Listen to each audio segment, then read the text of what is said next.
Hello. Welcome. How is everyone tonight? Yeah, so pretty exciting and also somewhat nerve-wracking stream tonight. So tonight we are gonna play our places for RTA, do our Guild Wars, and most importantly, we have the maintenance cast with Tristan like we do every other week.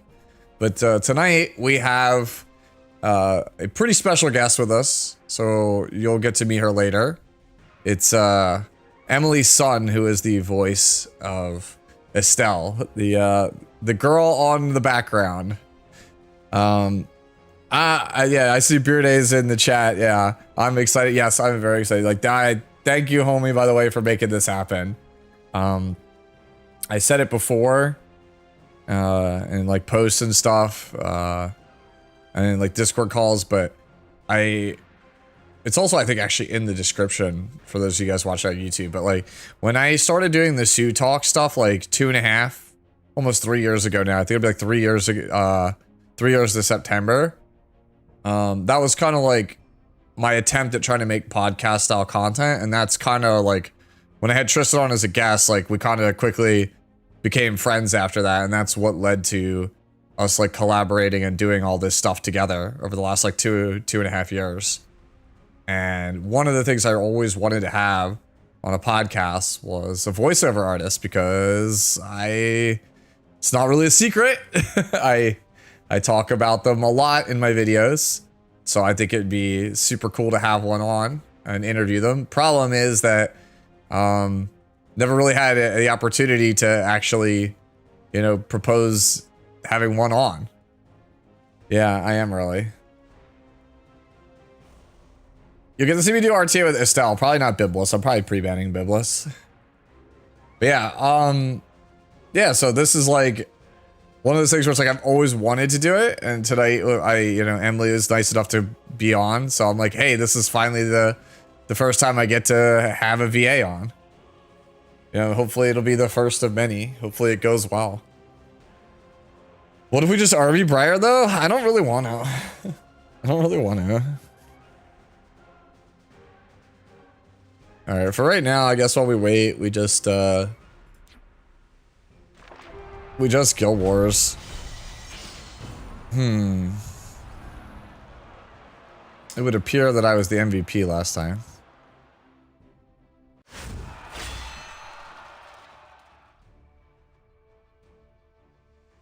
Yeah, no, you're right. I would absolutely have loved it. Nekurashi. Okay, so there's no big stuff here. Damn, I really am the difference maker on this one, aren't I?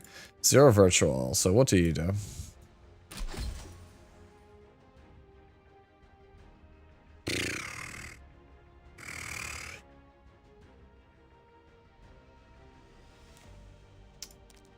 FCC. FCC. You don't know how we got Emily, but y'all are goated. It's like, thank Beard Day, man. Beard Day made it actually happen. Wouldn't have been possible without him.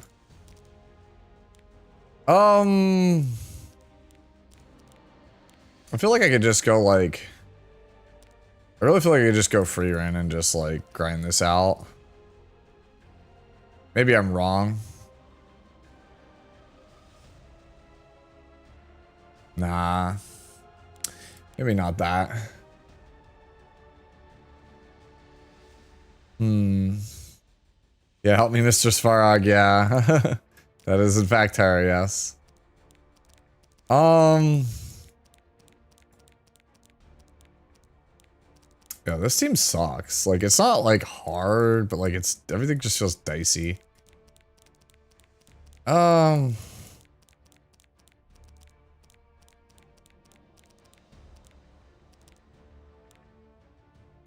What if I just grinded it out with Bologna? What if I did? Yeah, what if we just grind it out with Bologna, right? Like, how bad could it be if we just grind it out with Bologna? Fat Hotshot04 just resubscribed for 13 months. Help me, Mr. TSU. Oh wait, I have Primal Owl. Thank you, Hotshot. I appreciate it. Schnill's actually not a bad idea.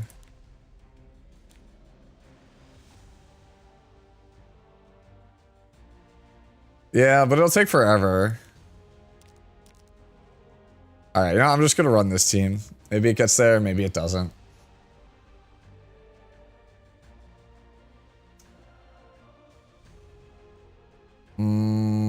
Bot team?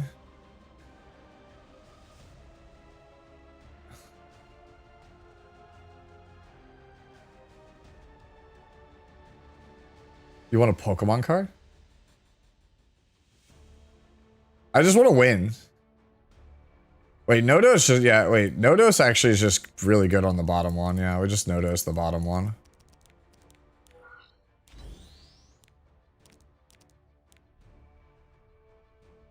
We just like no-dose plus Maid plus Arius, I guess. Just play Estelle.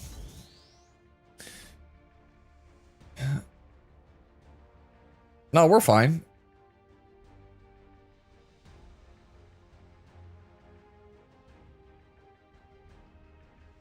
No, I think we're fine.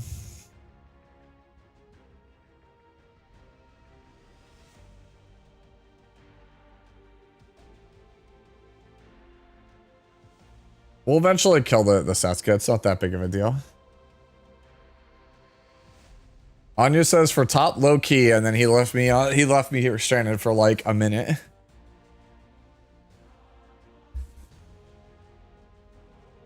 Nah, dude, I don't know what that means. Notice on top. All right, fine.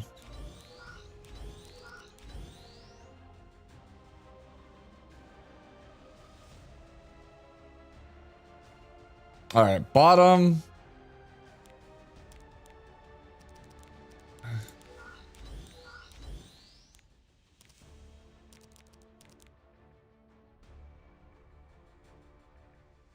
Villanab, Biblis, Bot.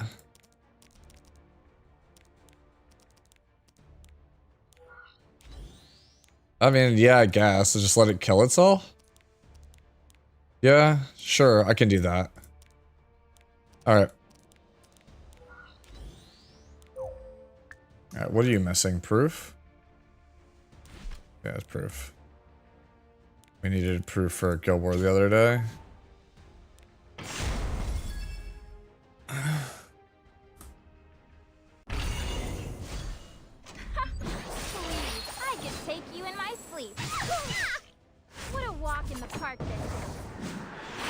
What do you mean, huh? Oh, please tell me you didn't just troll me with the answer. You can get my autograph later. That would suck. Yeah, it doesn't matter. Let's ride. A bunch of callow misfits. I invite you to the battle. Feeling a bit strange? You must have inhaled the scent. I've made it this far. I won't lose. Hey, Vic, thank you for the raid, homie. Just doing Guild Wars. I bestow upon you. Hopefully your stream was good. I caught the tail end of it. Take pride. Yeah. Pretty, yeah. Pretty excited tonight. The maintenance cast that Tristan and I normally do, we have Estelle's VA as the guest tonight, so I'm pretty stoked about that. If you know anything about me, you know I've been wanting that for a really long time. I can't order. So foul. Savor this. Let's see what you've got. Bring it on. How dare you? All right, whatever. We'll just end up killing it with no. Do I want? Chat, did we just kill Arunca here? Is this just kill Arunca? Yes. It doesn't really matter. Yeah, I think we just kill her.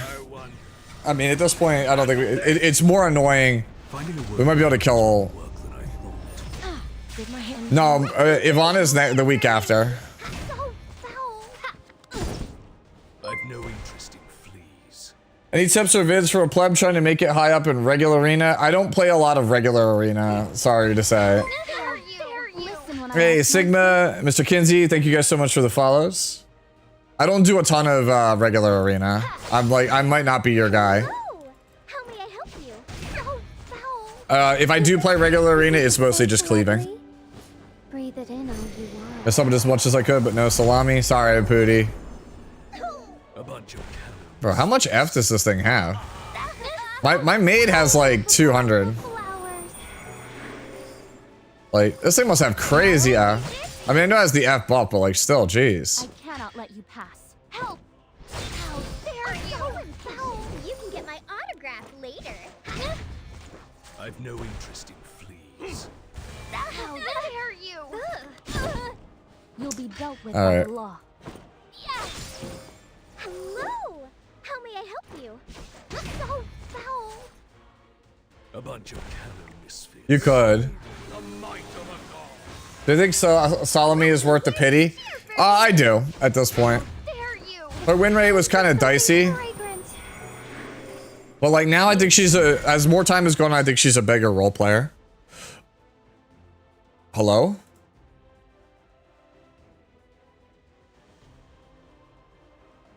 Yo, what is this?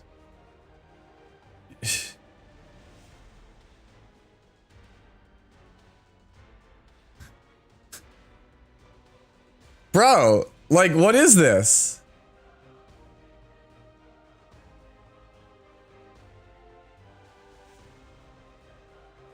Can you come back and can you rejoin? So if I just, yeah, so I just Alt F4 and come back. Alright. That's super annoying. Someone's asking, what do I think of the new sets? I don't have strong opinions on them yet. I had a lot going on today, so I didn't get to do my impressions and like really think heavily on all the new announcements today.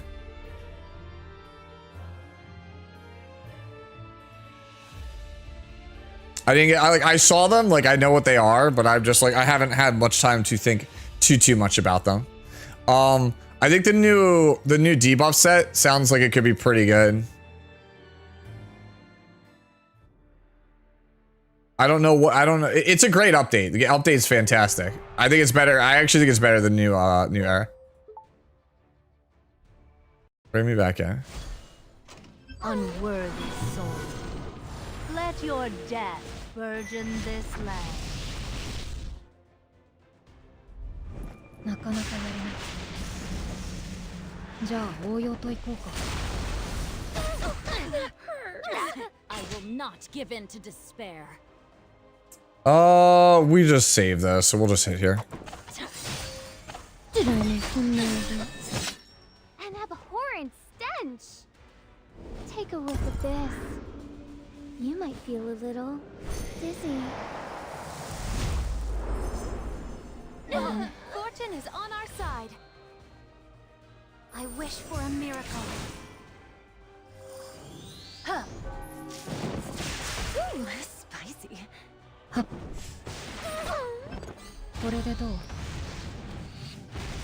Yes, we do, Joe. Yeah, we did, Joe. It's time for something fragrant. I am very, very excited about it. The future of the Wind Tribe. Ha! That hurts. Care for a sample? I need a fragrance. Yeah. Step forward. Hear my voice. Yeah. Glory be with us.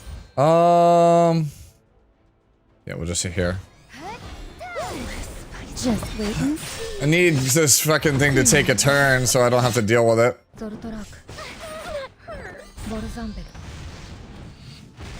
Hey, Black Dragon, thank you so much for the follow. Not surrender. This is gonna cause an S3, like almost assuredly. So at this point, we might as well. This spear. Yeah, let's go on Snuggles. Spear of protection. I was JK, we hit. born of thy wretched sacrifice. May rapture flourish the world. Who's the Setsuka ahead of me? This Thing. scent should do. Please no. You. Yeah, I procced it. Surrender. Oh, I didn't. Okay, never mind. JK, we're the best. No, stop pushing up my Illinev. How dare you? May the light guide us. Illinev is next, so I might as well just do this to save her. How do you feel about using Ivana with Lorena? A lot of people have been asking about that. Like, that might be alright. She should be bought. I'm not 100% sure yet. Of course. Don't reject it. I'm simply hastening your future. Kneel. Give yourself to me. Do you like the scent? Isn't a scent lovely? Okay, so Then all you want. I should kill her. For the future of the Wind Tribe. For honor. And then I kill this. Let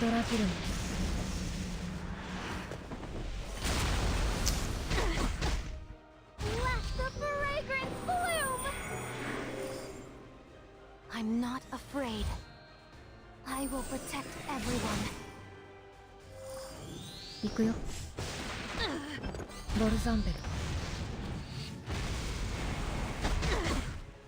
I will not give in to despair. Care for a sample? I'm exhausted. I mean, it's probably dead here, yeah, for Sunbell, right? Yeah. Easy. Closely at the foe you failed to overcome. Feels so weird to be playing damage Illinev again.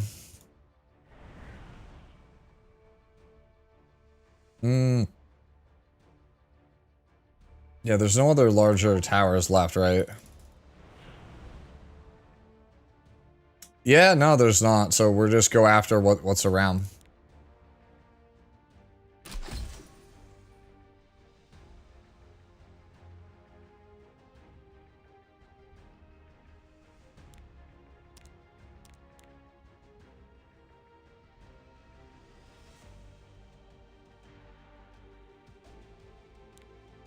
I mean, yeah, that could work.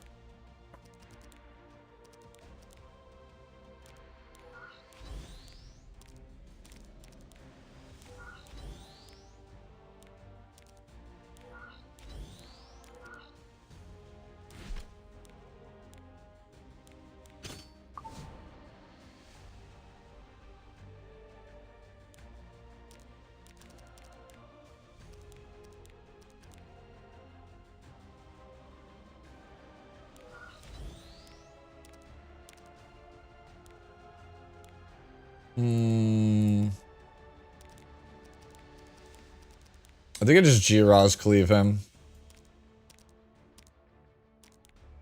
I think bottom is just G-Roz cleave, just seal Setsuka. I think that's like pretty easy. Just on 20%, sure, yeah. I mean, It's hollow justice at best. Now that you know. why is that? Why is the Ruel that fast? Hello? The fuck? Now, who first? That's like a 250 Ruel.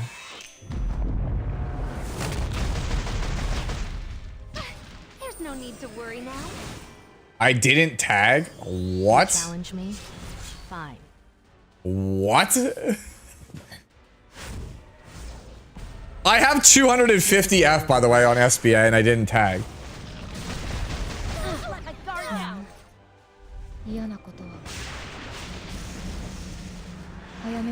We probably die here.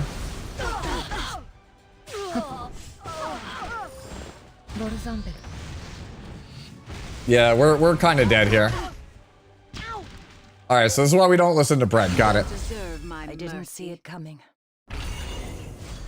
Stand in line, please. What a good time. Vitals check. Looking good. Now, Wakey, wakey! Let my guard. I shall bestow a benediction on. No, I've never seen that before. There's no mercy. I will judge your sins. Is it time? There was never a place for you. Not even 300M. Shake my head. I'm sorry. No escaping a Reaper's side. Does this even kill on a miss? I don't even know if it does or not. Such futile resistance. Fall before your inescapable fate.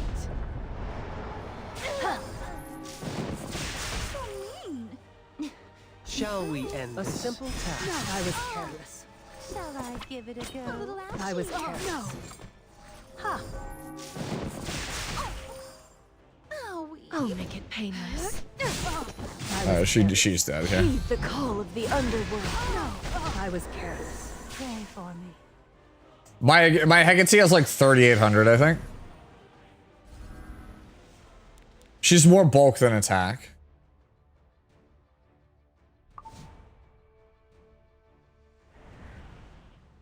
Not Fervor Ross. The fuck is this? Like, what is this team? This doesn't feel like a real team.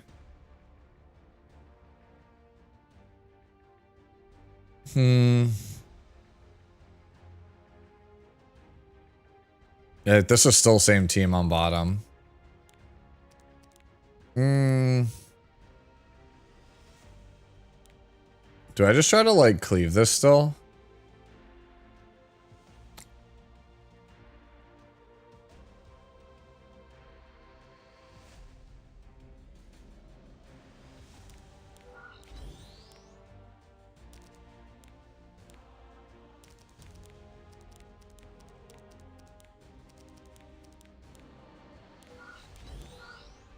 Make sure he's on, yeah.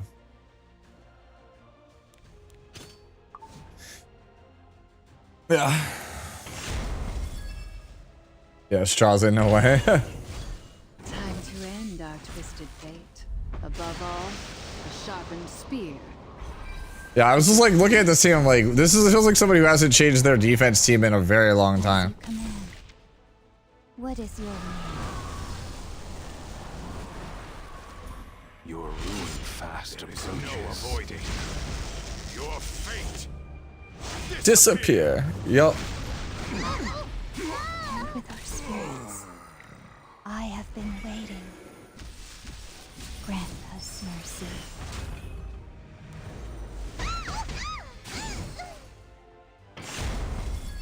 What? Yeah, it's like a 2024 defense. Careful now, okay? That's enough whining. Bro, what is it? Why is it? Is this cigarette not on gear? Be fun to do. Trust me. You had your chance to repent. Is it time? I command thee. Perish. No, I wasn't. Disha's will. Yeah. Is it that time already? I guess when I awake, you I can't answer that question for you, Fallen, because the way that the current trend of Epic 7 is that every new ML is better than the last ML. So if you skip everything because you're waiting for the next thing, you're just never going to get anything. Is Salome good? Yes. Is Salome worth a pity? Yes. But if you like RNL better, just save for RNL. Like, it's just that like they don't make bad MLs anymore. They only make MLs that are meta. Like, you just look at every ML since DN and you'll realize they're all meta. There's not a single one that's not meta. Like, the least meta one is like Isaria, and she's still like one of the higher win rate characters in the game. 2 waifus are better than 1 waifu. Simple math. Yeah, I mean, it checks. All right, I set us up to win, so kind of. I mean, that draw kind of hurt, but we're 20 points from winning. All right, let me see. All right. It's here. Who's not attacked yet? Chaotix, Suchi, Everclear, Scorpion. Okay. So basically we're relying on, if anybody's in the guild chat, like just ping those four, please. Let them know they have to attack and we have about like 2 hours to go. Something for RNL for this. You just appreciate Rihanna's butt. Yo, why is this look at this? Why is this out here looking like a Chaos Zero Nightmare wallpaper? Also, why we got like Harsetti here with like, I know this was a Charon, but why he look like Death Dealer Ray? Yeah, it's a Nikkei character. This is real. This is a real background from the thing. Like that is a real wallpaper you can put on your home screen.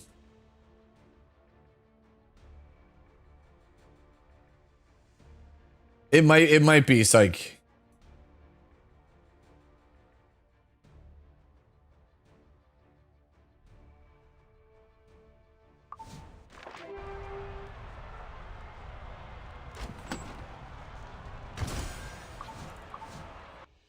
All right. Take a few minutes to just like chit chat with you guys, because a lot of people came in with the rating. So yeah, and I am to say that I'm both excited and nervous is an understatement for tonight. Yeah, they've done a really good job with the new story. The thing is, like, it's super weird because like I feel really bad about episode 6's story because it came out and it was so good, right? But there's two things that kind of like diminished my feelings on episode 6 a little bit. Number one, I didn't appreciate the fact that there was a handful of people that spoiled episode 6 for me before I even got on stream, which just ruined my mood completely. Yeah. The other thing is that Nikkei had an insane story drop on the same exact day as episode 6. So by comparison, the Nikkei one just felt like so much like better than the E7 one. Like it hit so much harder. And I was like, damn, man, like even though I thought episode 6 was great, it couldn't top Nikkei. But then I realized, like in retrospect, after thinking about it for like a week or two, that's not really fair to Epic 7 to say that, because the reason why the Nikkei story hit is because it closed a 3-year arc. Like it was like, this has been 3 years in the making. Everything was painstakingly set up for this payoff, and you got it after 3 painful years of waiting. And I was like, well, E7's like at the prologue of its current story. So I can't even be like that mad at E7 for not having that big emotional payoff because we're not there yet.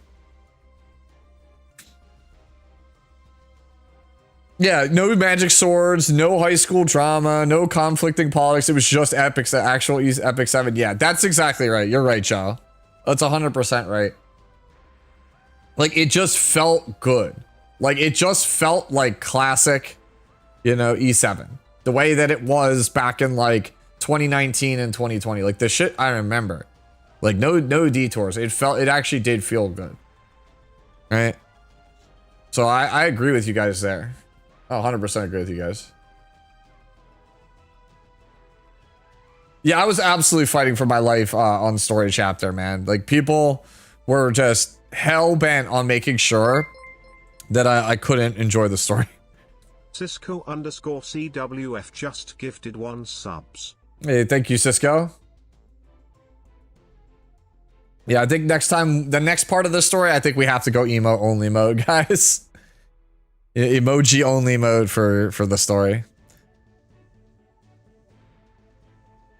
The only story that stuck with me was Origins and MLDN story. I mean, the MLDN story was just busted. Like, that's the best story ever in this game. So Draco Plate waiting and Queen Francesca gonna give Luna CC story closure. But how? Queen Francesca's dead. Luna killed her.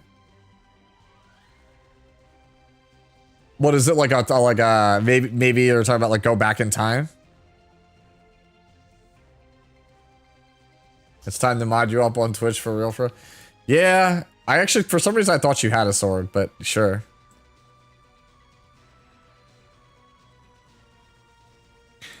I don't think there really is more to it than that. Like, Francesca made it, like, made her case. She was like, hey, my people have wronged you, and if killing me brings you, like, eases your suffering, so be it.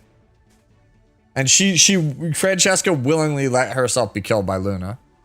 And Luna killed her thinking it would bring closure, and she realized it did nothing. She just felt even more hollow inside. Like, that's, like, Luna, like, that's gotta be Luna's, like, biggest mistake, is, like, I basically killed my other mother because I thought it would heal me, but it did nothing. Blood in the ice? Yeah. Cecilia raised Luna like her own daughter. And when Luna found out her real daughter was killed by humans, she resented humans. And she thought, well, you know, the people in power are the reason my mom died.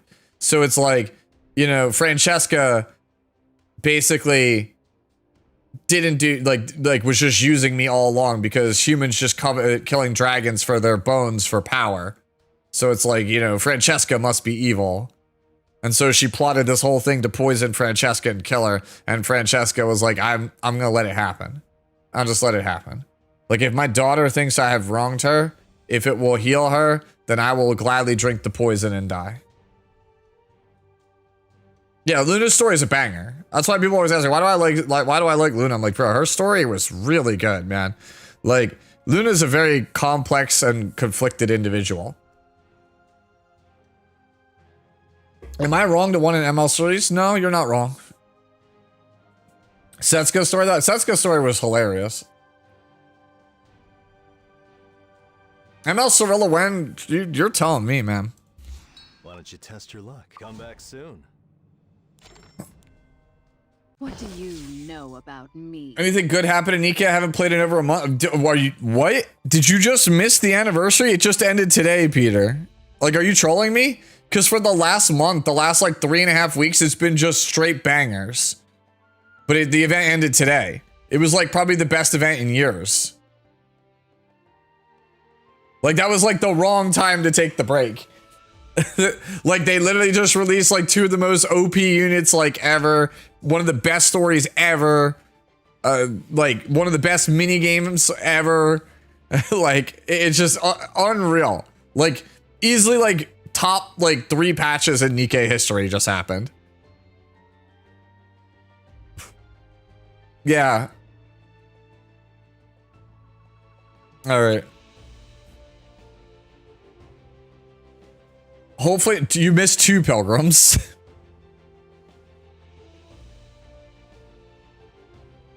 Well, they're overspec. You missed Anise and Neon overspec. They're just like ridiculously busted. Is Luna our Dorothy? She should be.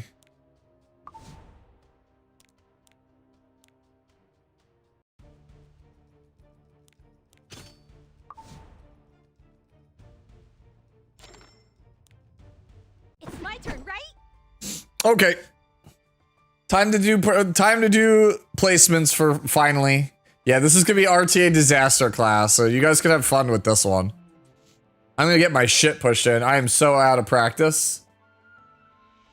So when is Luna getting closure? Whenever SG remembers she's the mascot of the game. Because they don't seem to do it. They don't seem to do any of this shit.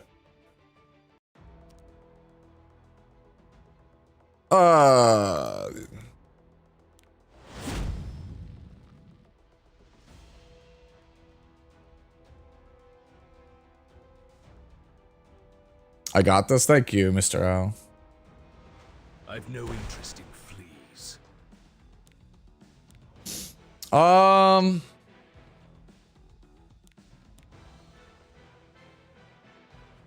Yeah, I know it's no dose.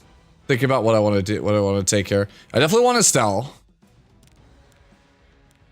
Got a good feeling today.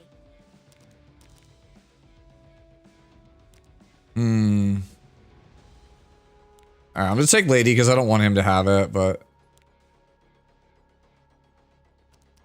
yeah, I'm gonna take Lady Your here. defiance amounts to nothing.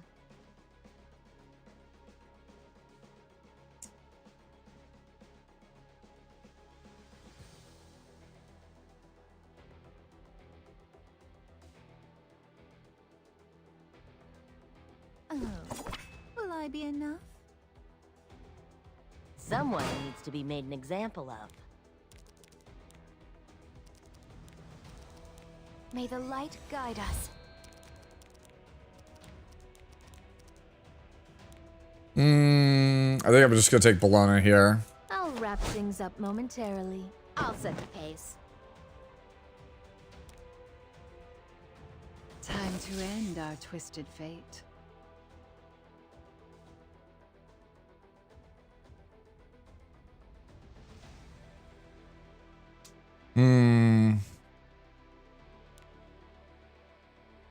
I think Secret is kind of just like whatever. Easy take, easy ban. I think it's Luna.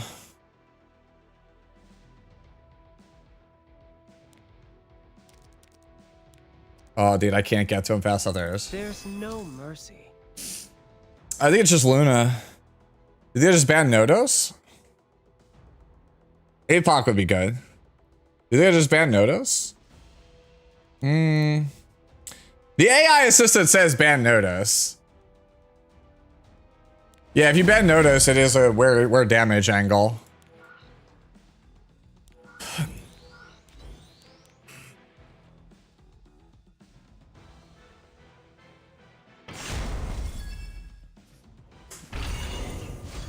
Don't blame me if you get hurt.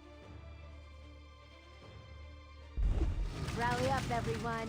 Yeah. Where the banner leads, you follow! You be careful now, okay? Okay. Also, why is Boston not in front? What am I doing? Wait, this is somebody who's from Talentless? What is going on? Hello?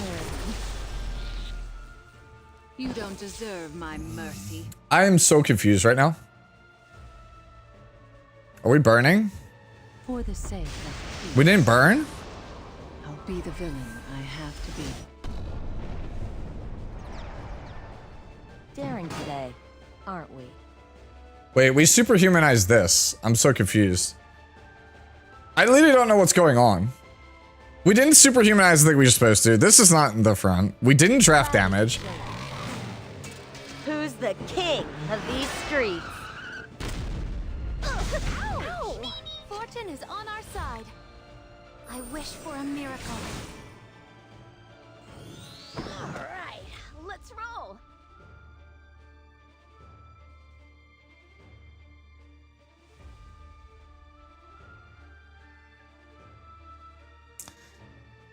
Okay. It's your turn now. It might hurt. I don't know what's going on. I don't know what's going on. Still standing. Not my god. Shall we end this? Deliverance is inevitable. Like, all right, that's fine. This is my mission. And your fate.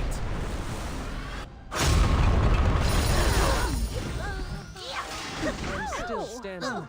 It's hollow justice, at best. Try and take it. Joe, they superhumanized the Arunca also, and they don't have any damage. I'm still The standing. audacity of these scoundrels. You the one who hurt my family? I hardly noticed them. Is that all you had to show me?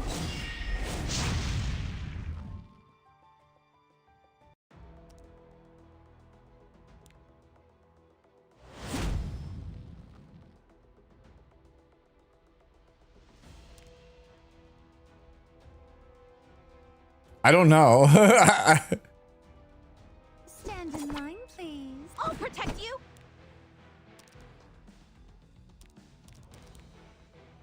May eternal mercy dwell within. Yeah, so I'm gonna try Salome here. This is my first time using her in RTA.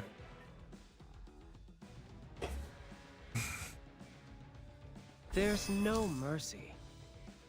Letting Barunka through. It's not too late to start playing E7.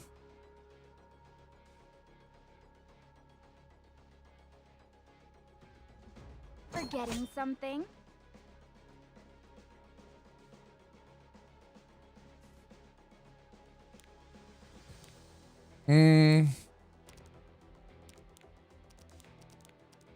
Are you going to provide some entertainment?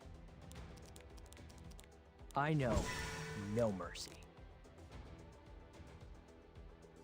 I've had Salome for about a month. So like I got her like 2 days after she came out. Who's faster, yeah? Alright, well the boss Arunka is not making it through.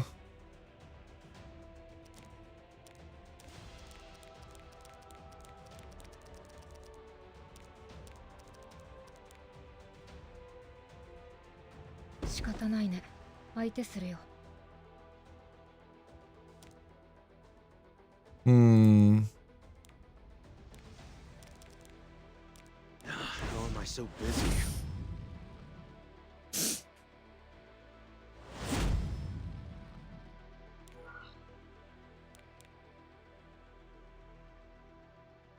Bois? Maybe.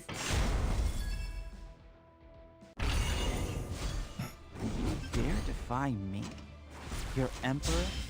Those who deny their fate must suffer the consequences. What dare? May all might be with you.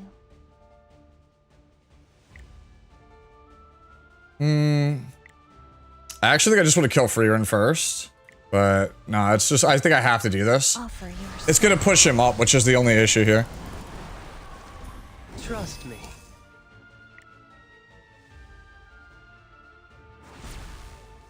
We die? I don't think so. You had your chance to repent. And with our spirits, I dedicate my body to I don't think we die. I literally don't think we die. Let me roast you up real nice. Even if my soul shall burn, be sure that not even ashes will remain. What a pain. Receive the baptism of fire! Let's go, Phoenix. Let's see if you leave any ashes. What a pain. You dare! Consider this an honor. All right. Are you okay, Buster? Thank you, Boyle. Is it time? Dying in progress? We'll see. I might die. I will judge your sin. I don't think I played this that wrong. Let my guard down. There's no I don't think I played this that wrong. I command thee. Perish. Not a chance! Let's all give it our best! Can I give it a swing? Don't you dare! Yeah. We have world's fattest Estelle, bro. We are not dying. I'm still standing. Salty, aren't we? Like I think we're fine. We have, like I said, we have world's fattest Estelle. I get Counter. you in my sleep. Yes! I told you we have world's fattest Estelle. May eternal mercy dwell within. Please. I'll end this. Let my guard down. No, it's really not. It was 39k. I decided to put ER on it and give it damage. Everything will be fine, didn't I? How am I so busy? Hey, I don't think I played that game wrong. I think I played that game pretty well, actually, all things considered.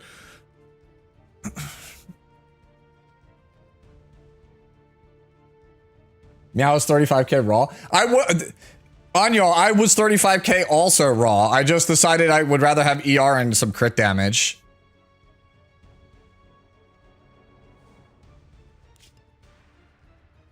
Like I was like, you could ask Tristan, I was like 38.7k with like 200 or like 180 or 200 crit damage.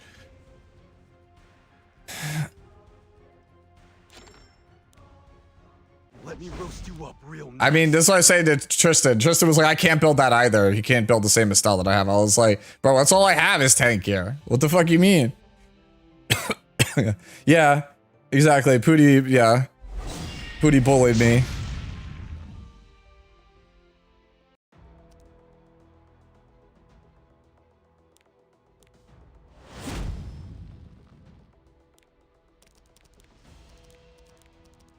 A bunch of callow misfits. Your attitude, how irreverent.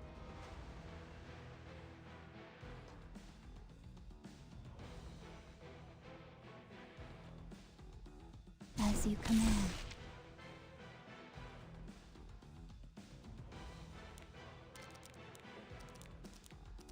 Glory be with us. I'll protect you.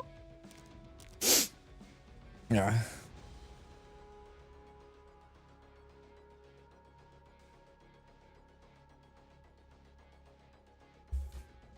Let's make this a night to remember.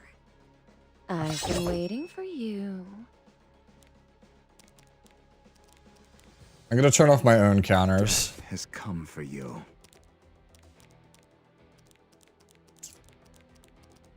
Turn off my own counters.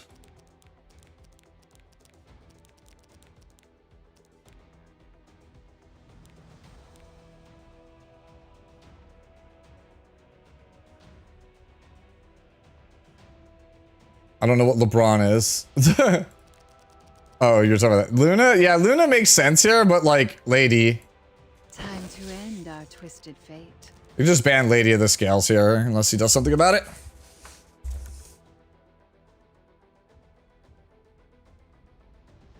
I don't care that it's LeBron. Everyone's saying it's LeBron. I don't care. I want my own Estelle turned off. He is banking on my Estelle countering to make the Sirmia work. By taking more here, these two characters don't do anything. Like my own, I turned my own characters off so that way he can't counter me. I don't think I care about that.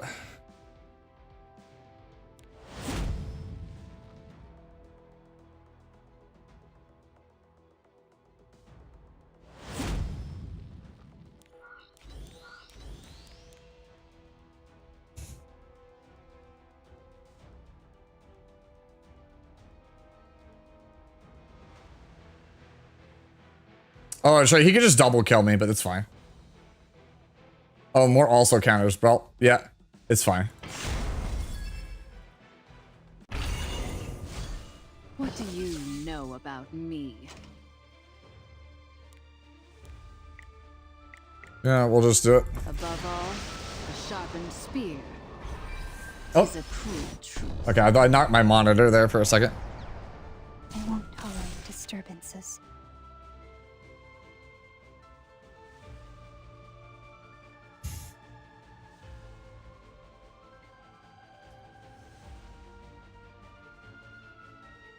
Yes, I know. The time I don't want him to have the ability to kill me with Sirmia. seal your soul in the weight of the night. Ow! I've no interest in fleas. I invite you to the battlefield. Bird trashers aren't welcome. I'm glad you came. Warfare Sirmia. And I was starting to get bored. This has been fun. Raise your sword for me. Interesting. Things are finally heating up. Forget the wine. Yeah, I didn't think he would have warfare on this. Ow! Waiting for me to let my guard down, huh? Wasn't expecting that. Well, here we are. Is it time?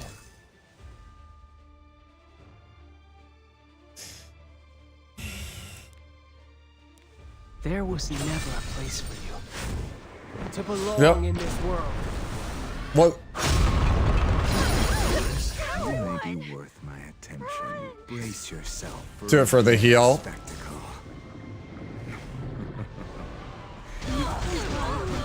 You don't deserve my mercy. Do I scare you? I'm still May this standing. battle hold its worth. Yes, yes! Show me how much you can struggle! Maybe I got too excited. I don't want him to have that ability. Desire. Take me. Did I make you nervous? Let's see what you've got. Bring it on! Let's make That's so frustrating.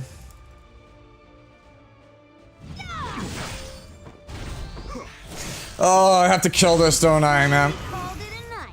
May this battle hold its worth. I think I have to just kill Sarmia here. That feels so bad.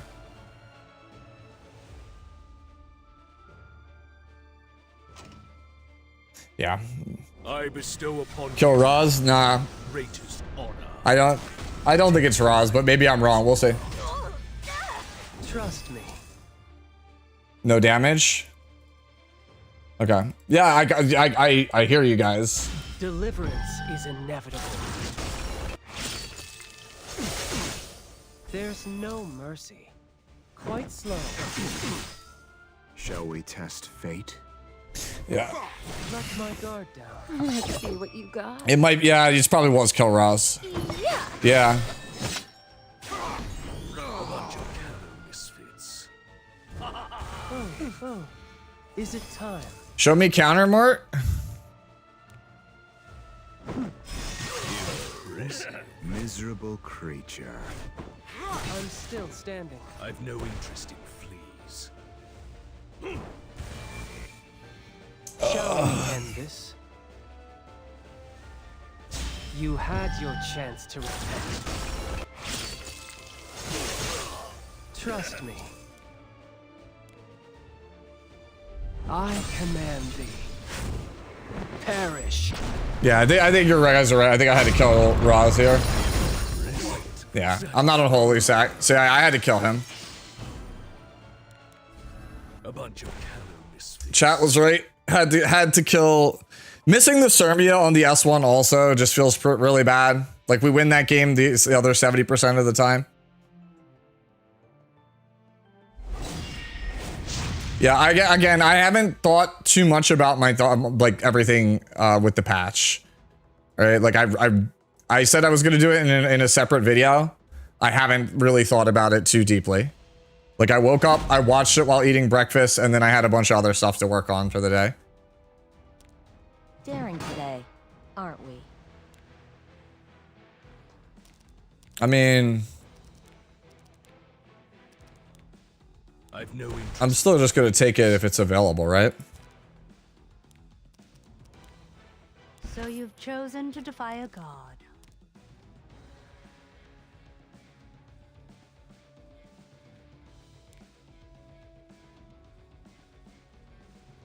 Can we glare at Litica skin? I mean, I don't really care for the Litica skin. I think it's like okay. It doesn't fit. Like Succubus doesn't fit with Litica, I think. Like that would be like Cirilla, Elvira, like those kind of characters. You want me? Open the gates to paradise.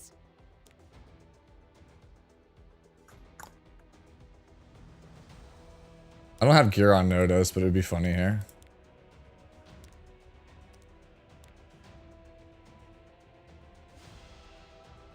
Things are finally heating up.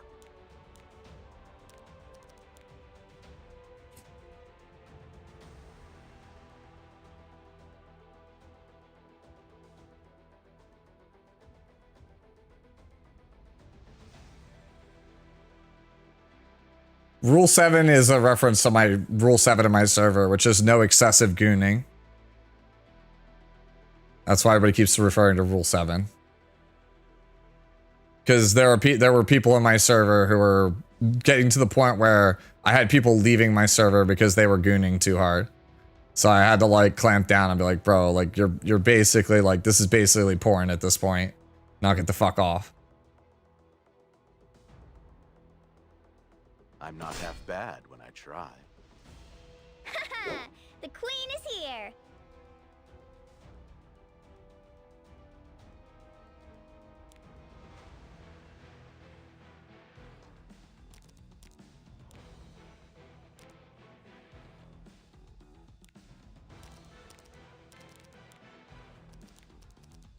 May the light guide us.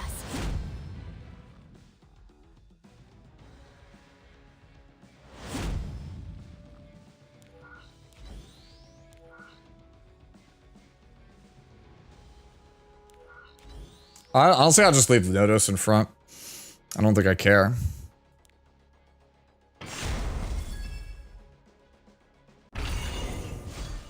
You still have time to submit. Unworthy soul. Let your death burden this land. I'm not afraid. Sure, you can have the push. Let my guard down. 言っておくけど私強いよ。 I'm actually surprised people like leave. Someone needs to be made an example of. Did we get stripped? Yes, we got stripped. Yep. That's alright. I'll just revive him. It's not that big of a deal. Better hold on.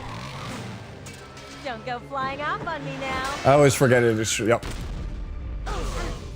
Your defiance amounts to nothing. Surrender. I'm not cheap.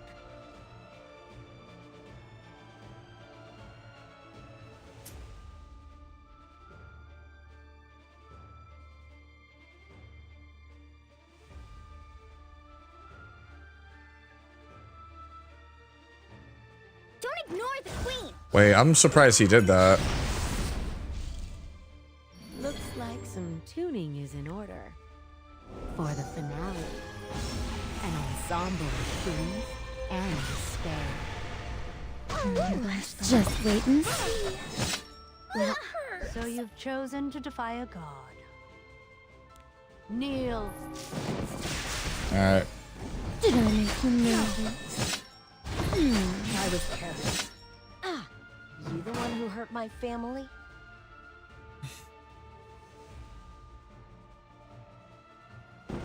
First come, first serve.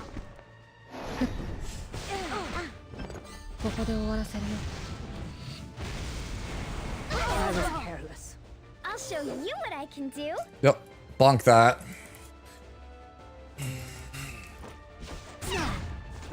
Fortune is on our side. No. Alright. And then so I think it's just kill Maid first, then kill Freeran? Through the despair. Or is it just kill Freeran then Maid? No, I think it's kill Maid. Bunch of coward misfits. Behold the might of a god. Let's see what you got.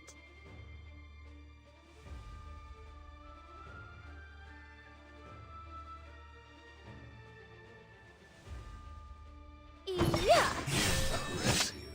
Feel the melody. Ha.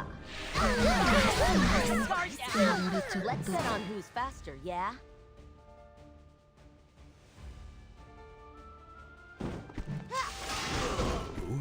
Let's see what you've got.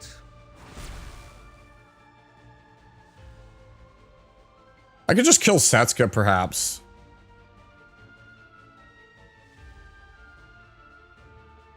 Alright, I'm just gonna kill the maid. I won. Can you handle this? Don't play with my food. Take the guarantee. Glory be with us.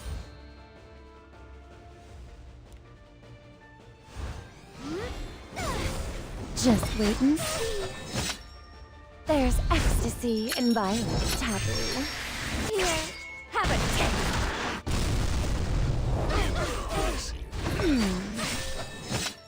May this battle hold its worth. Excellent. Did I make you nervous? I've been waiting for you. Just wait and see. Someone needs to be made an example of. Is this Kill Setsuka or Runka? Ready to ride? I'ma leave you biting the dust. Let's see what you've got. Yes, yes! Show me how much you can struggle! Maybe I got too excited. May I play you something? Huh. Yeah. Discord will not be tolerated. Alright, so he has S3 here. Daring today, aren't we? No, he doesn't. Okay. That's right. He doesn't get any of the buff. I've no interest. He's never death breaking that character. Unless he has actual F on his character, he's not dead. Knowing the enemy. Your attitude. How irreverent. This victory was only inevitable. Yeah, right, dude. I have to get back into the practice of things. You're hilarious if you want me to coach you.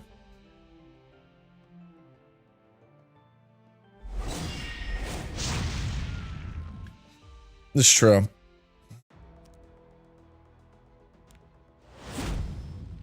Dude, who hurt you? Bro, who hurt you? Who hurt you? A bunch of callow misfits.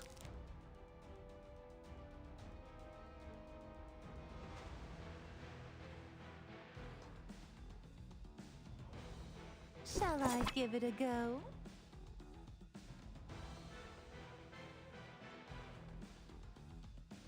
Open the gates to paradise.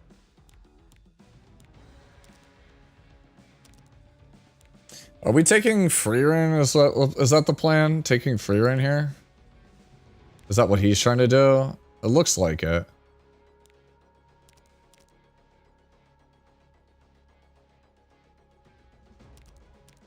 I'm just gonna stick to the plan.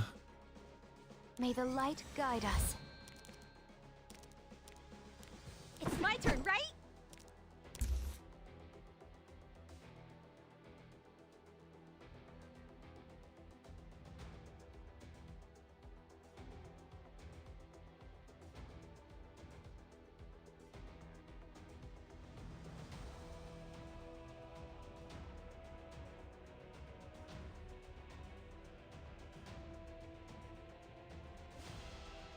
Someone should bring Lorena to nuke my Nodos. I don't think that's a thing. I'll show you what the true vessel is capable of. Worry not. The doctor is in. Oh, right. It's time for Tora to eat. Is it time?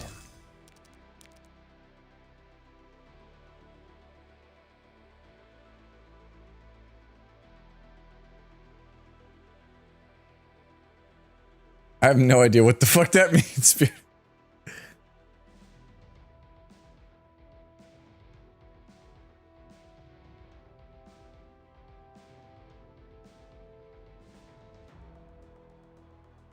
Those unworthy shall step aside. Okay.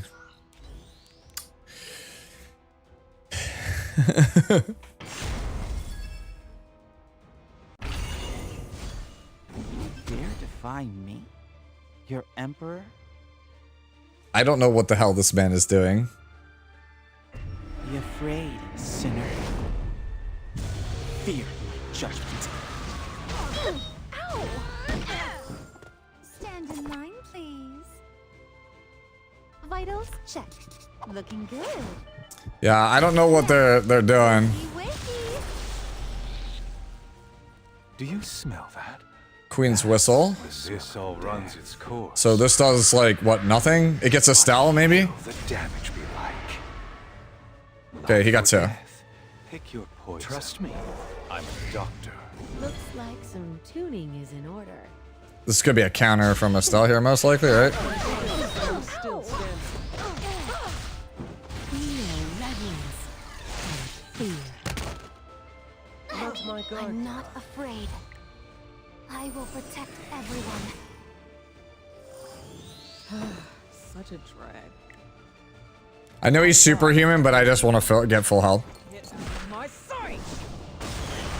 Wait, who's that? Witness the power of the chosen one. So careless, so naive. There's no mercy. I will judge your sins. Shall we end this? This is my mission. I didn't get to read it yet today, Anya. And your fate. Oh, you'll make an excellent specimen.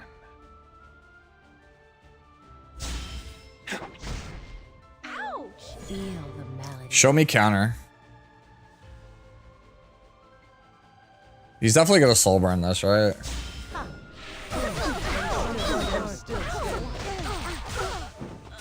My scars hurt again. They're gonna run. Glory be with us. Right? Like, isn't this Ruka character? Dude, yeah, Ruka's awful. Like, Ruka's actually one of the worst anime / manga characters I've ever seen. Like, the stuff that Ruka does, if you reverse, like, if you did a gender reversal of the stuff she's done and had a male character do it, like, they would just, nobody, like, I swear to you, everyone would be like, the most vile, awful character ever. Like, she should be in jail for the shit she does.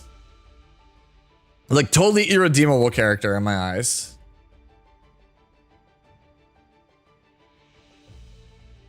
Yeah, I have the meanie emote in my chat. Yeah, meanie. It's not even just a personality, man. Like, she literally like forced herself onto people, like, without their consent, in an attempt to blackmail them. Ruka is a character from Rent a Girlfriend. She's one of the main characters of Rent a Girlfriend. Like, in the current arc, she's like, quote unquote, like, she's like losing the girlfriend battle. Like, she's not, like, main guy is not showing her any affection. So her plan to sabotage everything was to force herself onto the MC and then, you know, get evidence and then blackmail him. So that way he couldn't hook up with the girl he actually wants to hook up with.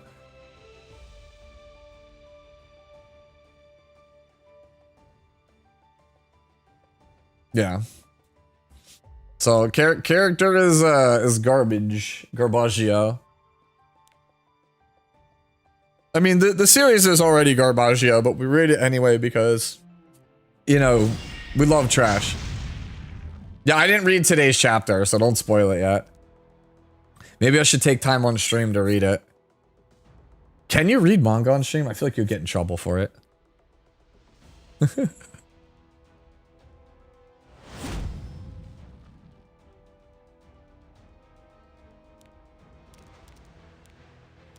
You still have time to submit. Just don't show the picture? Sure. Someone needs to Do not surrender.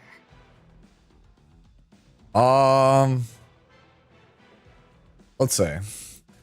What do I want here?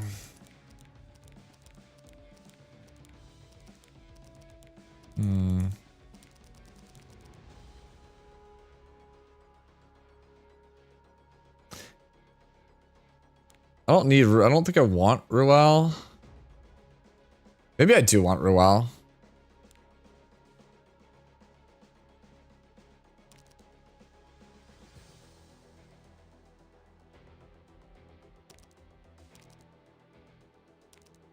Alright, I'm gonna take actually Arya here and then Ruel. Assignments. Fortune is on our side. You presume to defy me. Okay.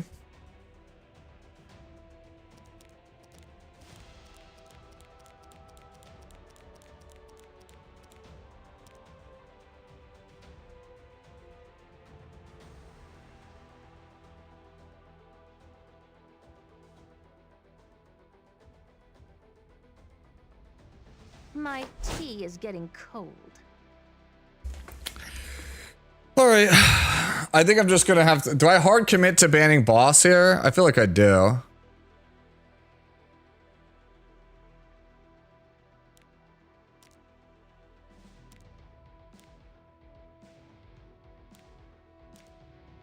Yeah, I'm just gonna send it. I'm just gonna hard commit to banning the thing. It's not a good idea, but I'm gonna do it anyway. Just as I practiced.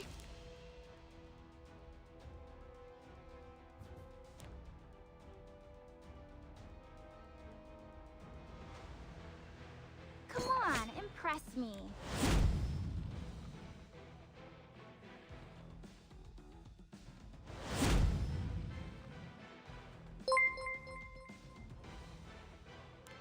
Alison Potato just resubscribed for 6 months. Thank you, Allison, for the 6 months. Consider this an honor.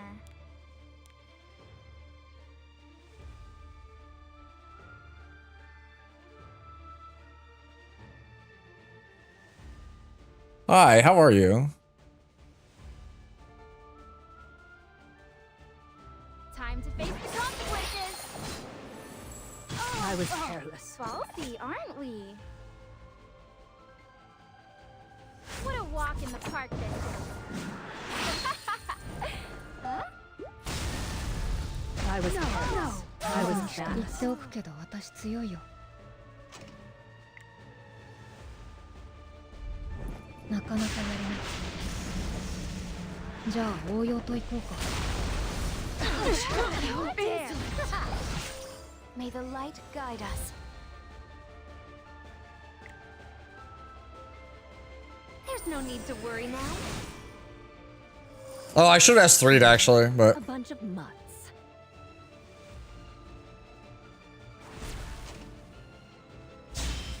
Those who fall below the standards take away the souls. are a waste of my time.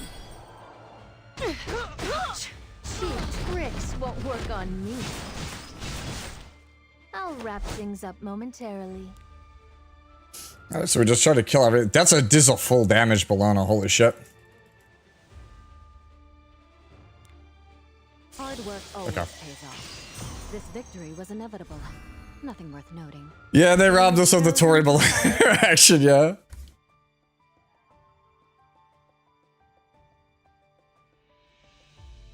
Hey, we're not doing too bad, I think, for coming back to the game, playing RTA for the first time in like a season. Like last season, I just got a champion and I just was like, I'll hang it up here. There's your reaction. Somebody did the redeem.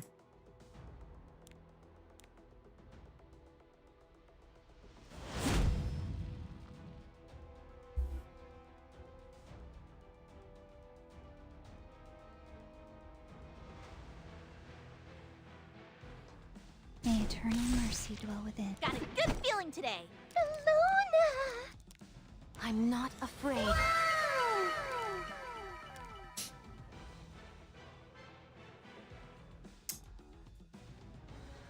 You the one who hurt my family?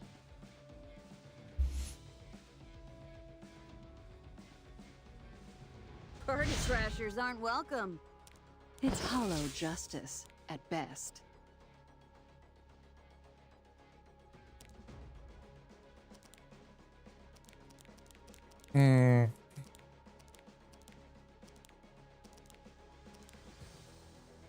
Yo, real talk.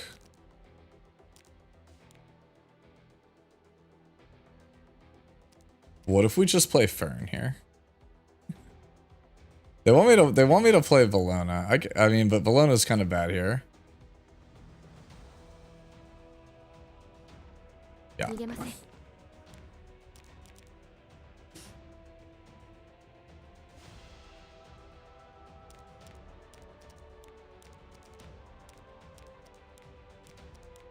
Can't we talk this out? I don't like fighting.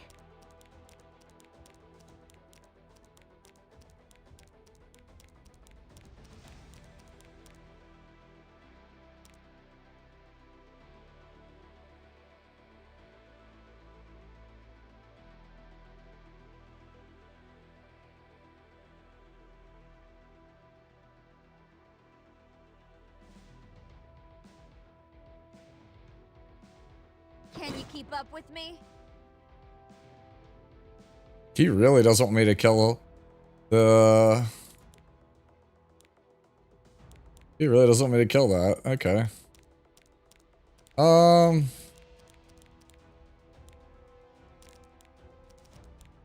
What a waste of time.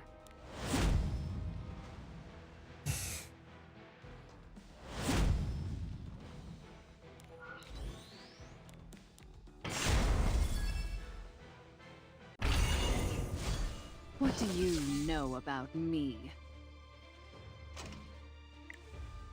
You have weakness all over. So I'm just doing my part.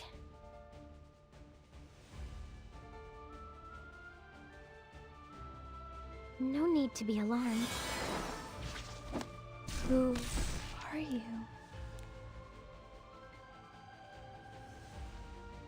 No, Loki.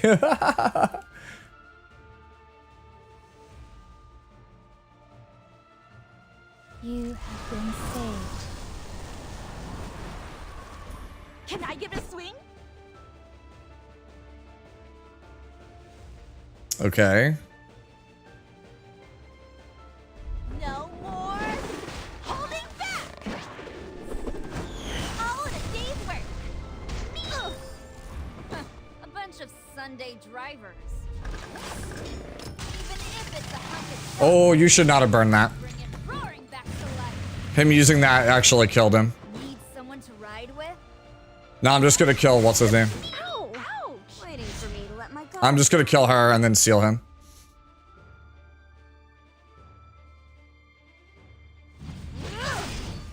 行きます。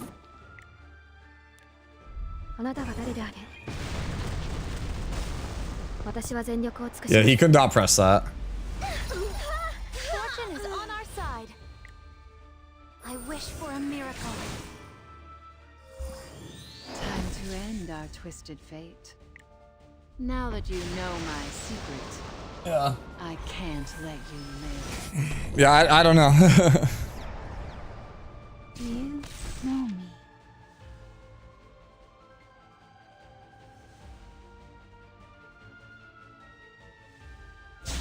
I have been waiting. Grant us mercy. Yeah. Not a chance.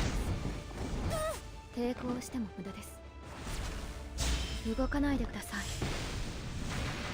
Really? There's a reason they call me the Saint of Light. Man, Fern! Getting a Fern win. I'll protect you. He could proc it, just don't hit the Estelle. Hit anyone other than the Estelle. Like, just hit Fern or Luna. I don't know why he didn't. He could have procced it.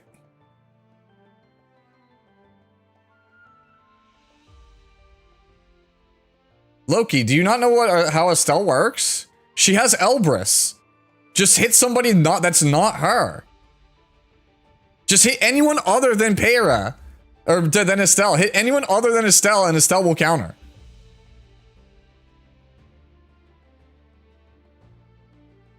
Bro, like, you're saying he has to be 20% of their max HP. Like, okay. It's 24, like, what is it, 2400 damage?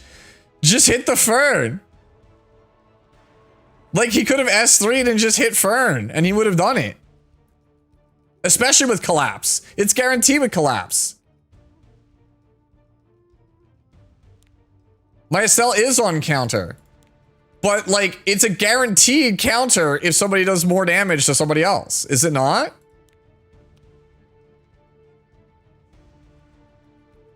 Yeah, it's a guaranteed counter. He could 100% have proc the counter guaranteed. Glory be with us. Like, he should 100% have just procced it.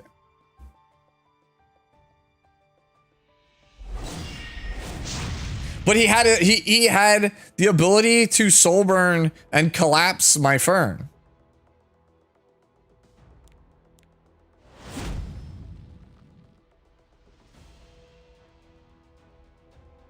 Let's bet on who's faster, yeah?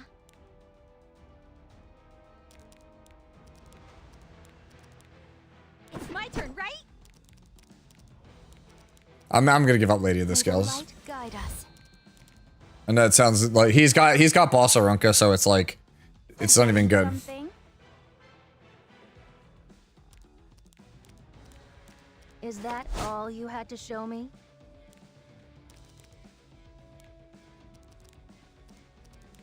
You've got this, Tori.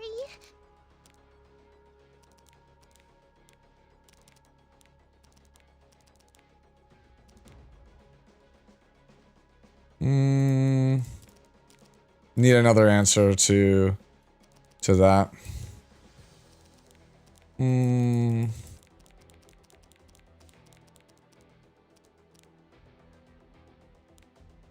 Yeah, we could just take Salome.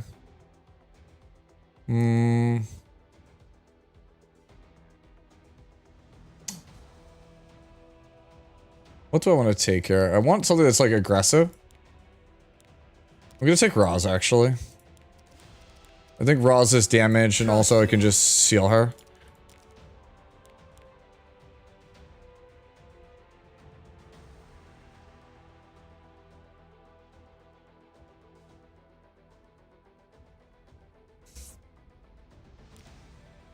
For the future of the Wind Tribe.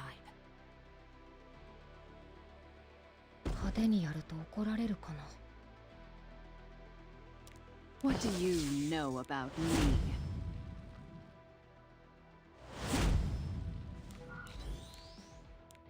All right.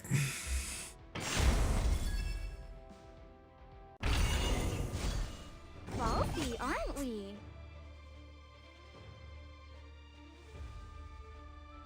Come on. What's even the point in struggling? Woo! Impress me. Idols cheer value! Trying to get a Woo! Idols cheer!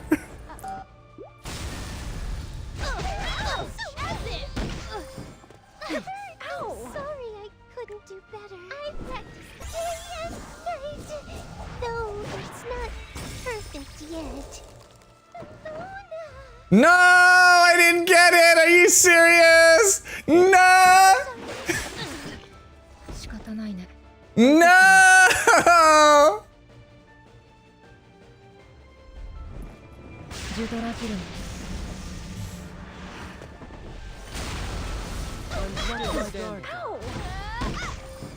You nearly delayed the inevitable. That's my go. The audacity of these.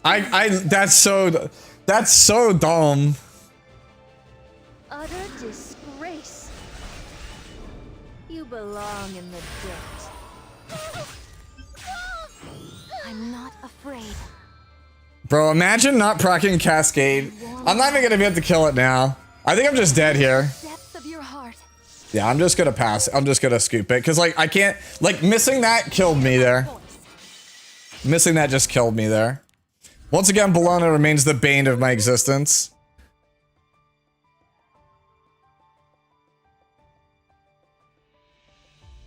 I should have taken Freerin, I think, instead.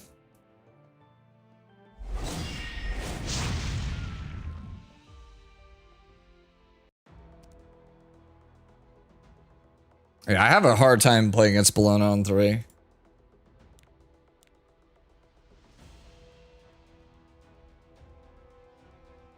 I don't... It's definitely not Ruel too early. Like, everybody else is playing Ruel in the top 3. So I don't think that's a correct assessment. Your defiance amounts to nothing. I've no interest in fleas. Fortune is on our side. Is it time?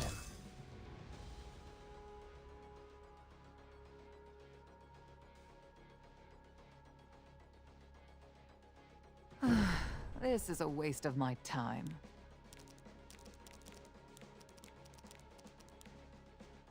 Are you going to provide some entertainment?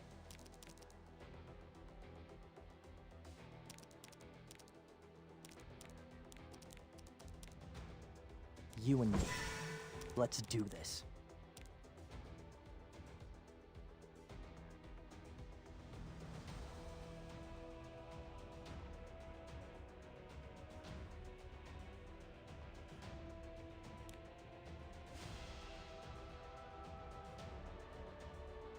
consider this an honor. What?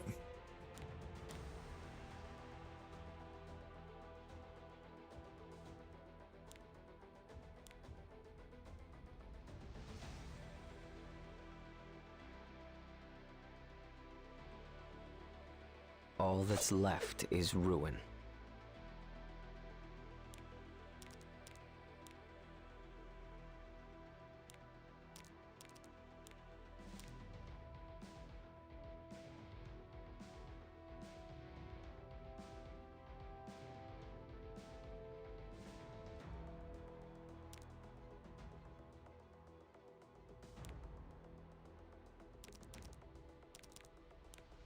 Worry not.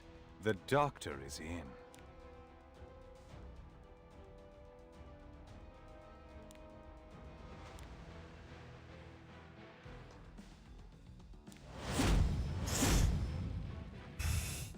Yeah, he is.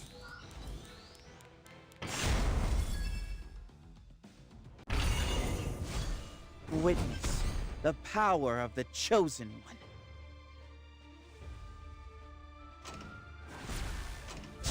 I am the rightful ruler of this land. My man. Before me. That desperate to bleed?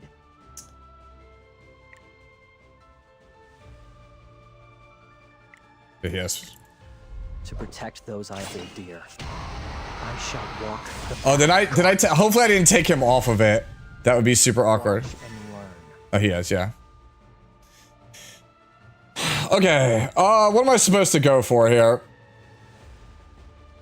Is it Roz? I think it's Roz, right? Yeah, it's Roz. Not even worth unleashing my power. I'm still standing. Spotting. Life or death. Go on. Pick your poison. This won't hurt a bit. I guarantee it. Do you smell that? That's the smell of death. Ah, a patient in need of treatment. May the light guide us. There's no need to worry now. Let my guard down. You dare defy me? Your Emperor?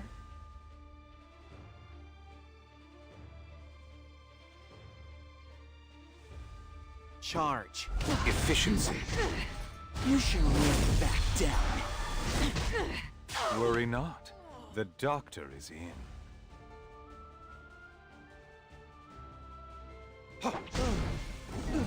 You and me.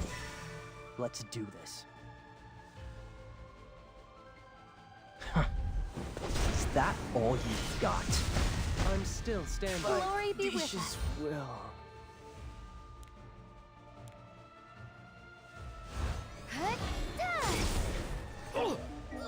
Forgetting something? If he S2s me here. Okay. I can take you in my sleep. Ballsy, aren't we?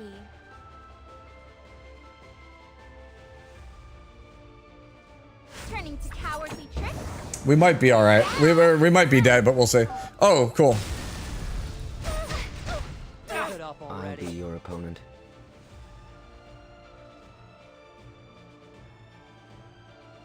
Witness my power. I'm not afraid.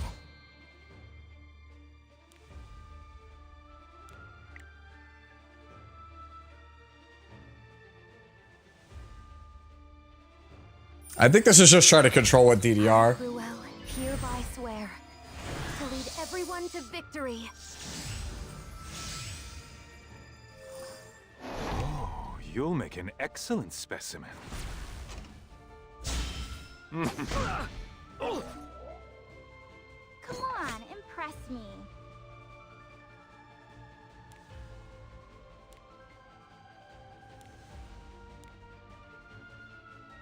Time to face the consequences. Forgetting something? Know your place! May the light guide us. I will protect everyone. Life or death. Pick your poison. You dare! What? Fortune is on our side.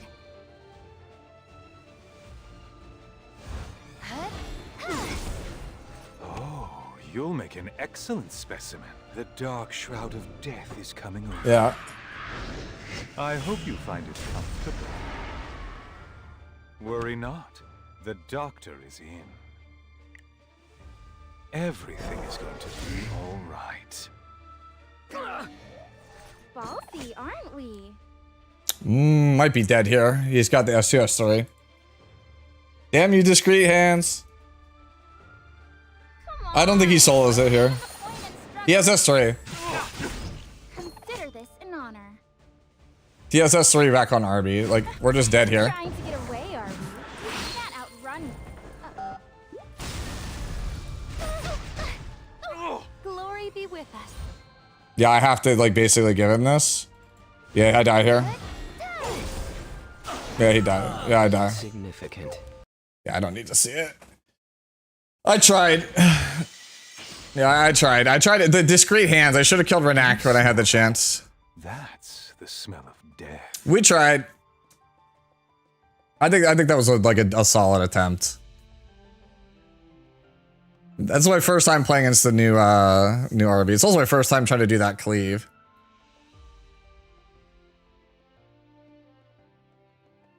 Yeah, I should have killed Renak. Yeah, I should have killed Renak. If I'd killed Renak, it would have been fine.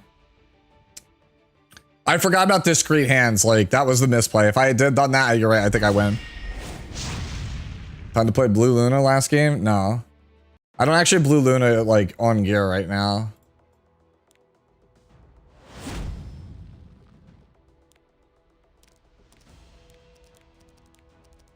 A bunch of callow misfits. I don't have Axe God geared either. I basically only have meta units geared. I'll show you what I know. No mercy. What? I'm not afraid. Got a good feeling today.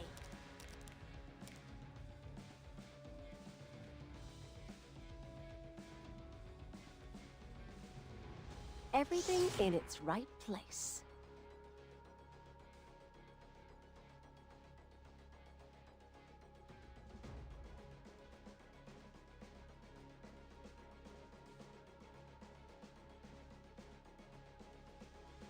Again, as expected.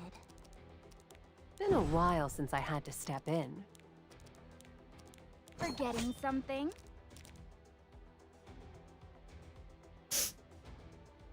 I'm just gonna ban Zio no matter what.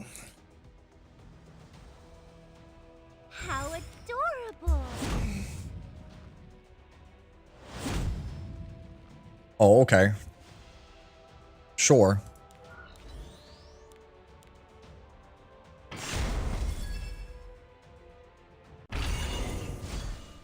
Guess you're more than just rabble. Let me toughen you up a little. I'll protect you! Back off! Or else... Was I too harsh? I've no interest. Of course no one can come close to me. Yeah. You seem quite Don't really get that one. Do we just gamble it on the fact that you thought that, like, maybe you'd have good RNG?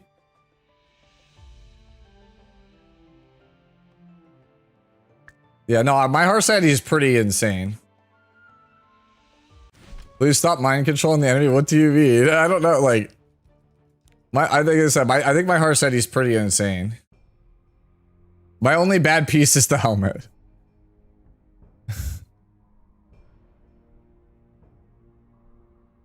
Yeah.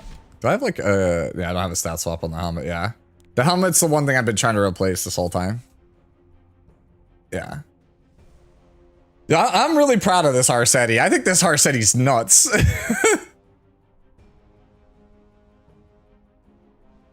I should be arrested as a... I've been trying to get a better helmet, Loki.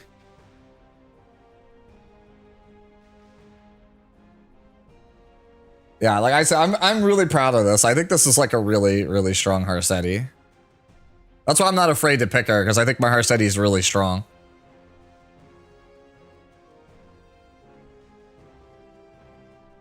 I'm not gonna use mana control on that. Fuck out of here, dude. The mana, I used the mana control stuff that I had to get this necklace.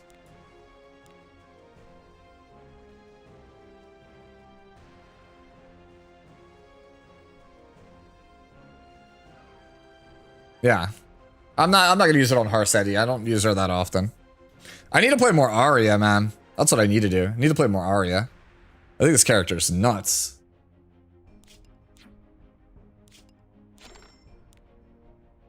A bunch of We have maybe like time for like 2 or 3 more games before I have to jump on over and join Tristan. Take Nurse on too. Good idea. Good idea. Never mind, so much for Nurse on 2. I've no interest in fleas. Can I give it a swing?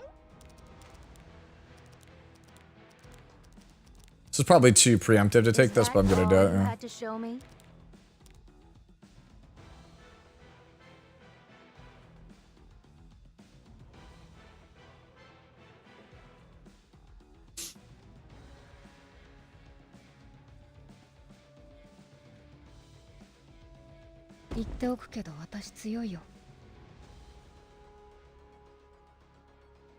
It's hollow justice, at best.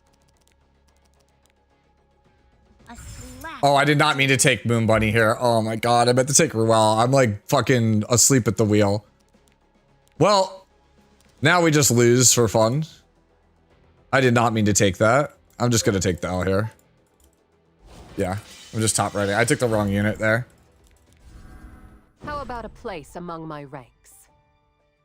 Yep, I meant to take Ruel. It was supposed to be Ruel there, and then after Ruel, I was gonna take Bellion. I wanted to go Ruel Bellion. What?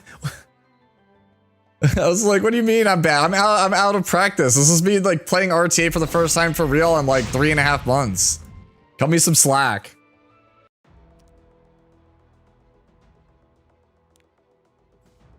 I've had a rough last like 6 to 9 months. A bunch of callow misfits. All right, let's try this again.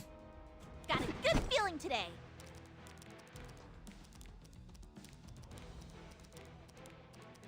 I'll wrap things up momentarily. Daring today, aren't we?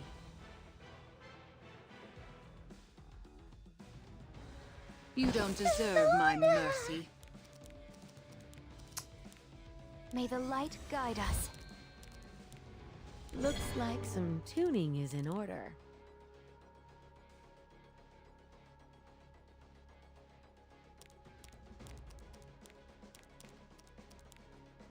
My coach's not allowed to misplay Reiji. I'm sorry. I've let you down. I've let you down.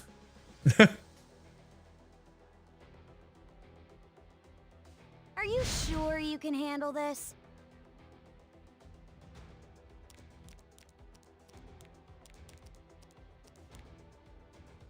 I can see your desire.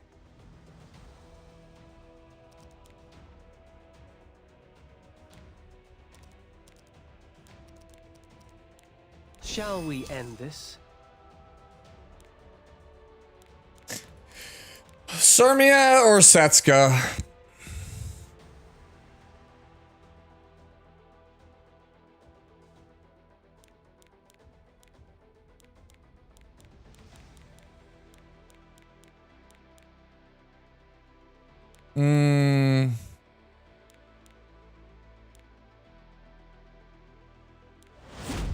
Yeah, I'm just gonna do this.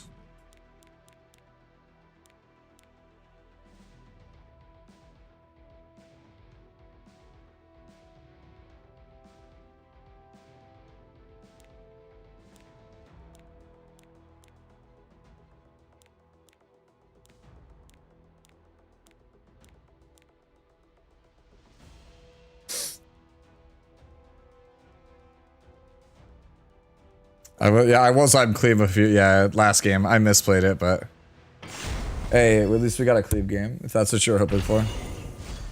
Time to end our twisted fate.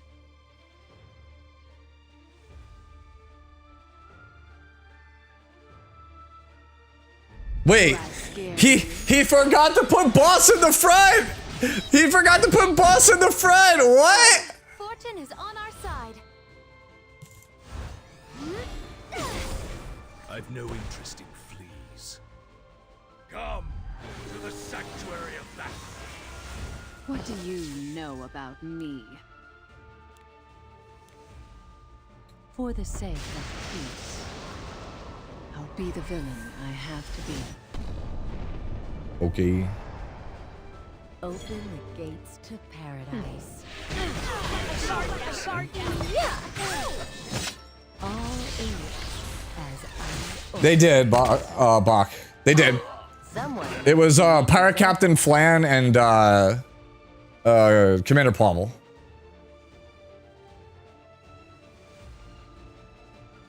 Better hold on. Don't go flying off on me now. Ow! My tea is getting cold. Let's see what you got.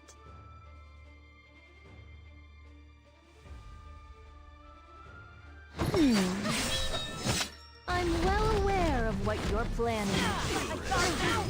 I'll protect you. Not a chance. Yeah. Ow! I'll share some of my courage. May this battle hold its worth. Okay, what you got?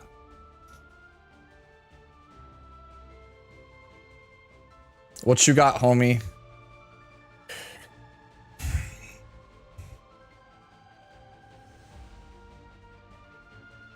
I bestow upon you my greatest honor. Take pride as you demand. Ow! Glory be with us. There's no need to worry now. Is that all you had to show me? Just wait and see. Let's see what you've got. Bring it on! Not a chance. Impressive. Cheap tricks won't work on me. Daring today, aren't we? First come, first serve. May I play you something? Ha. Did I make you nervous? Impressive. My turn, right?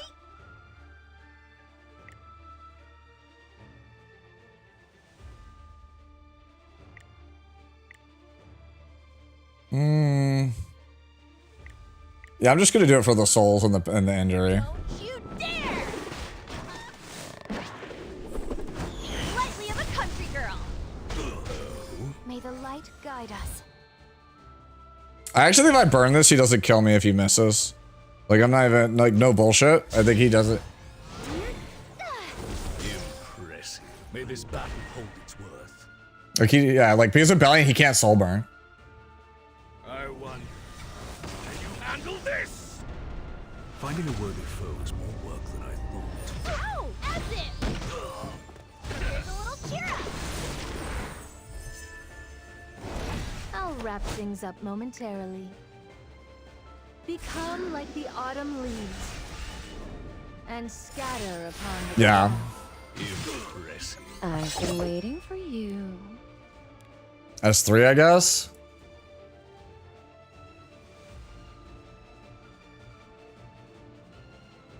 That's my assumption. I think I have more HP than he does, though, on Bologna, so it might be, we might resist. Isn't it? I'm not afraid. The only character. For hope that will shine through the despair. Yeah. You the one who hurt my family? Oh, them! I hardly noticed them. Man, Bologna Ruel Estelle just feels really fucking broken. I'm sure once I get higher on the ladder, it won't feel like that, but right now it feels kind of silly.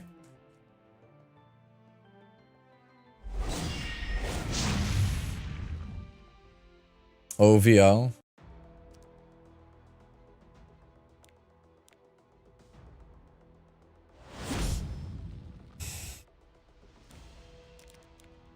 Can I give it a swing?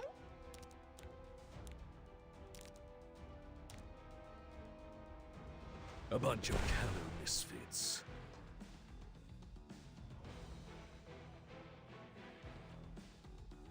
You want me? What the fuck, dude?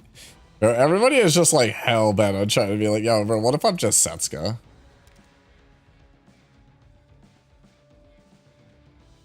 I'm just taking the same top 3 as last game. Until I start consistently losing with it, I'm just taking it. The audacity of these scoundrels. May the light guide us.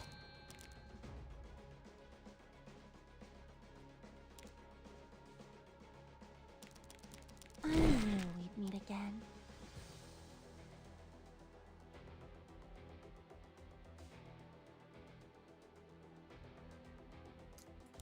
Witch with Nodos. That's a funny one.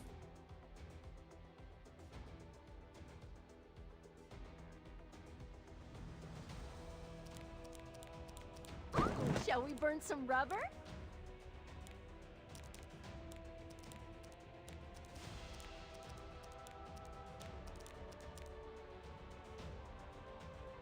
Listen when I ask nicely.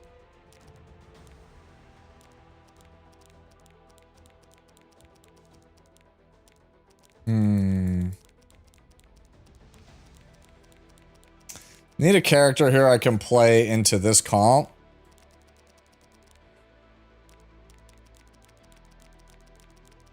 That can beat his stuff. Well, that's the only thing I could think of.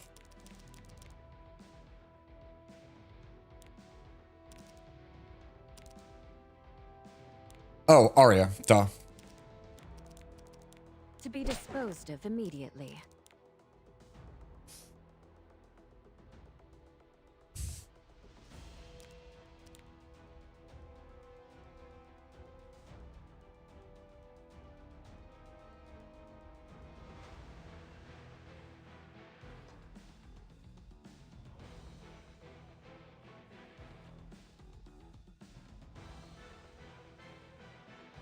Rylet? You fight as if you have 9 lives. Yo, chat, do I just ban Nodos and just play through the Rylet? Like, no, I feel like I just banned the Rylet. Like, I'm dead serious. I think you just banned the Rylet here.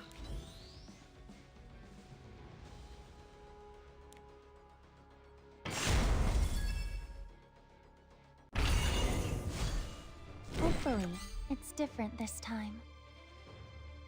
Since you came all this way. I'll show you Rylet can sit and die. side of this world. All right, let's roll. Right here, right now. We take the crown! Still, that clueless face. Ow! My tea is getting cold. Impressive. I've no interest in fleas. I invite you to battle. Glory be with us.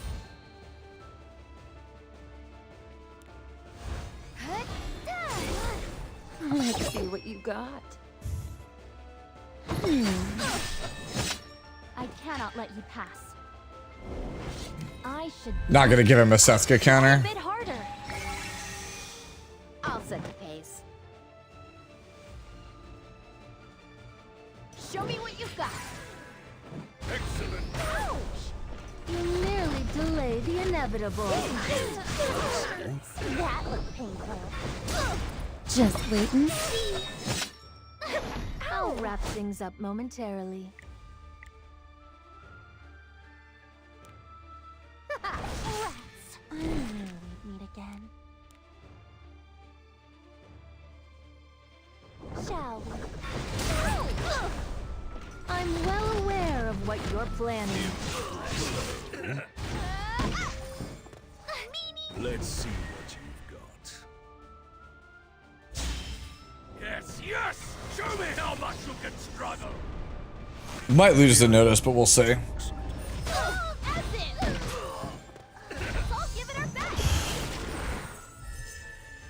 I'll protect you.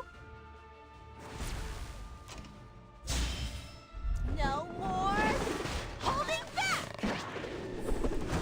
All in a day's work. Yeah. Ow. Is that all you had to show me? Again, as expected. Please assist. Oh, You nearly delayed the inevitable. May this battle hold its worth. Bring it on! ow. I've been waiting. I think we die here. We try, but I think we are dead here. Just wait and see. You'll be dealt with by the law. How could this? Did I make you nervous? I'll wrap things up momentarily. Oh, gosh. Let's see what Yeah, you have to dodge basically here.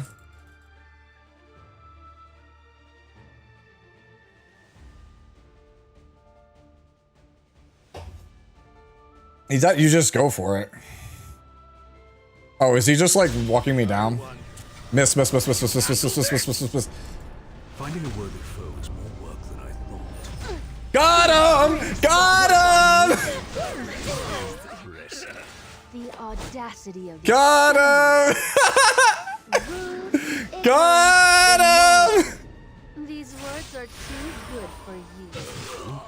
I've made it this far. I won't lose.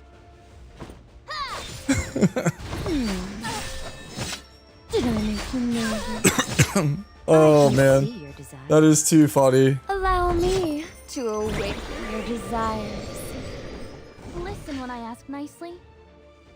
Ha! My tea is getting cold. The key to victory is simple. Diligent preparation. Oh, 30%! Show me.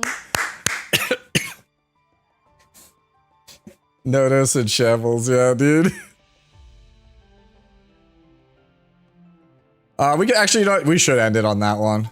We have to move mosey on over to Tristan's in like about 8 or 9 minutes.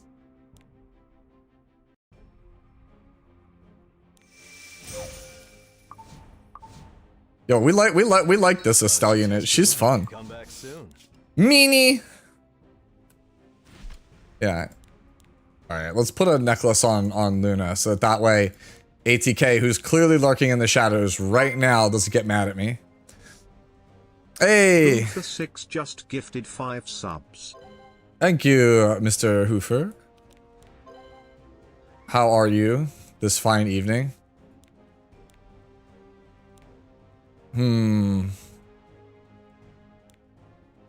Nope, that's kind of bad. That's kind of bad.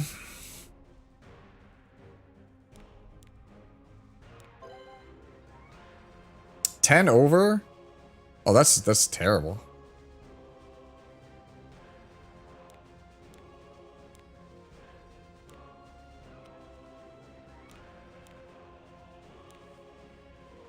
Nah, damn, dude, don't have anything with like just all that. ER? That's a terrible necklace. I should have thrown that out ages ago. Let's be real here. Bomb model Kana, 19 over. Bro, can I just like stop being like a million over? Like, what if I just like don't want to be a million over? Can like, do I just like not have anything that makes me like not a bajillion D over? That's 9 over, but that is the most attack. Fuck it, I'm taking it.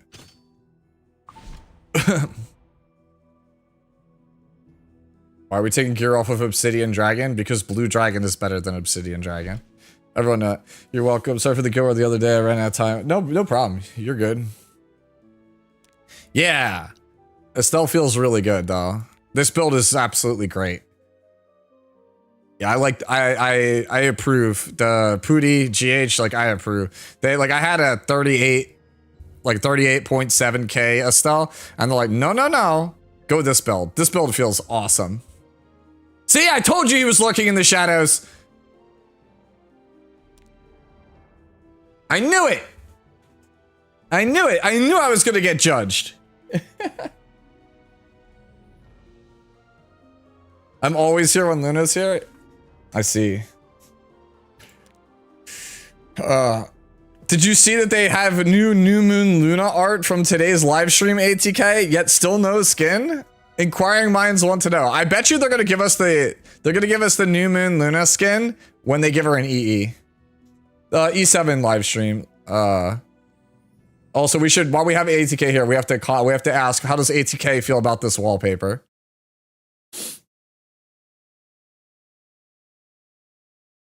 Okay.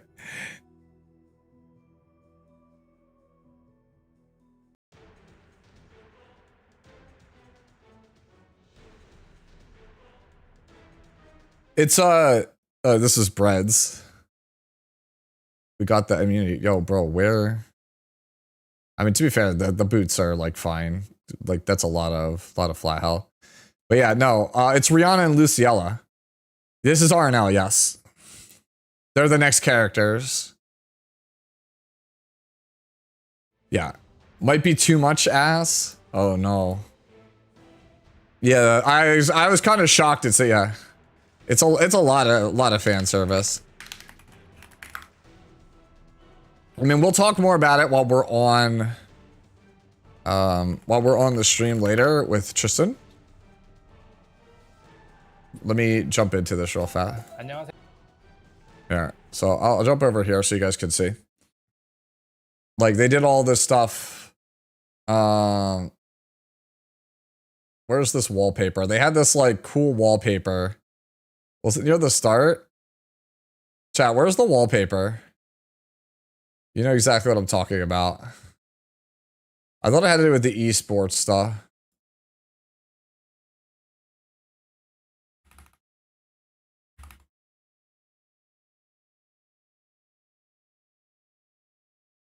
There it is, yeah, see?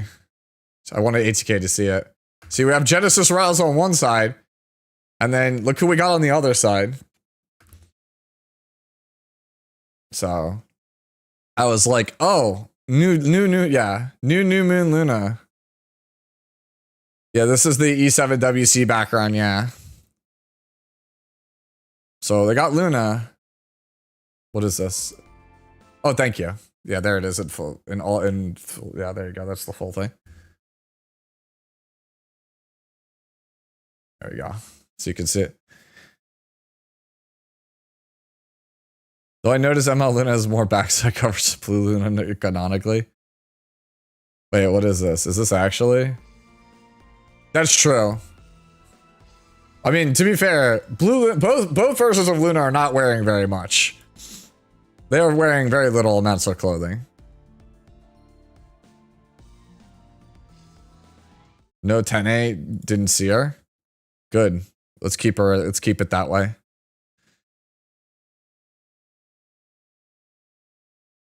We gotta keep it that way. Look, if Hamslaw says she's B tier, she can't show up. We gotta keep her out of E7WC.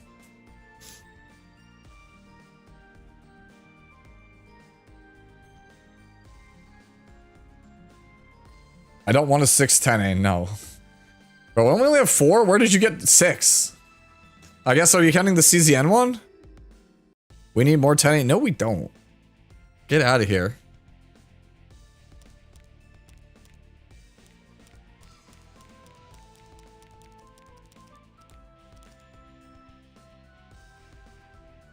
Yeah.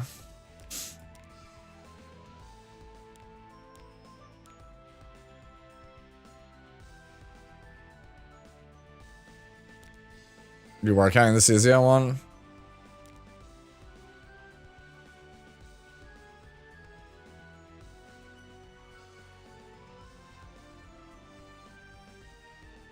I do not like China. How tragic would it be if that Spectre Tenebria for the NN7 makes it to market?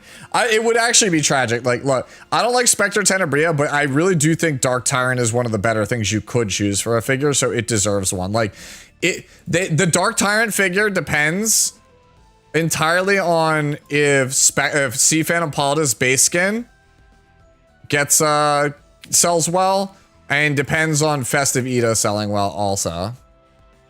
Like both of these figures have to sell well for 10A to get her figure. So if you're a 10A fan, you gotta buy both. Festive Ida's in the belt, yeah. I did do Holo Trials. I already got it done. I did both Guild Wars and Holo Trials already. Yeah, I'm gonna move over to Tristan a little bit earlier tonight. I'm probably not gonna raid into him because like I told him ahead of time. Normally I don't care if I usually just let Tristan have the raid and let don't bother doing it on YouTube either. But for this one I really wanted to make sure that I had a YouTube VOD of it because like I'm really excited obviously for tonight, and I wanted to have a recording for just to go back and be like, hey look, I did this thing. So just probably a dumb reason, but yeah. Also Twitch, despite having, you know, been doing this for like a hot minute, Twitch just refuses to give me partner. Even though I have the numbers, they just keep declining me. So having more numbers would be good, because then I'd be like, come on, man. Like, you can't just like keep denying me like this. Like, it's been going on a year. I've been denied for like a year straight for Twitch partner. It's really frustrating. I meet all the numbers by like a huge margin, and they keep turning me down.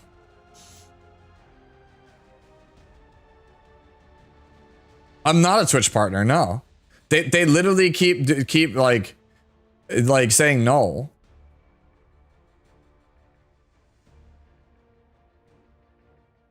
Like literally I showed Tristan the notice that I got.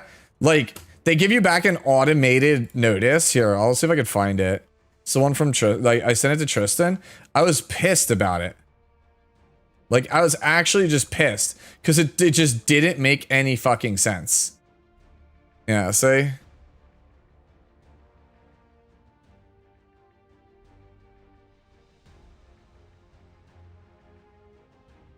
Right?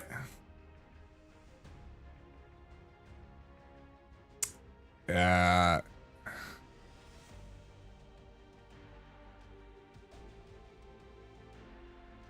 Like okay, yeah, I can't find it, but like basically it was like an email. This basically I got an automated response saying like, you don't have enough streams with over an average of 75 viewers per stream, and by our record, and you need at least like it's like 10 per month to do it. By the way, our records show you have like 15. And it's like, come on, man. Like, are you serious?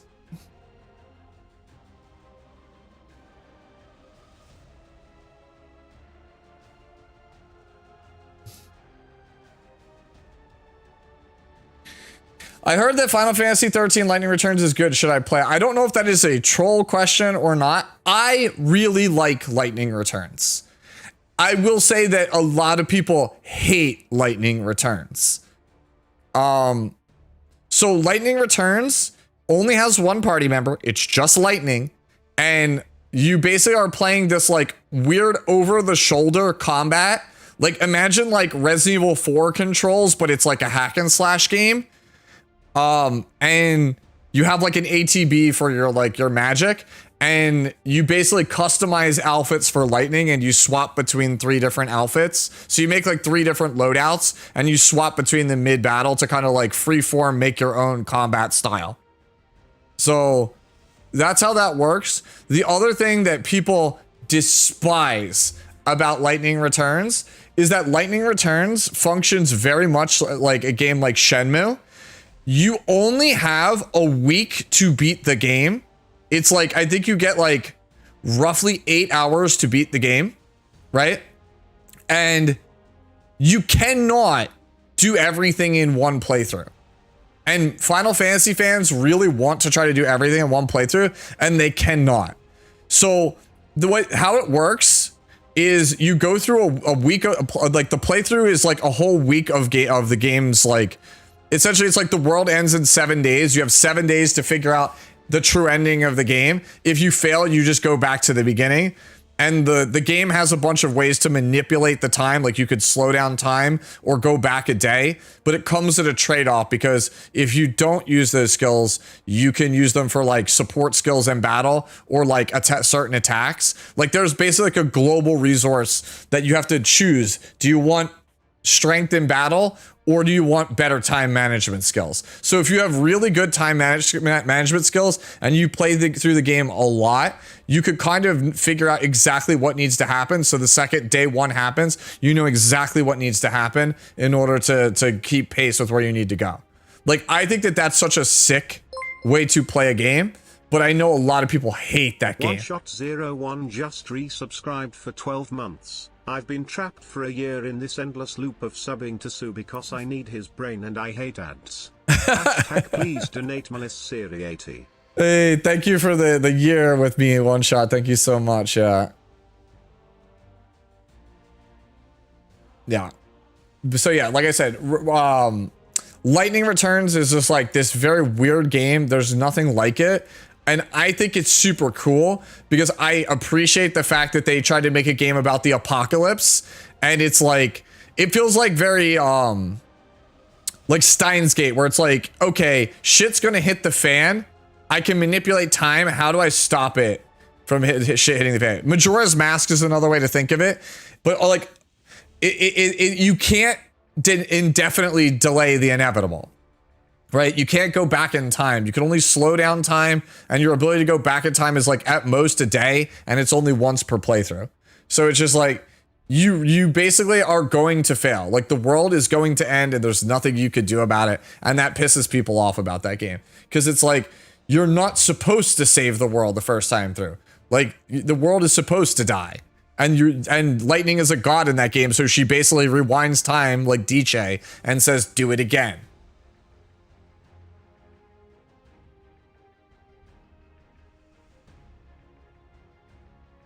Nobody wants to play the game in a super optimized fashion or to get the most.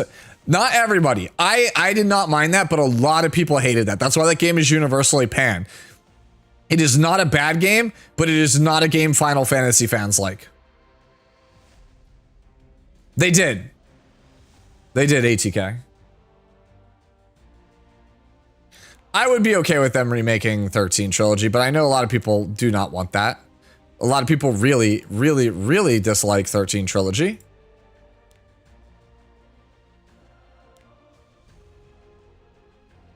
Do I like Atlas games? Not only do I like Atlas games, we did Persona 3 Reload back when it came out. Yeah, Majora's Mask and Lightning Returns are like the same premise, but because one's a Zelda game and the other's a Final Fantasy game. To be fair, I think Majora's Mask did do it a lot better. The execution was a lot better. Did I try Metaphor? We never got around to it. I bought it to play on stream and we never got around to it.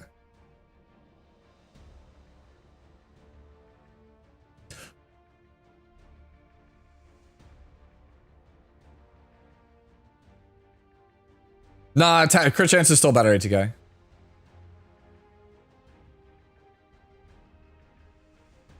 Because they also made the gap. If you look at crit chance, they made crit chance better also.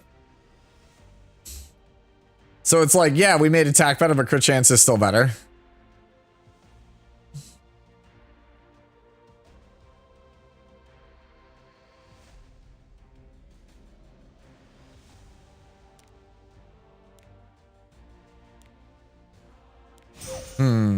Free leaves. Sounds good.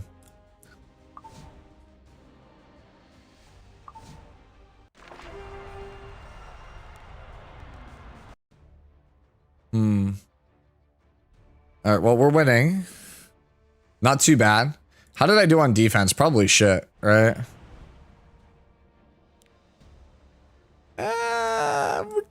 Couple of shields. Couple of shields, not too bad. Oh, they have no attacks left. Yeah, so it's over. Yeah, we won. Yeah, dude, ATK, it's so funny. Not a single person has decided to change it. I just leave it. I leave it because I want to see if Tristan will ever actually change it. Yeah, dude, exactly. Your wisdom always endures, homie.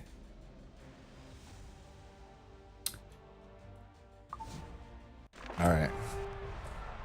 All right, let me see. Where Tristan at?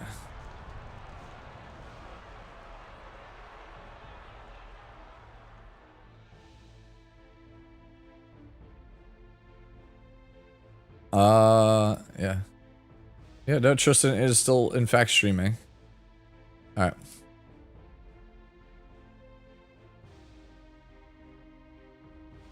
Wait, your whole guild did their attacks? We're gonna check. Who are we shaming? Chaotix actually did it. Alright, Everclear did not. Just Everclear? Everclear and Scorpion.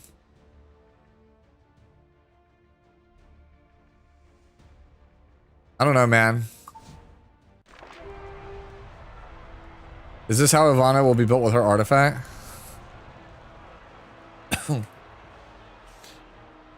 I can see this being a viable way to play the character.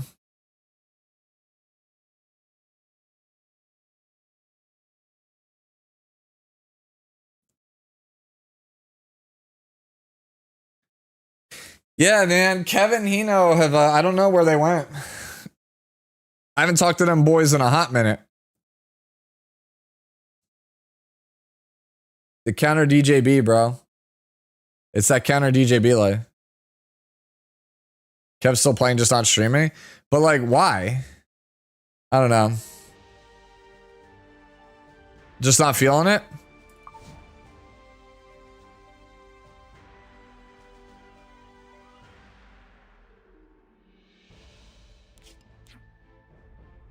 Kev, let's look at Discord. Bro, there's a chat joke there somewhere on y'all.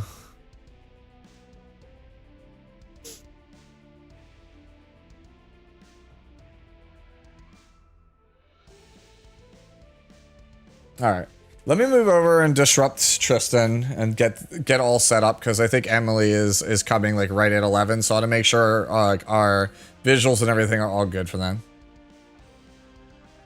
All right, so let me go over here.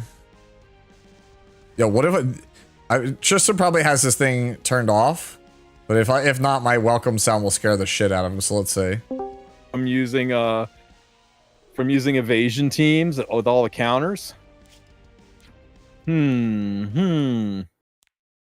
Hi, Tristan. Yo, I'm early. Sue's on me, scared the hell out of me, Sue. That's funny. I actually said on stream, I was like, I'm gonna join here and I'm gonna scare the hell out of him, but I didn't think I actually would. Man. You're lucky I'm wearing brown pants right now. What? Okay, I get what you're trying to say there, but like, what? I'm just kidding. It's funny you think I stream while wearing pants. All right, let me fix this Discord layout thingy. And like, you were giga quiet. Let me turn the volume up here. No, I'm not that quiet. Don't worry about it. No, I think it was on my end. Yeah. I'm just doing some account maintenance while we're waiting for, well, you know, maintenance. Yeah. I'm just setting you up, like visually setting this up while we wait.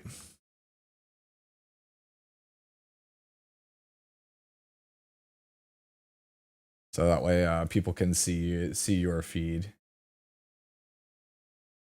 I always forget you stream in like a weird resolution. You're welcome, Valky. Glad it worked out for you. I got knocked out of top 100. I'm pretty pissed, mad, irked. I'm irked. I'm very irked about it. But it is what it is. I see. Ooh. Look at this classic Sharkable defense. Sharkable? Been a minute. Been a minute since we got a Sharka defense. Loki says you're using this unit. Loki says you have an 8K monitor. Is that actually true? I do have an 8K monitor. Yes. Damn, bro. I'm poor.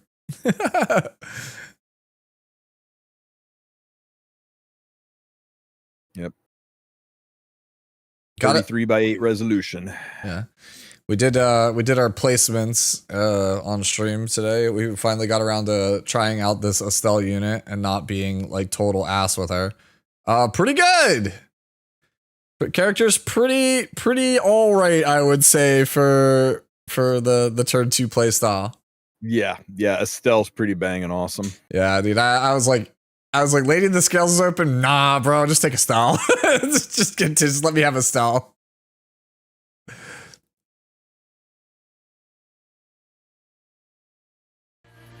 Pop.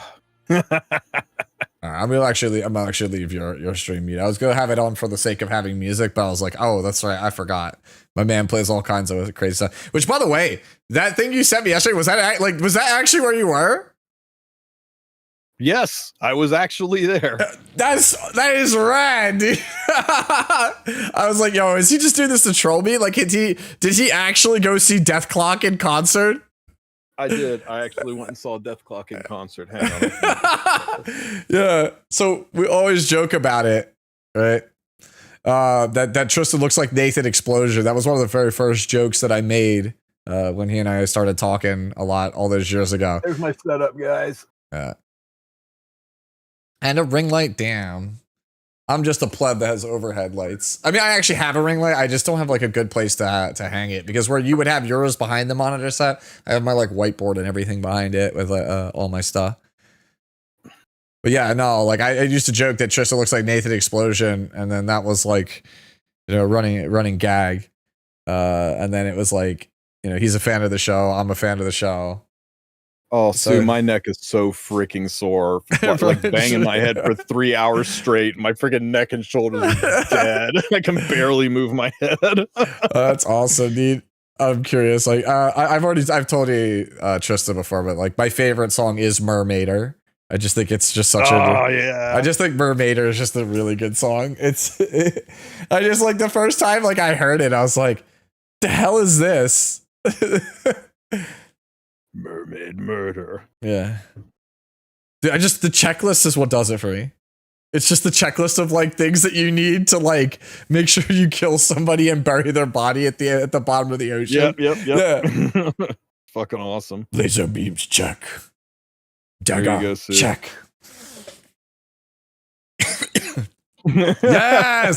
Yes. Oh, I love it. Okay. That's all before YouTube gets a hold of me and says nope. Yeah, but that I was like, I actually didn't believe that was what you were, where you're at. I was like, oh, he's just doing this to troll me. But like the fact that you're there is pretty rad, man. Ooh, you lost on auto. That feels bad. I know, weird. Weird is the username. Ugh. I don't know. It's a choice. You might regret it in 20 years, but it's a choice. Hey, it's Valky! It's Valky!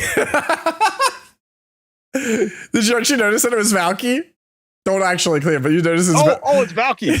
Yeah, don't actually do that. Don't do that to the homie. It's just funny that it's actually Valky. It's just so funny that it's like after that username Valky shows up. my chat's like, do it. My chat is also the same thing. Yeah, he's got the host show Mari install. Ahoy. Fight the unk. Okay, chat's demanding it. Sorry, Valk, you can hit me back. My defense is really easy to beat. Just kick my ass. Or you could just win. Just go ahead and win. Yo, what's going on, Unexpected? Hello. That's okay. You can kick my ass back. My defense sucks. Hey, you got Bach in the chat also. I saw Bach earlier to ask Hey, him. Bach, good to see you, brother, man. Yeah, Dan, you've been cleaving it up. I was at the concert, and in between sets, I was in Bach's chat. Like, I can't hear anything, but I'm saying hi. Yeah, no, Bach's been grinding, man. He's been on that grind. Like, I'm like trying to get reacclimated after like a whole season away. 12 minutes. Yeah. You already gave her the instructions, right, to come through? Yeah, I gave her instructions, but Okay. I haven't seen her or talked to her today. I mean, I talked at her today, but she shows us offline. Yeah. Well, we'll see. If she doesn't show, then I would, yeah, like, I mean, I messaged her also to make sure everything. I'm sure she'll show, man. I'm sure I'm sure she would have messaged us if shit came up.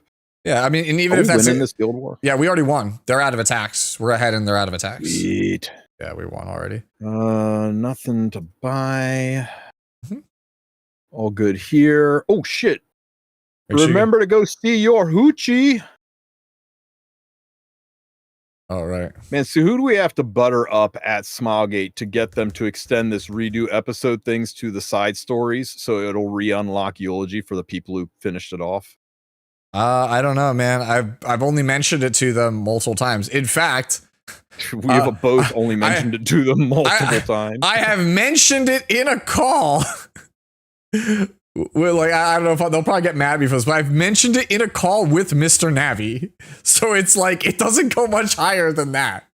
So it's like, okay, so like one of the head guys knows it's a problem. So like at this point, I don't know what else to do. I think they don't want people to do it, right? They keep coming up with ways to make other farming methods better, but the one place it's still the best way to farm is charms. Yep. Like that's pretty much it. It's best in slot for charms. Gold, adventure's better. Everything else, adventure's better, except charms and friendship farming. Especially with the changes to friendship farming, it's actually significantly better than adventure for friendship farming. And it's something that even nice newer players can do with like 4 units. Damn, bro. Hoochie was good to you today. What the hell? Hoochie popping off today. Yeah, go to. For those of you that are new, Hoochie's a liar. This sentence right here, he's been lying about this since 2018. Yeah. Yeah, dude, CZN is really good this season. Like, it's incredible this season. I agree with you, Gonets. Like, they kind of fixed almost every issue with CZN. Like, I think the character roster balance could be a little bit tighter, and I think that the auto battle is a bit finicky. It needs to be a little bit better, and I think that they could stand to make the dupe / card removal items a bit more common. Do those things, and I think we're just like right as rain. Sir.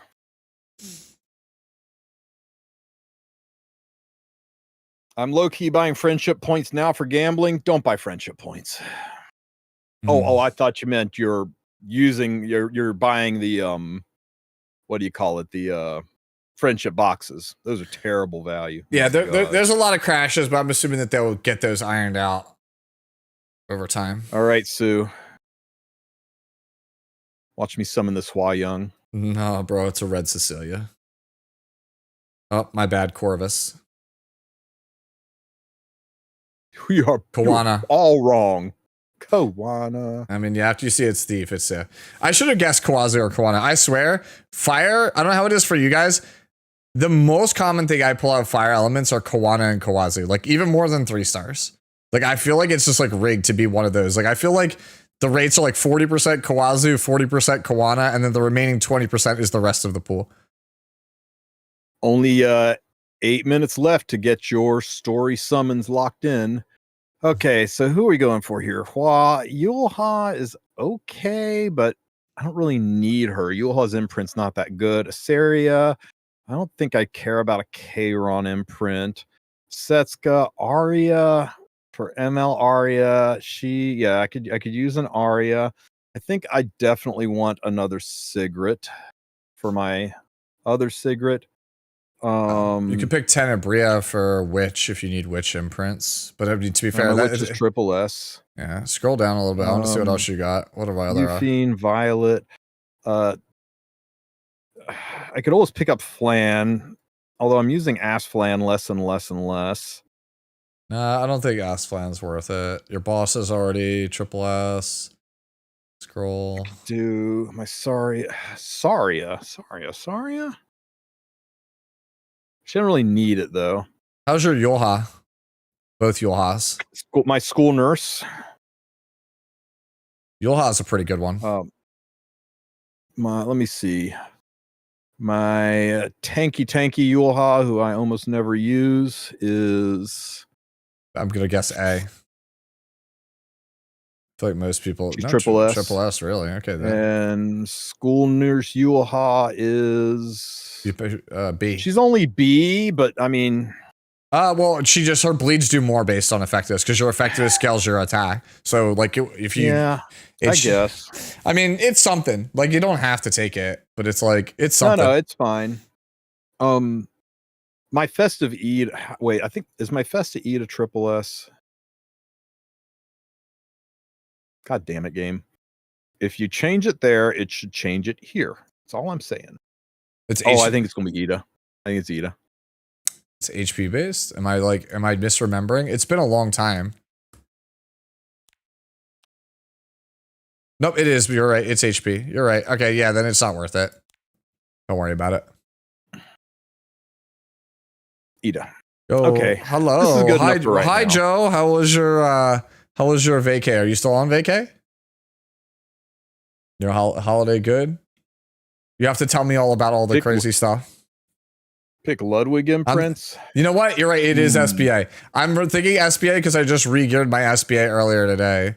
Like I literally, I literally re-geared my SBA earlier today.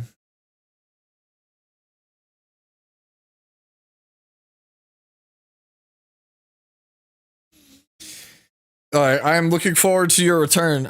We need to talk. I'm very curious. What was the coolest thing? You have to tell me about the concerts. Like, I can't think of anything else. Maybe we do summon some Ludwigs, right? Sputnik is saying it should be ML Yulha because the team imprint is HP, which is OP for the like what she's trying to do. So you can use it to juice your Jiras.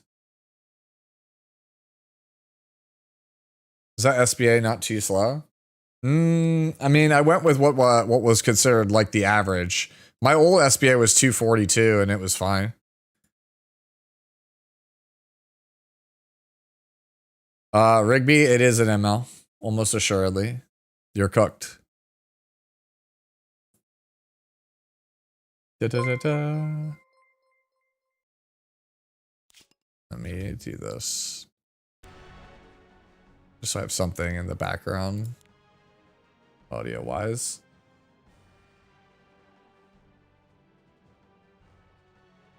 That'll do.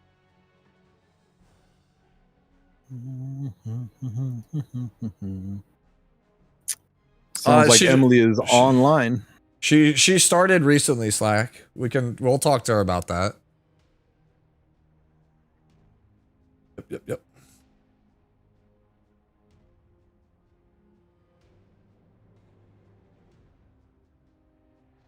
Gotta put the pieces of my account back together. A lot of units lost their gear to re-gear. Ooh. Oh, I should not be missing gear. Oh, I should start my camera for you, Tristan. You should. I just figured you're being shy. I have yours. I was like, wait a minute, he doesn't have mine. Okay, should be. Can you see it? Should be fine on my end, right? Nice.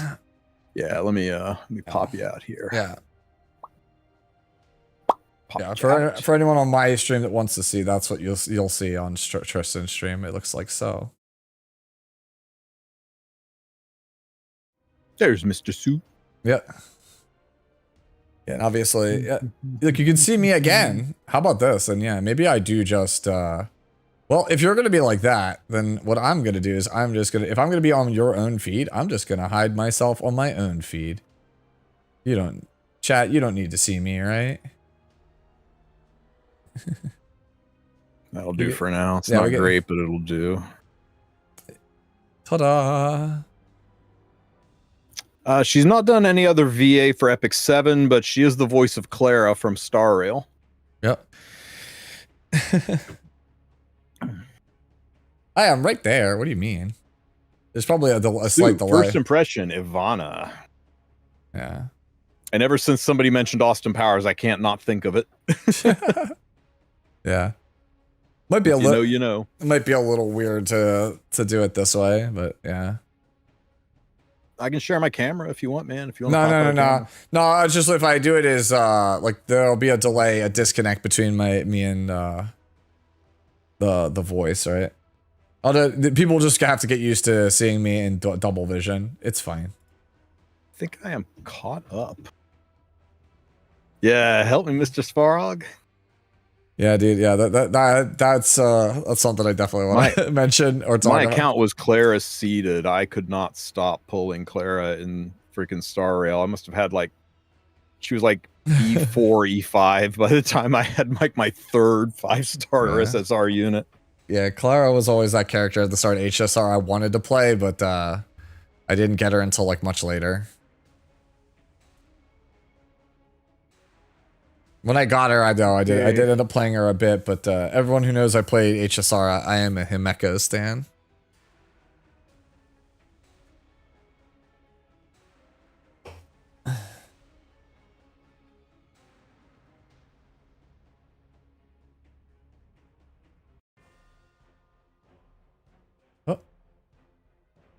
Pupper rebuilt. Just in time. Why is my pupper on Warhorn? That's so bizarre.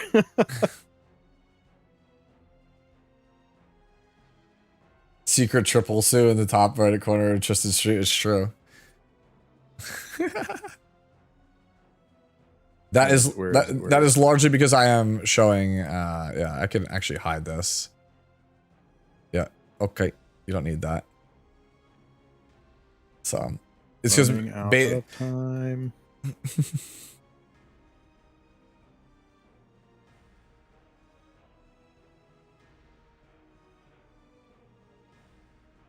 There we go.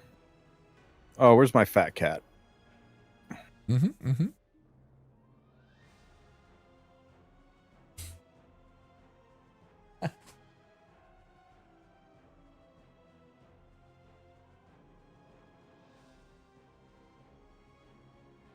The stupid deeds.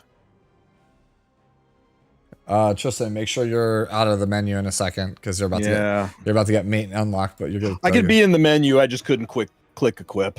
Yeah. Yeah. We're in maintenance, everybody. Huzzah!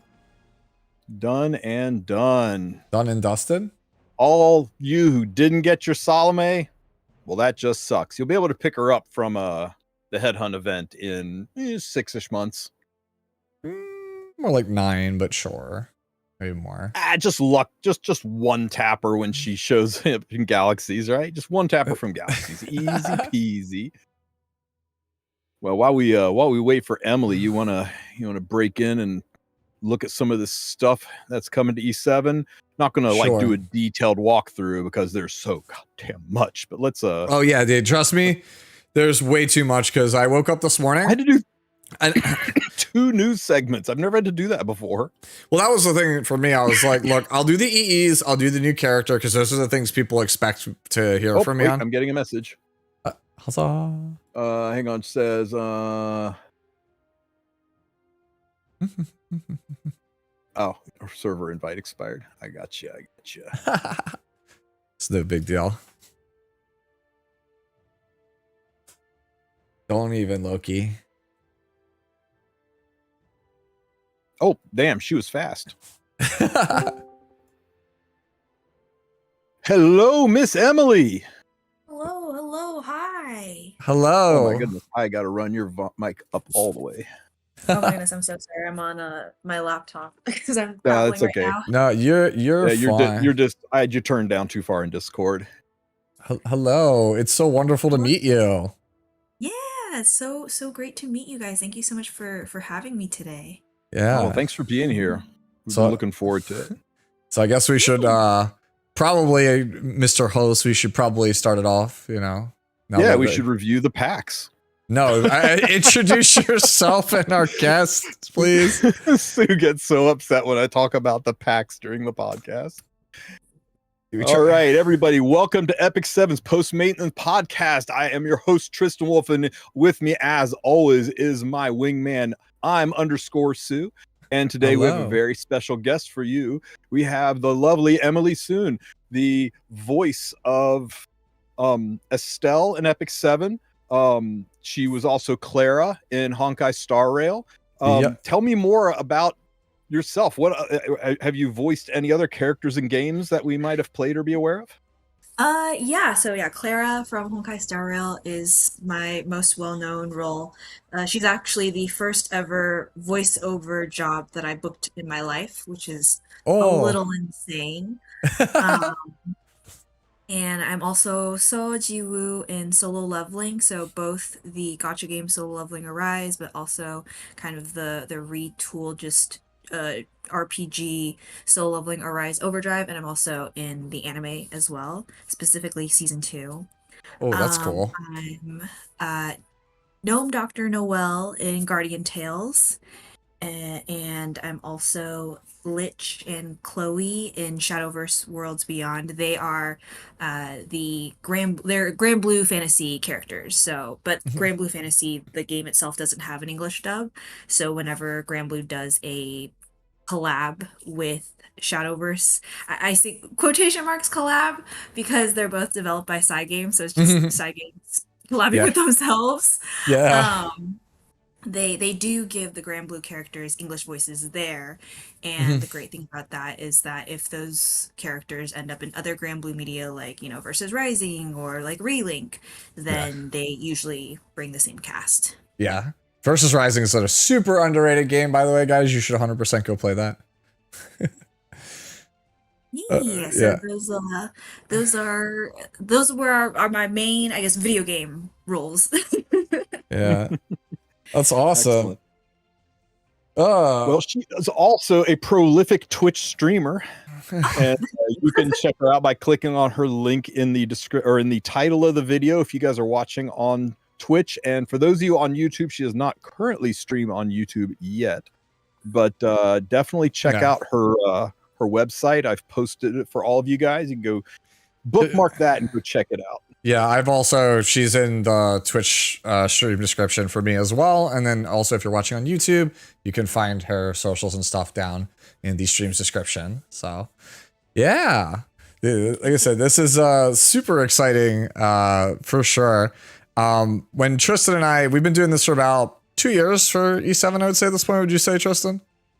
Something like that. It feels about right. It feels like 2 to 25, something like that. Yeah. So like 2.5 years ago, I originally wanted to do something that was like a podcast because I miss it from my competitive card game days. And Tristan was one of the first guests that I had on, and we hit it off. And that's kind of like how we became friends and decided to start doing stuff like this.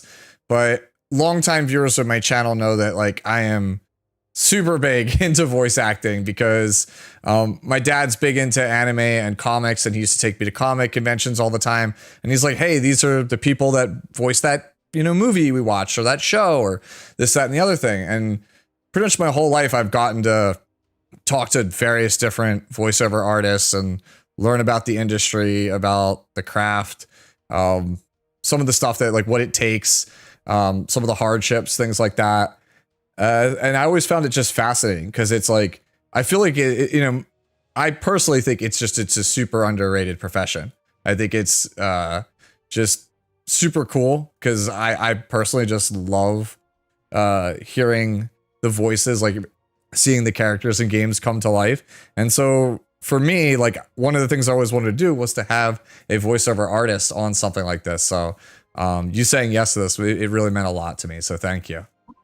Thank you. I mean, again, thank you for reaching out and having me. I think, like, I've just, you know, joined the Epic 7 community. I'm hoping to learn more about the game and interact with, you know, more people in the community.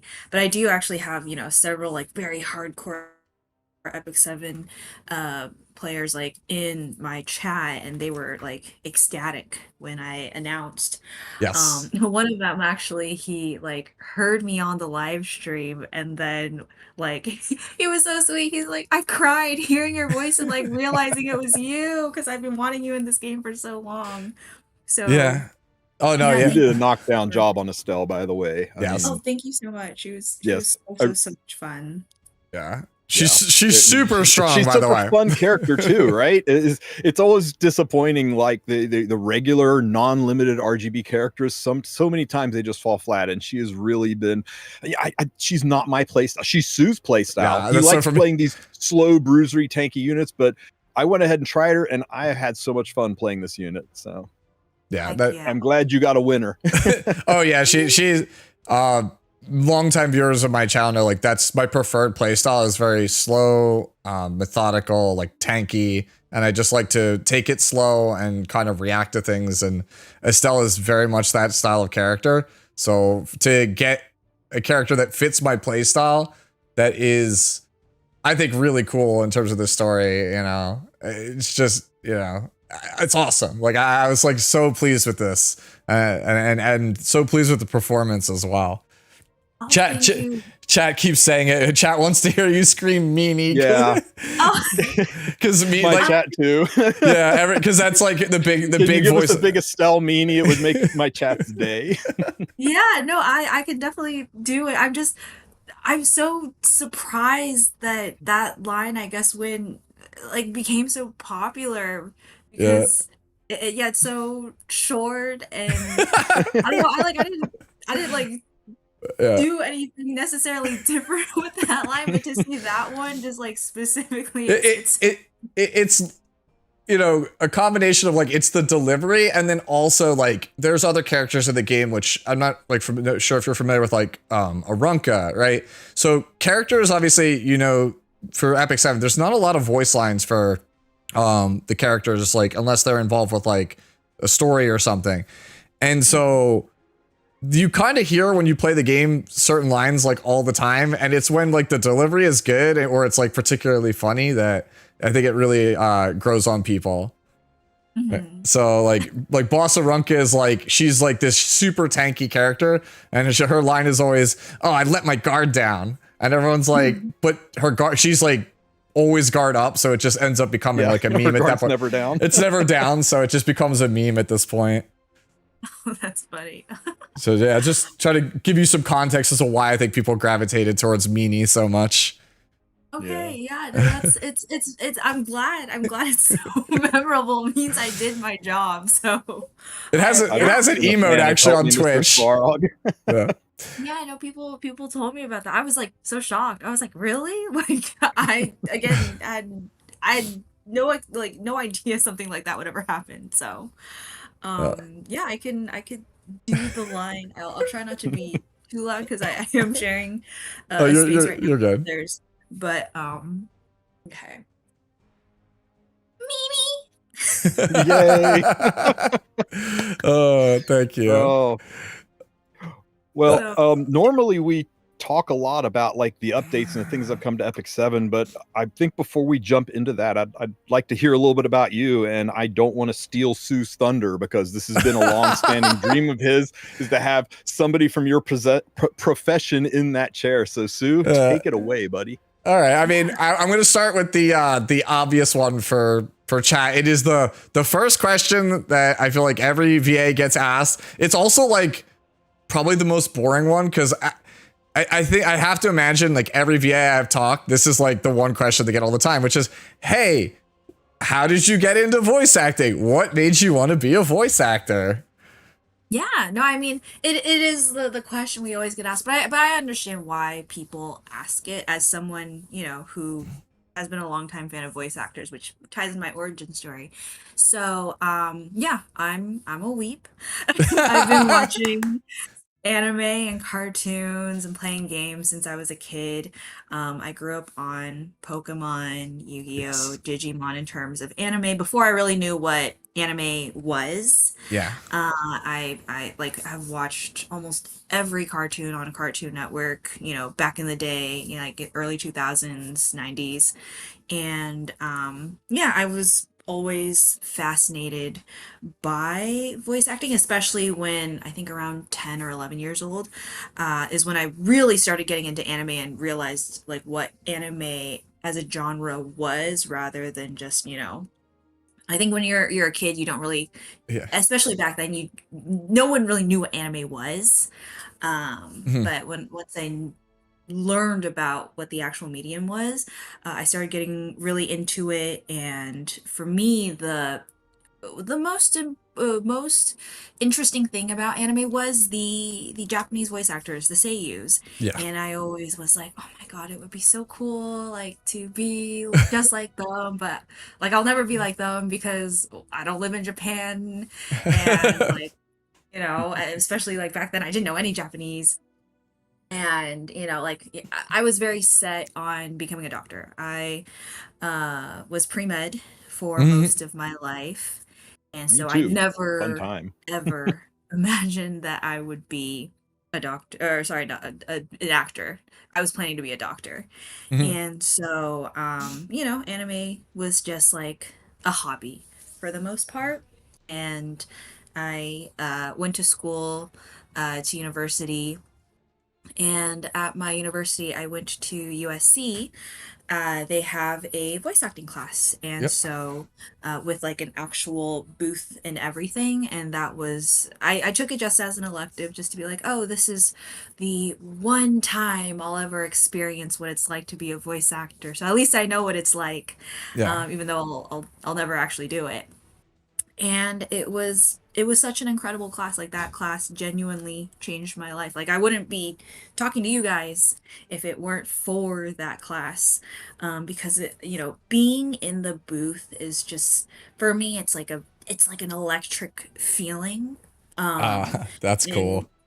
yeah, and so being in that booth, I was like, oh my god. Like I was terrified because I never saw myself as an actor because I was just always studying like STEM.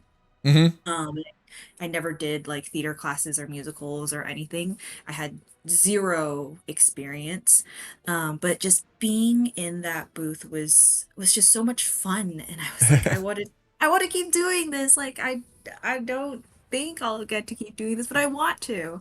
Yeah. And my professors kept talking about one alumni, Max Middleman, who I believe is in episode Yes, I love 100. Max.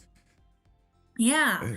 And he had a very similar path where he was also pre-med at USC, feeling unfulfilled, pivoted to acting, and is now incredibly successful, like so very successful. And hearing his story, I was like, oh, you know, maybe I could do that too. That sounds kind of like me. And then, yeah, I graduated. I went to Korea for a year to teach English, and then I came back to America just as the pandemic was starting. And then that's when I started taking classes very rigorously, going to as many free webinars as I could, and just Yeah. absorbing voice acting. Because by that point, I was like, okay, I don't want to go back to medicine. I don't think I really want to become a doctor. I still, you know, I I think in another life I could have been a doctor if I hadn't, you know, tasted what the voice acting life was like. Um, Yeah. No. but after, you know, seeing what it was like and what it could be, I was like, oh, I think this is what I want. And I'm very lucky that it has been working out for me the past couple of years. Like I said earlier, Clara was my first ever booking, my first ever role, and I booked that gig 6 months after I started training, which is unheard of. Oh wow. Yeah, So that's I actually really quick because you hear about people taking a long time to find their footing. Like that was like one of the things that was shocking to me when I would talk to these people is like you think of somebody like Steve Bloom, who's like one of the big names in the industry, and like to this day, like he still regularly has to just like put in an incredible like volume of like auditions for stuff. Like it's not like a guaranteed thing. So Mhm. I'm glad that kind of worked out for you. Like that's super cool. Thank you. Yeah, I'm very lucky, and I tell that to everyone who comes in my stream who's like, "How do I get started?" And I'm like, I can tell you my experience, but like know that that doesn't happen to everyone. Yeah, it's definitely like a lot of like trial and error. And you, you think of like things like Matt Mercer talks about how like, you know, sometimes he just sends stuff out and it's like, you just expect to never hear back. Right. You think of Yeah. like, Ben Starr, right? Ben Starr is like the perfect example of that. Just for years doing his acting thing, and then just one day you get the right role in the right spot, and you just take off from there. That's pretty much the whole industry. Like when I talk to these people, I say everyone's story, everyone's path is totally unique and totally different. So that's why even though I know it's the most like over asked or like boring question, it still is a fascinating one to see people's like, you know, path. I just feel like in general, just listening to somebody like the path they've taken in life is always just fascinating. Because no, I 100% agree. Yeah. I mean, we kind of touched on it there, but like the second question I was going to ask is just hobbies. Like we already mentioned, like you anime, video games. Like what are your favorite anime, video games? And you also mentioned Seiyu. Do you have like a favorite Seiyu? I'm just curious. Yes, my favorite Seiyu is Shimazaki Nobunaga. He is so prolific. You might know him as Haru from Free, which is Free Iwatobi Swimming Club, which is my favorite anime, the swimming anime. I really like sports anime in general. Yes. Free is my absolute favorite. So he's Haru, the main character. In Free, he is also the main character in FGO. He is also, oh my goodness, he's Kazuha in Genshin Impact. Yep. He's Yuki in Fruits Basket 2019. He's got a bajillion. He's also the main character, I think, in Parasite the anime. So he's got an incredible resume. So talented. And yeah, my favorite anime is Free. I really like the art style, the character designs, the animation, and I love swimming. I used to swim. Same. Oh heck yeah. Yeah, Nice. I swam breaststroke. Okay, nice. Yeah, so I think my audience probably doesn't know that. I did that, and then sprint, just like 50 meter freestyle, like sprint was like my backup if we needed to fill. But I was my team's primary breaststroke swimmer. Oh, okay. That's super, super cool. What the? Yeah, small world, right? Yeah, you don't meet too many swimmers, like at all. They're pretty rare. Yeah, okay, whoa, that's crazy lore drop. Oh. So that's a spicy question from my chat. Being an English VA, when you watch animes, do you watch them in sub or dub? For work, well, I do watch more dub nowadays, now that I am in English dubs and just to study. I watch Pokemon only in English. I know the Japanese original is probably great, but I grew up on the 4Kids dub, and so for me it's like Me too. that's just how they are. Yeah. And I watched the 4Kids dub of Yu-Gi-Oh! I watched a lot of 4Kids dub when I was younger, but when I was like actually getting into anime, I watched only in Japanese. I rewatched like all of Yu-Gi-Oh! Duel Monsters, GX, and 5Ds in Japanese. Watched Digimon in Japanese when I was older. So yeah, I mostly watch in Japanese, and now for work, I actually do watch a lot in Japanese because it's part of my job, my production job. So I really do consume mostly in Japanese, but for me it's great because I love the J Seiyu industry. So Yeah. Me too. I'm like I guess kind of a boomer when it comes to anime. I've been watching it pretty much my whole life. My favorite is Megumi Hayashibara. Who's like, I haven't heard of this one. Yeah, she's pretty prolific from the 90s. She's Rei Ayanami in Evangelion, Lena Inverse in The Slayers. Right? She's also the original voice of Bulbasaur in Pokemon.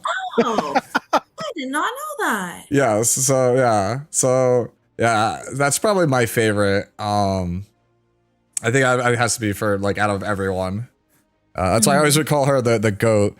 But she doesn't do much anymore. I think she is currently voicing Ranma Saltome in the Ranma Half reboot. She's reprising that role, despite the fact that I think she's like close to 80 at this point.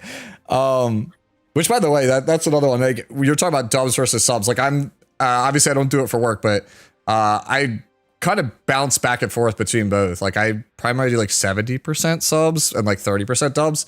But like dubs nowadays are just fantastic. I feel like compared to how they used to be. Like Ranma, as an example, we were watching it, me and a friend last night, and it was like, man, this is like a really good dub. Like it's like Suzy Young and David Arago Jr., which are in Epic 7, by the way, for those of you guys listening. That's Arbiter, Vildred, and Arya, right? So yeah, it's gotten a lot better, a lot better. So kind of moving along, just as like questions, like ice-breaking questions, because you mentioned we're on the topic of languages here. So reading your profile, I noticed that you speak not 1, but 4 languages. So I'm trying to figure out how that came to be. 4? She speaks 4 languages. Like that's the whole thing. I was like fluently, or like I pretend to speak 4, but really only 2. I would say to varying degrees of fluency for sure. It's not all completely fluent. I would love to one day be fully fluent in all 4, but I do speak enough that I sound like when I can have some conversations with people. So my heritage is Chinese, so I do speak Mandarin, and I grew up hearing Mandarin from my parents, and my relatives all speak Mandarin. So, and I used to go to Chinese school as a kid. I think a lot of ABCs, American-born Chinese, can relate to that. So I do speak Mandarin. I learned Japanese in middle school and high school, and a little bit in college, because I'm a weeb. I wanted to be able to watch. It was my elective. It was my elective as well. To be fair though, it's been so long. Like I don't know if I could do a conversation in it, but like I recognize words here and there all the time. Yeah, no, and it's useful for my production work. So it comes in handy. And then I also know Korean, and the reason I started learning Korean was because I'm a huge K-pop fan. So just similarly, it was kind of like I started learning Japanese because of anime. I started learning Korean because of K-pop, and then I lived in Korea for a year, so I was able to like immerse myself in the culture and the language. And everyone just like while I was living there assumed I was Korean because I'm an East Asian girl, and they just expected me to be Korean. And luckily, because I didn't have like accent or anything, and I spoke enough, no one ever found me out. I guess no one ever knew that I wasn't. Yeah.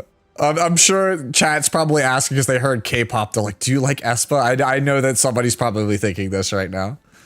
Oh my gosh, yes, I love aespa. Oh, okay. I was literally, I was at Notre Dame with my friends the other day, and we were singing Whiplash. Yeah. Are you tuned into Tristan's stream out of curiosity? Like the screen share?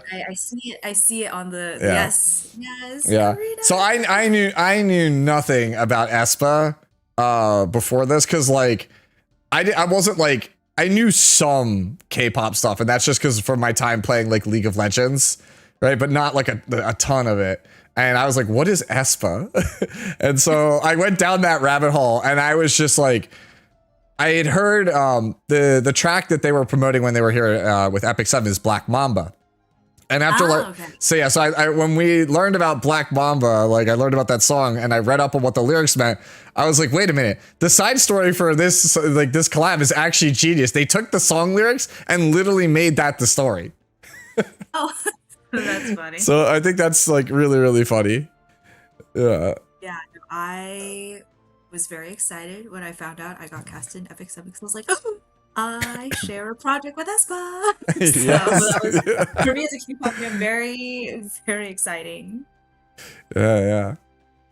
I mean, I guess moving on, next question here is I'm sure, because I don't know the details of it. I'm sure other people want to know, like, how did the audition for E7 come about? Like, is it just one of those ones you threw out there? Was it one you planned on? And then just the follow-up would be, were you aware of the game before you got the role? Like, right? Was it one of these things that's just like, I have no idea? Or did you actually know what E7 was?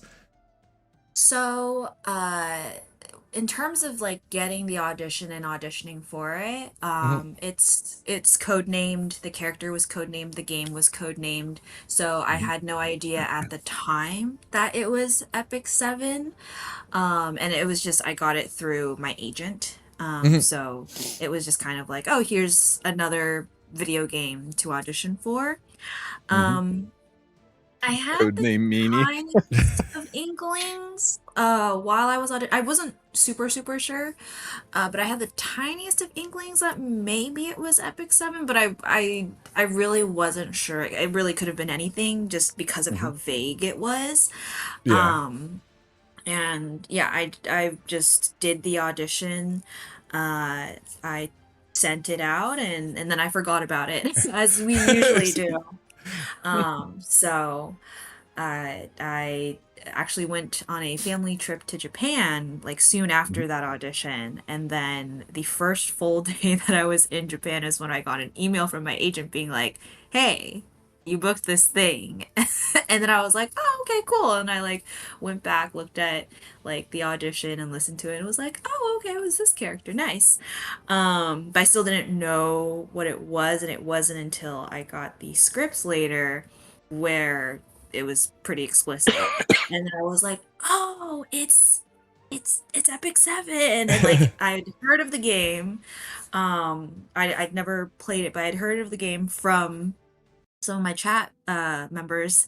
And so knowing that some of my chat members were hardcore Epic 7 players, I was like, "Oh my God, I'm now very like I was already excited, but now I'm like really excited because I know they're going to be really Yeah. excited." Yeah. So, That yeah. that's cool. You don't have to answer, but I was gonna say, was it like an in-person that you did the voice recording, or is it just like remote? I'm like just curious because I got different responses from different people I've talked to about it. Because like Griffin Burns, who's the lead Roz, he's the main character. He was in person in a booth, but like others, not so much. For my session, I was in person. Okay, okay, yeah, because like I said, like I'm not trying to like do too much, but like it's one of those things where I'm like I'm curious if they showed you like concept art or like what the character looked like. Because talking to like Jeremy Lee, she had no idea what her character's name was or anything. They just were like, "You're this girl with scissors." And so when I first met her, when I first talked to her about it, like I met her and put stuff to sign in front of her. I put Surmi in front of her as another one of her characters, and she was like, "Is this the one with the scissors?" Because that's all they told me is my character has scissors. So I'm always curious, like, what is it like they like what? Because it feels like I talk to these people and I'm like, well, Griffin got everything, but Jeremy got nothing. So I'm like, how does that work out? I'm trying to like in my head mentally figure out how does Smilegate do this? Like, Yeah.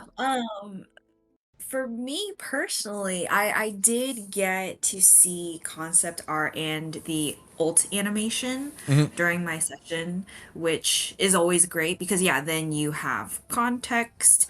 You, especially for ult animations, then you know like the levels, the volume, the projection, the energy that you need for the ult, which I know is like usually the big Yeah. line that people remember, but I guess for Estelle it's actually meanie instead. Which is funny. Um because you know, for Clara for Honkai Star Rail, I did not get to see anything. I just had to use my imagination, whereas I do know other cast members had gotten to see their ult animations, and so Mhm.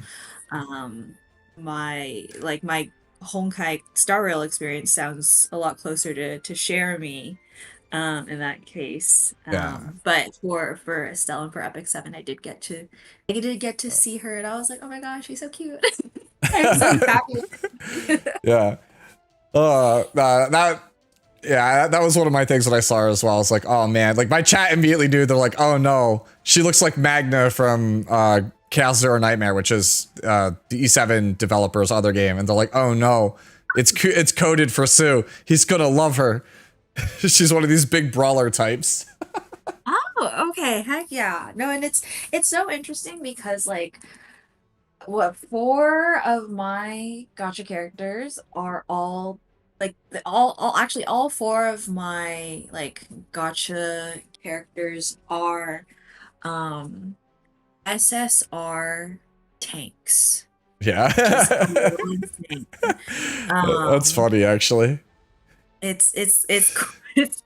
was like, I didn't know that could be my typecast because it's like, how do you know? Like, how do you just naturally gravitate towards that play style when it's like it's when we audition for things, we never know what the character's play style is going to be. We only get, their personality and their background, their backstory. So we don't actually know. So the fact that like Clara, she's a bruiser type, she's a counter.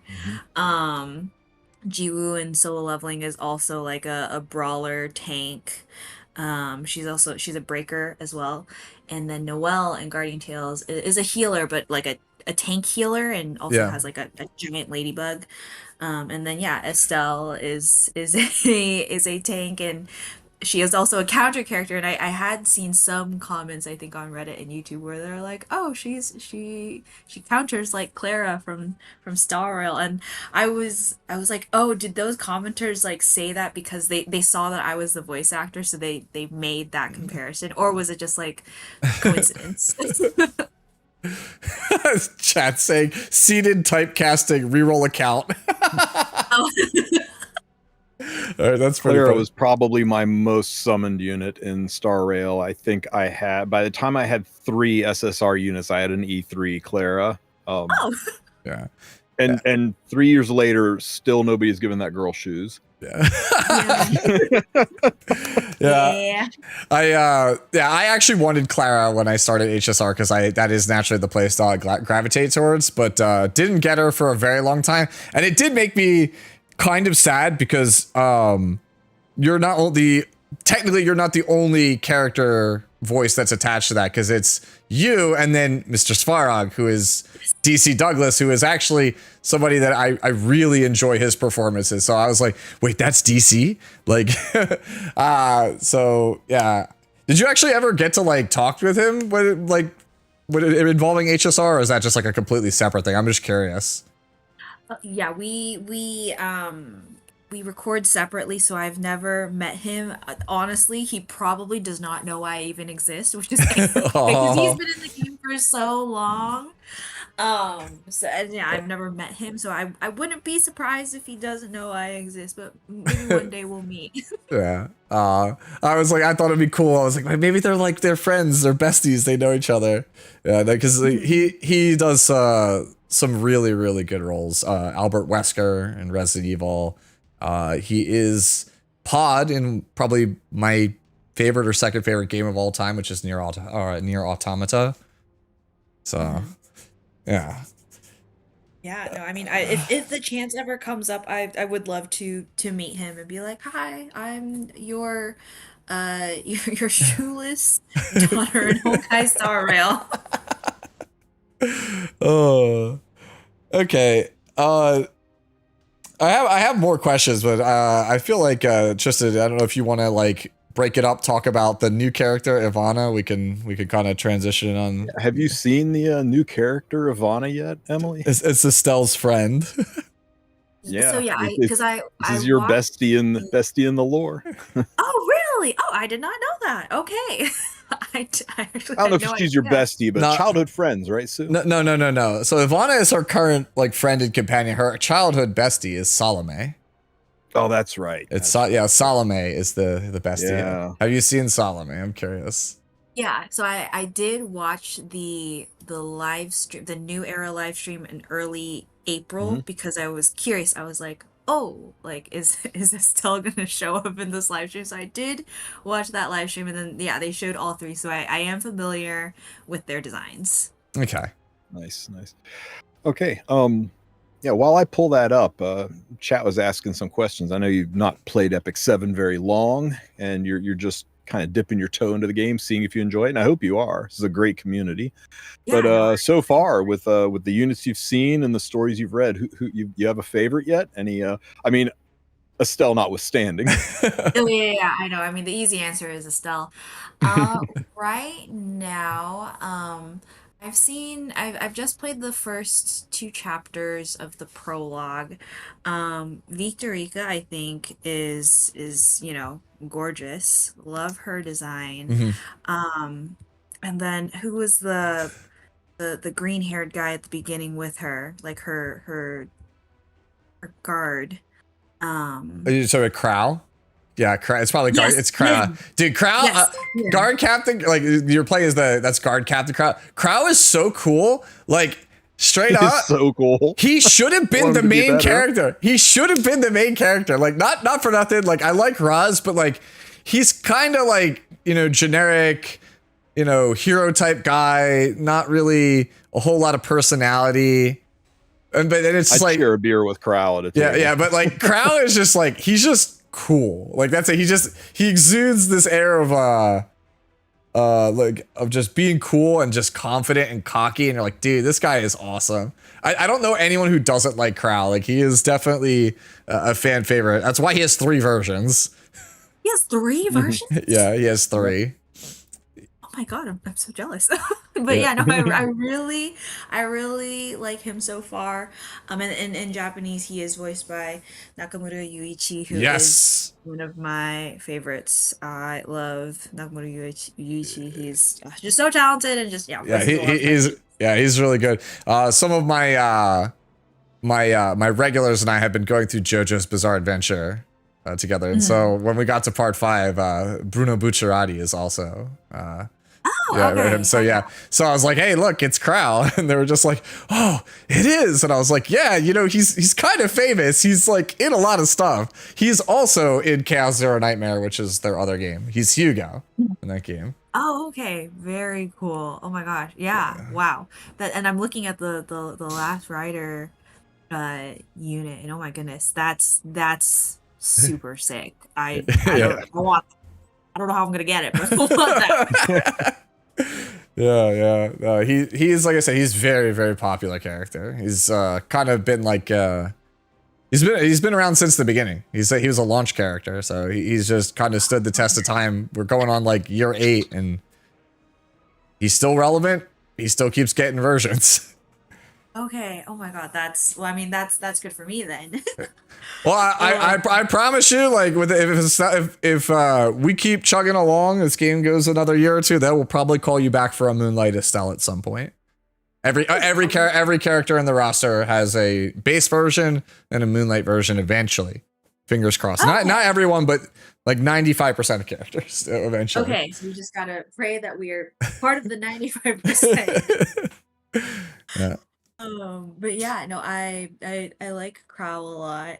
And then I had someone show me successor Teiyu, and I really like his design. He looks like Fine On from Honkai Star Rail. But he is just that, Bishonen type that I really like. So and he got a sick dragon, so yeah. I like his design a lot. I don't know anything about him. I just know what he looks like. That's it. Yeah, he's like a very polarizing unit, not because it's because like in the story he's kind of like he's like that best friend of the one girl where it's like you feel like they should be dating, but like he's too awkward to not really make his shoot his shot. He's that kind of character. I feel like in every continuity he's in. He's a really strong unit though. Like he's a little bit hard to use, but he's really strong. Okay. He's slightly better than Ice Teiyu. Really, Joe? He is slightly better than Ice Teiyu. That's a little. That's a whole statement right there. Yeah. Wait, what is Ice? I don't think So successor Teiyu is the alternate version we just talked about, like the 95% alt version. Ice Teiyu, so Blue Teiyu is the original, which just you just passed him. He's at the second from the top. There he is. So that's like his original version. Oh my You can tell he's an ice unit because he's got flame animations and red hair and red all over his costume. I still don't know. Yeah. Ice unit. Yeah. Still, it's an interesting one. That's wild. But I really like this version of him too. Red is my favorite color, so I do have a soft spot for any red themed characters. Hell yeah. I'm the same way. You can show Surmia is my favorite. You can show her Surmia. You can do Lionheart or regular. But I'm a big fan of Surmia because she feels like a 90s anime character. Oh, you can't show her the other skin, can you? I can't swap the skins without. Yeah, I don't know if I can show them without pinging the server, but I know if I swap them, it'll ping. Yeah, it's fine. was gonna say normally she has this like, you know, it's like almost like a military suit with like the knee-high like white boots. Oh, with a big flowing cape. I can do this. Yeah, she feels, like I said, I like her because she feels like we talked about Megumi Hayashibara. She reminds me of Lena Inverse from the Slayers, which is like from like 1994. Yeah. Oh, yeah. okay. Yeah. So her hair is like a almost like it's like a reddish purple here, but the base version you can see is red on some of the other ones. Yeah. Okay. Oh, she's gorgeous. Yeah, that's actually Cherami's character. This is the one we were talking about her earlier. Okay, nice.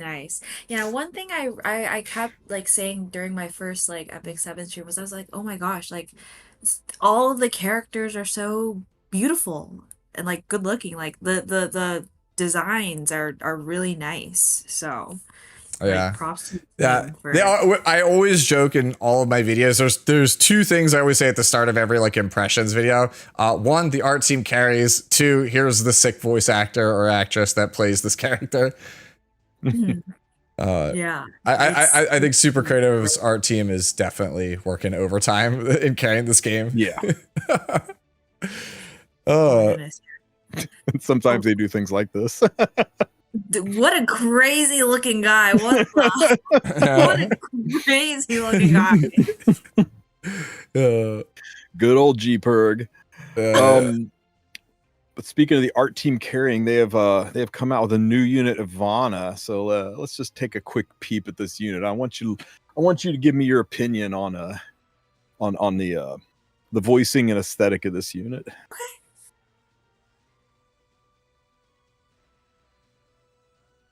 Okay.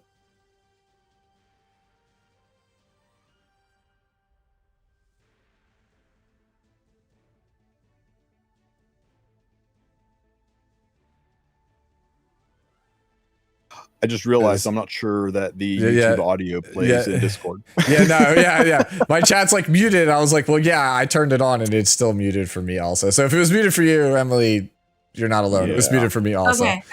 I was checking my settings. I think that's streamer mode that does it. Yeah. I got to figure a way around that at some point. Yeah. I actually, like I said, I had fun this morning trying to figure out who voices Ivana. Actually, it was I think her name was Lana McKissack. I think it was. I never had heard of her before, so I was very like curious. Just apparently she's got a tiny hat and a tiny teacup. Oh. Yeah. Oh my goodness. Yeah. We were joking that her hat's actually normal size. She's just 25 feet tall. Yeah, that's been our running joke between me and Tristan, because like that was the thing when I saw it, I was like, I mean, the animation's gorgeous, but I was like, does she have to be in like the hat? Does she have to be in the revealing like body stocking? And then also, does she have to have the world's smallest hat? Like, but apparently I was in the minority on that one. You know, people were like, everybody likes the hat except Sue. Oh my goodness. She's got some really good expressions. Yeah. Yeah. Oh my god, there's Estelle. Yeah.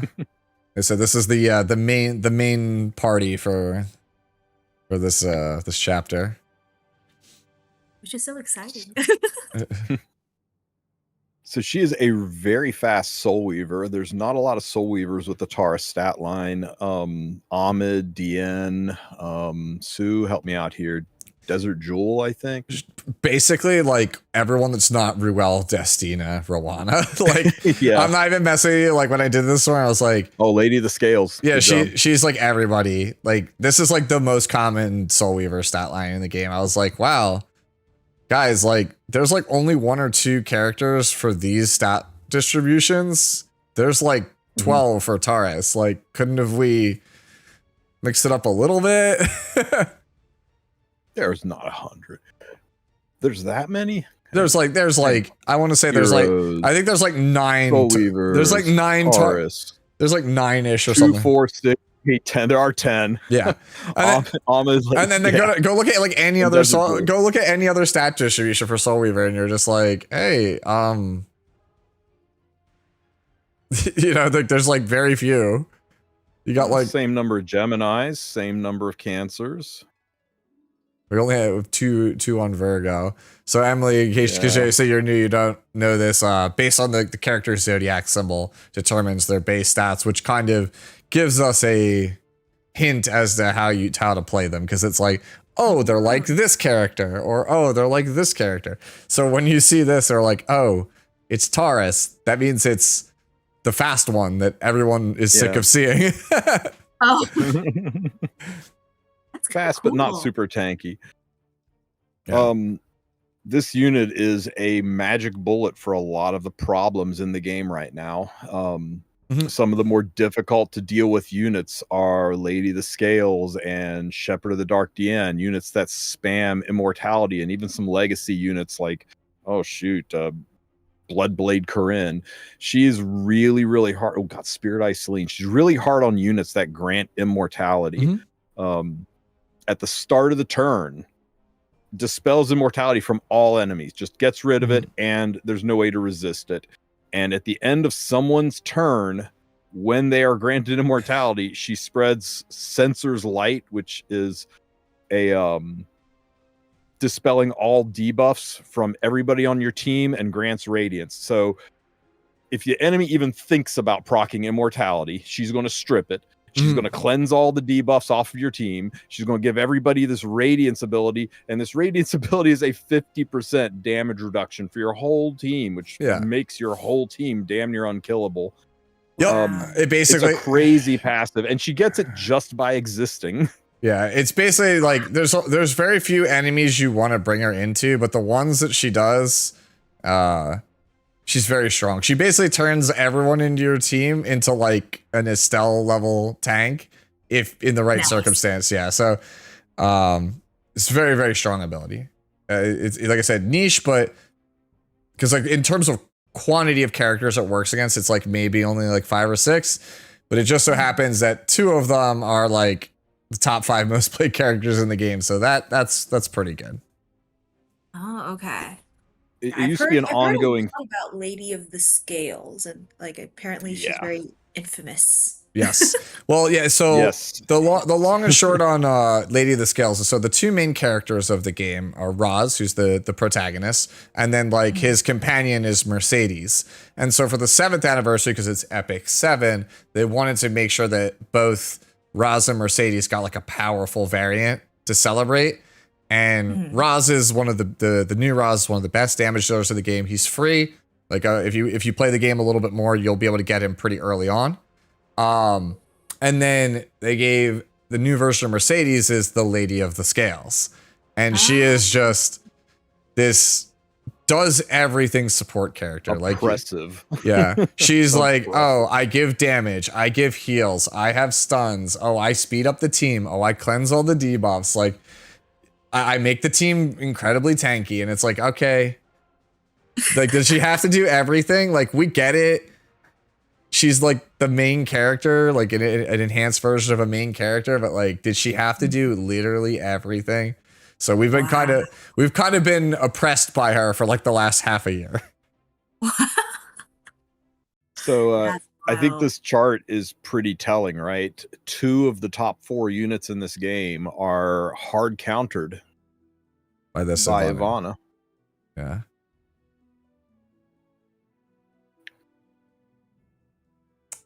No, she does not dispel immortality from your own teammates. It says when the enemy is granted immortality, and that she dispels it from all enemies. So you cannot take immortality and force trigger it like you can with many other units. At least there's that.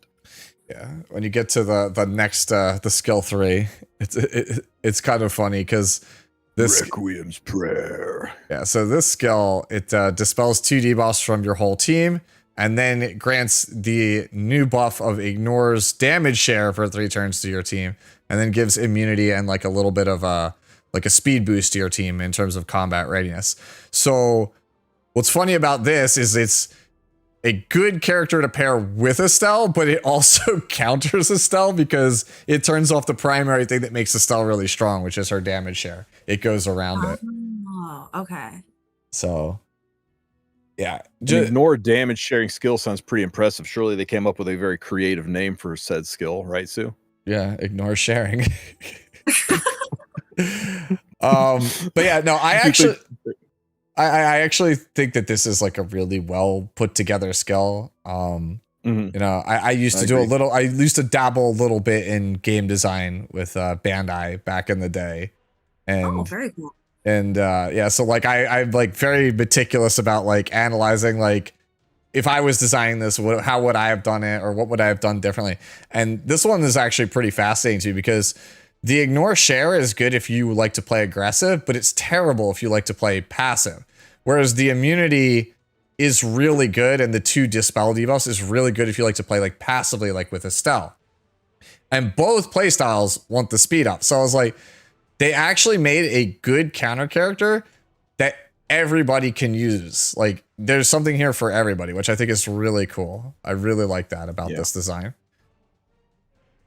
So far, 2 of her 3 skills have had increasing combat readiness on a unit that's already pretty fast as base. So she's going to zip and take lots and lots and lots of turns. Somebody in chat already said it. She'll pair really well with Requiem Rowan, who takes a turn every time somebody in the front row takes a turn. Put this girl in the front row, and you're going to be spam cycling 2 units instead of just 1. Yep.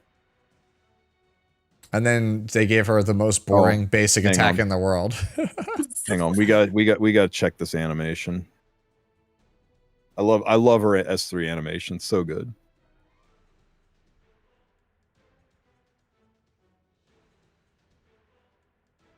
I just like it. Yeah. Yeah, the hands, the light to banish the hands is, like I said, it's so cool. And on her A1 skill, her S1 skill, Smilegate remembered they were doing a Soul Weaver, and they better put some Soul Weaver like skills in there somewhere. So here is her healing skill. Heals the ally proportional to the target's max health. So that, if I'm reading Epic 7 to English, I believe that means it's proportional to the person being healed is the target. You're correct. That's proportional. It's not, you're not going to like be able to S1 into Nodos and get a giga heal for your whole team. It heals like Ruel. It heals like Ruel's Key to an Oath, as opposed to like Desert Jewel Basar's heal back in the day was like based off of like his attack score plus whatever. It's been so long I forget. Yep. So, you know, if you've got a low HP unit on the team and a high HP unit on the team, they're going to receive different proportionalities of health because it's based on their health. You'll get probably the same percentage of health back, but you're going to see very different numbers appear. And if you soul burn it, it'll increase the amount recovered, which generally these kind of skills, when you soul burn them, you get a metric F ton of healing back. And when you don't, it just takes the edge off. But, yeah. Yeah. Okay, I was gonna say, I just overall, I just think she's just a good character. Like, I think everybody's gonna want to pick her up because I don't think anyone likes playing against Lady of the Scales. So if you hate that character, this is your out. It's you get 1 copy and you call it a day. Oh my goodness, it seems like there's so much drama from this. Oh, so now don't be fooled into thinking this makes Lady of the Scales go away or this makes DN go away. They're still going to be top end units. If you're like, but I just pulled them, what do you mean they're dead now? No, they're just not a unit you're probably going to slam on your first or second pick. They're probably moving down to late 3 or 4 or 5 picks, and they will be devastating there. But if you pick them early, it's like when Death Dealer Ray was at his peak and they released Schneal. It didn't make Death Dealer Ray go away. It just made people stop picking him as the 1-2 pick. Yep. She's a silver bullet that stops them, but she doesn't remove them from the game. You just got to pick them later when you have the option to get rid of this unit if she shows up, or to bring her onto the team with this unit. So, yeah, don't despair. Your ladies and DNs will still have uses. Just not going to be as these unstoppable juggernauts that they used to be. Yeah, that's right. Less first pick Lady of the Scales, more first pick Ruel and Estelle. Yeah. That's actually what I was doing. That's going to be a nice fast. Yeah. People, like I said, I love that stuff, but other people are like, no, please, no. It's too tanky. It takes too long to kill. I love playing Estelle with these thermonuclear cockroach passive units. It's like I actually managed to play this unit in a way that is very, very successful and totally not the way Tsu would play this unit, because Estelle pops off, right? She pops off when people on your team take a lot of damage, take a percentage of their health. Well, there's certain units that have a damage limit skill. So no matter how much damage they take, they can't take more than a certain percentage of their max health. So you can build these units super fragile because they can't lose more than, 30, 40, 50% of their health in a single hit. So you build them super fragile, so even a sneeze takes that health away, and it makes Estelle pop off. She gives them a massive barrier, usually bigger than their total HP pool anyway, making them even harder to kill. So you constantly are proccing Estelle, and it makes them nearly unkillable. And most of these cockroach passive units, we like to call them, these damage limit units, are just thermonuclear, like Tori and Lorena. Yeah, they're just big I've glass had so cannons. much fun pairing them with Estelle and blowing things up, and playing Estelle in a way that probably makes Tsu cry a little bit inside. I mean, well, the way you're talking about it is literally just like your opponent does anything, they just get shield bashed by Estelle in the face, which that doesn't happen as much as it is for me. For me, she's just like, I hold the line. Your way of playing it is much more like shield bashing. Oh yeah, she's knocking hats off Monopoly men left and right. It's amazing. We were talking. They need to make that the April Fool's joke for next year. It's just like then her animation, how he knocks the top hat off the bald guy, have him just get a revenge for all the times it got knocked off his head. They do some pretty funny stuff for April Fools. Like the one year they had like the training dummy that everyone beats up to test the skills. They had that training dummy get its revenge on the whole cast. And they got the actual the world championship commentator to voice him too. Oh, that's fun. Oh, Yeah. that's cute. They did a little mini documentary. It was like his first time ever doing voice acting. They brought in like a Korean voice actor to like teach him how to do it. I think it was actually Roz's like Korean VA they had to teach him. It was pretty funny. They're like, we brought in a professional. Oh wow, that's super fun. I love when companies do fun stuff like that. Yeah. So the last thing for Ivana is your 50-cent word of the day, and an artifact that I think is being critically underrated by a lot of people: Excommunicant's Censor. So this one's just your basic stat stick for a unit that wants tons of effect resistance. It gives her 22 and I can never do the math at the halfway point, but anyway, up to 30% effect resistance at plus 30, 22.5 at plus 15 if you only get one of them. And it's going to give you 15 to 20% increased combat readiness when the caster does not have a debuff. And remember, her passive cleanses the whole team, including herself. And that means that 35 or that 50% CR push she's going to get, it's going to be 70%. Now, it can only be activated once per turn. I think the biggest complaint I've heard about this artifact is like, well, yeah, when the caster doesn't have a debuff, but casters are always going to have debuffs. All you have to do is have anybody on your team cleanse, and then the enemy takes a turn, and boom, it activates. Yeah, I actually really like this thing. It's like a. Go ahead. No, you first. Sorry. I think it's like Soul Constellation, which is Lulika's artifact. It's like a different version of that. Like you think of it, that's already historically very good for a Soul Weaver. Yeah. And this is just that, but with a much easier to trigger condition. But it's like much easier. Yeah, but it's not as impactful, right? You get less effect resistance, you get less of a push, but it's easier to trigger. So I think this thing is really strong. Yeah, I think for some of the faster Soul Weavers, it'll be a nasty bridge.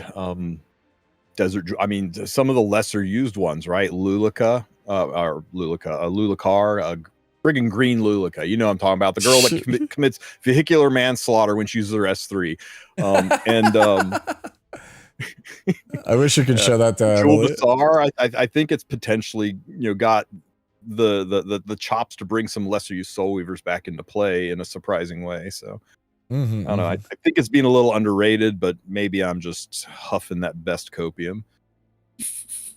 Yeah, this is just a good artifact for a lot of Soul Weavers. Like until we get it in our hands, like I don't really know how strong it is, but like I suspect it is strong. I just don't know how strong. But I do think it's gonna be one of those ones where maybe you'll use it some months and then the meta will shift and you won't use it as much, and then it'll be good again. And you know, it's just one of those like flexible, evergreen. I feel like Soul Weaver artifacts. Like I feel like you're gonna be using it a lot going forward. How gross is it that the artifact for the unit that stops Lady of the Scales might actually be pretty good on Lady of the Scales? Yeah, it is. Yep. It still annoys. Irony. It still annoys me. We were talking about stats earlier. It still annoys me that the Lady of the Scales is a Taurus and not a Libra, because a Libra in like the zodiac symbol Libra is literally the scales. it still irks me to this day. She's also the Lady of the Scales, and there's nothing balanced about her at all. You got me there. Okay. Oh my goodness. So that's it for our girl Ivana. She is going to show up in the Covenant summons on May 14th. So a week from tomorrow. May 21st. She's not a limit. Oh, she 21st? Why did she's You're right. She is. So 2 weeks from tomorrow. Wait, today's the 14th. What are you doing, Tristan? 24th. 48th. We're in the East Coast. It just turned midnight. Till 3 in the morning at a metal concert. I can barely hear shit. You leave me alone. Oh, it's fine. Oh, dude, look at her animation with the hand going for the cookies. Whoa. And her smacking the hand. It's great. I didn't see that one. I actually did not. I didn't see that at all. That's pretty good. I kind of love her lobby animation. That's actually really good. So yeah, she will be out a week from today. She will not be out after maintenance. You got a little bit of time to save up for it. And she is not limited for the 25th time. Yeah. You get I have to give them kudos though. Like they're 2 for 2 on this. Like Estelle is surprisingly good for a non-limited. Like I am actually like kudos, because for years I've been like, can we just like stop making like the limited units that newer players can't get later be like the best ones in the game? Like, can you give us some like home runs that everybody can get? And I think these last 2 have been pretty big home runs in that regard. Like I would like to see that trend keep continuing. I would like the game to be more accessible, please. Thank you. Devs, I know you might be watching or you'll watch the VOD. Please make it more accessible. Oh, somebody in chat's saying that ML Celine with Summer Photogenic will totally solve the problem of this unit. You think all of this damage sharing or damage reduction stuff, all this stuff that's coming out right before the summer when they're going to rerun Hua Young and Summer Photogenic Artifact? I mean, do you really think that that's a coincidence? Yep. You really think all these damage share units happening right before a rerun of the anti-damage share artifact is just random chance? Smilegate's playing the long game on you, buddy. You better save your bookmarks and get ready for summer, because it is rolling up on us fast. Yep. Okay. So now that Ivana is in the books, should we go back to more fun questions? I feel like before I like ask any more of the ones that I want to ask, we should I know chat had a couple of them from earlier. It's been a bit. I'm like curious if chat has any that nothing too crazy, but no, it doesn't bypass reduction. Sorry, that's my bad. It bypasses damage share, not damage reduction. I remember seeing one earlier. I can't remember for the life of me what it was. So Emily, what is it? For real? Are you enjoying Epic 7? Yeah, no. Has it got its hooks into you? Yeah, no, I'm very curious to know more. Like I think the system with like the guardians and the heirs is very, very cool. I think Zeeg is so funny. I really like his character. He's just a silly little guy.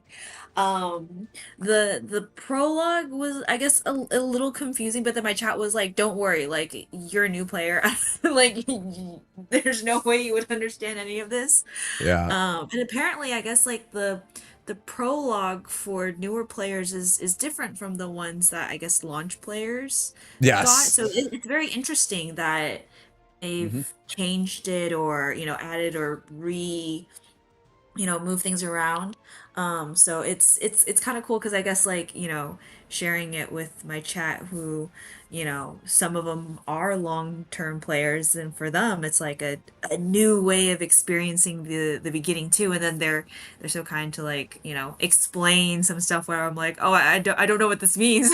And they're like, oh, don't worry, this is what that means, or this will get relevant later, or da da da da. So Yeah. I'm definitely I want to play more for sure.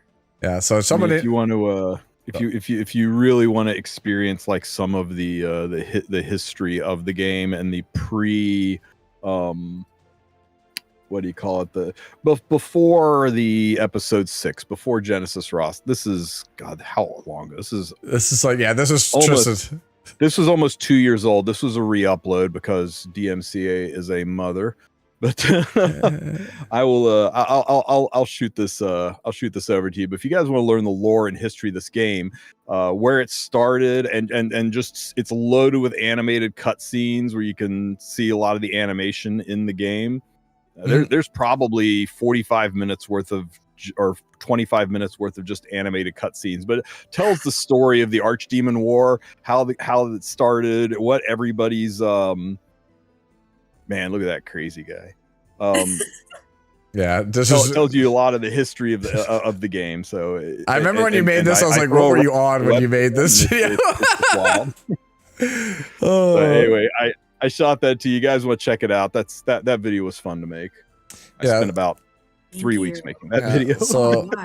So some I actually saw like from, well, Bach asked a question, but I'm gonna save that one for the end. So Bach, trust me, I saw your question. I'll get it. The one that chat was curious about, they wanted to know what is actually your current main game. Like, what is your current like main game obsession? That's a good question. Let me think for a second, because I've been playing K-pop rhythm games pretty consistently for rhythm like games 7 or 8 years. The old answer would have been Pokemon, like just Pokemon mainline games. Not because, and it's not that it's not the answer now, not because I don't love Pokemon. It's just I don't have time to play the mainline or just like play Pokemon because of work. So, good problem to have. But I do miss playing Pokemon, so I'm like very behind. Like I still haven't completed Shield yet, and I know everyone's like moved past that. Like everyone right now is playing Pokemon Legends ZA. Yep. So, I play a lot of TFT, Teamfight Tactics. I love that game. It's the learning curve is pretty steep, but it's not so skill based like League of Legends or Valorant that I can't play it. So I appreciate that there's a game like that. I actually just really like auto chess in general. I never knew that before playing TFT, but I really like that genre. It's very popular here. Very, very popular with some members of our community. Another Valky's a friend of the channel. He's really, really good at TFT. Like, he loves to play that game. Oh, okay. Heck yeah. No, I love TFT. It's like my wind down game when I have time. So I guess TFT probably, but there are weeks sometimes where I go without playing TFT. So probably my K-pop rhythm games, because those are they're kind of like gacha games in that you open up card packs every day, and it's like you're gachaing the card packs or the cards. But I do play those every day. I log in every day to get my dailies. And then it's actually funny you're saying that. I remember I had a friend of mine gave me these the K-pop Demon Hunters cards. Like, they're like from like McDonald's or whatever.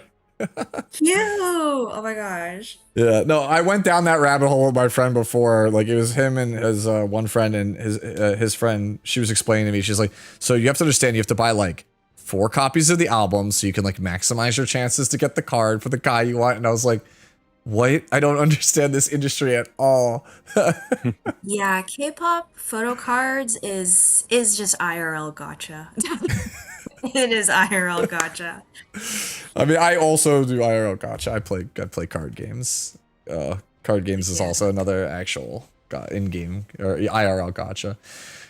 Okay, so I guess kind of jumping back to some of the questions that I had sent you earlier. Guess we'll just jump into the next one on the list, which is so I already talked about it a little bit before at the start of the podcast, but one of the things that fascinated me about VAs is like when I talk to them, learning all this stuff about the industry or about their jobs just in general. So I wanted to ask, what's something you feel most people don't know about your job? Like something that's either underappreciated or they might not know?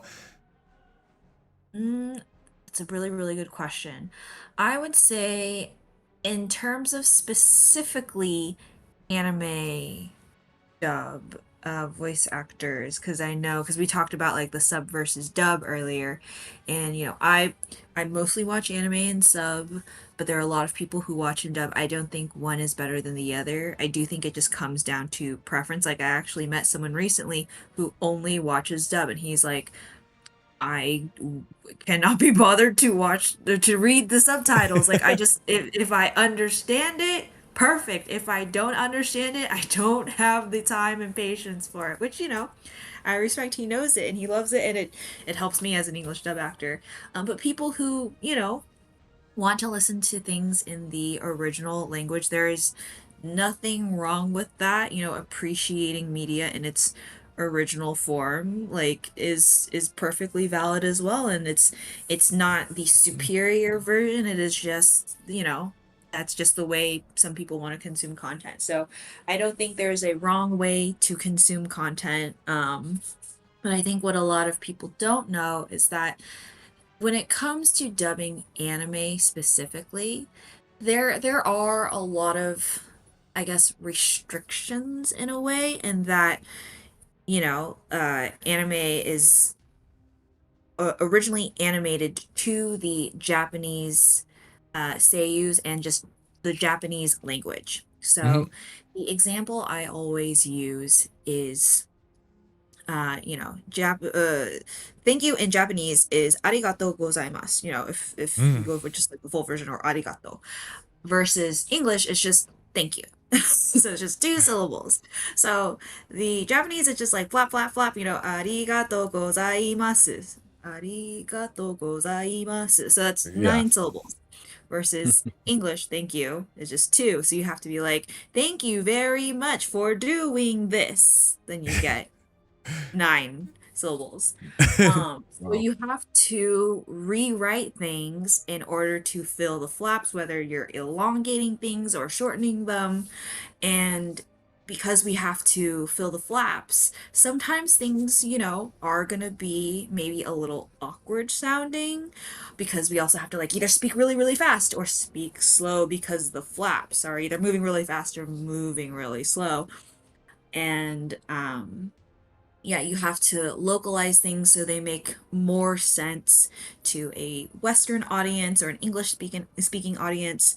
Like some, cultural jokes or like Japanese puns are not directly translatable in English, so you have to find kind of the closest equivalent. So it's not always a one-to-one direct translation, which I know a lot of sub fans have an issue with and have been quite vocal about sometimes.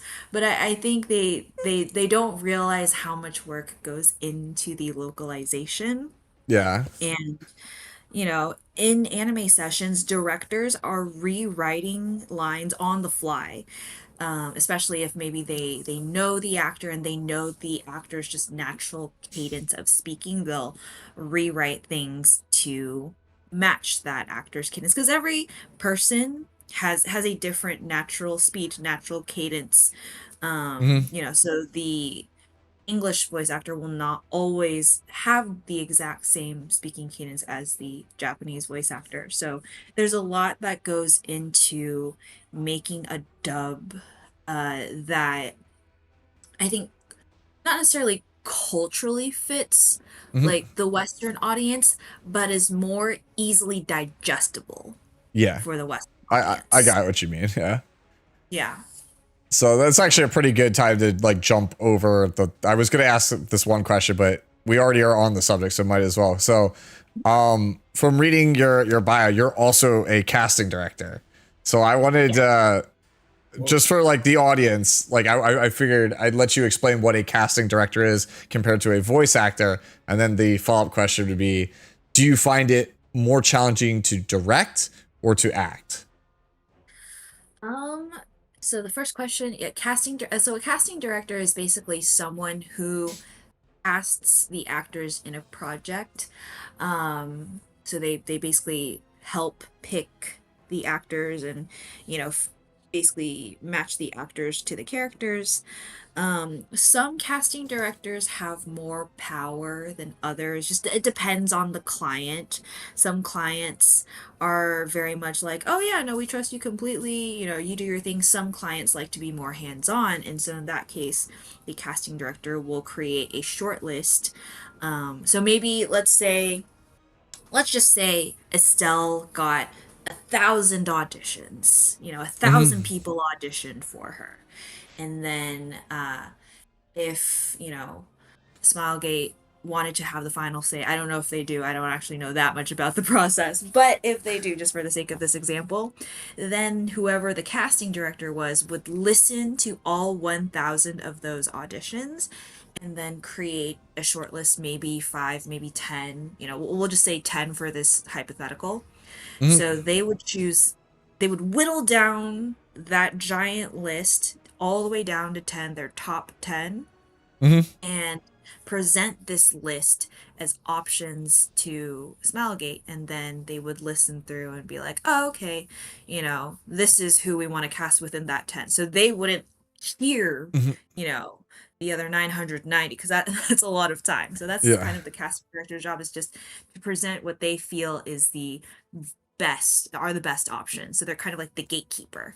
Uh, And then in some cases where maybe Smilegate would be like, "Oh, you do everything, and we'll just give final approval, but we trust you." So then the casting director, they'll listen to all 1,000 and then they'll just choose one out of those 1,000 mhm. to cast for the role. So they are kind of like the gatekeepers to projects.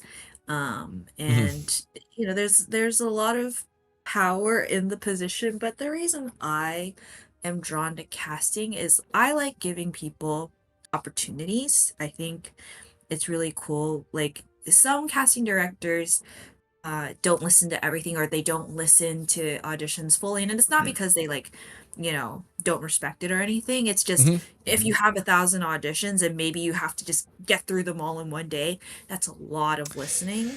Yeah.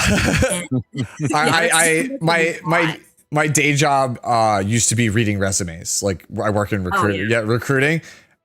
Do you have any idea how many just like slide across? My eyes will glaze over if it's 2 pages or more. I just want a simple Yeah. one page, just keep going. So I understand. Yeah. Exactly. Yeah, no, basically the auditions are just job resumes but in audio form.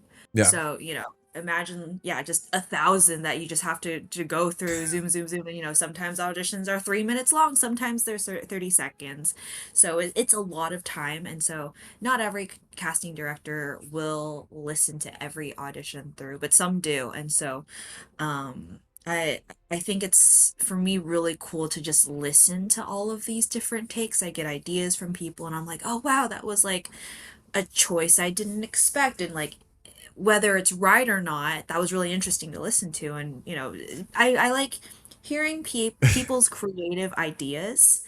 And yeah, I think it's cool to share opportunities with people, and I'm also very grateful to the people who have shared opportunities with me. So it's kind of like my way of giving back. Yeah. It's funny you say that because I'm sitting here thinking about this because I remember like going to my boss after I saw a resume. I was like, "Did you know this is the woman that made Tickle Me Elmo?" Like it's just like this it's like the most insane thing I'd read on a resume. I was like, "We have to give them a shot. This is like this person's so cool." So I definitely 100% understand because like you're talking about this is like, yeah, I've been there. I've given people opportunities that I normally would have because like this is so awesome. Yeah. Yeah. No, I love casting. It's really fun for me.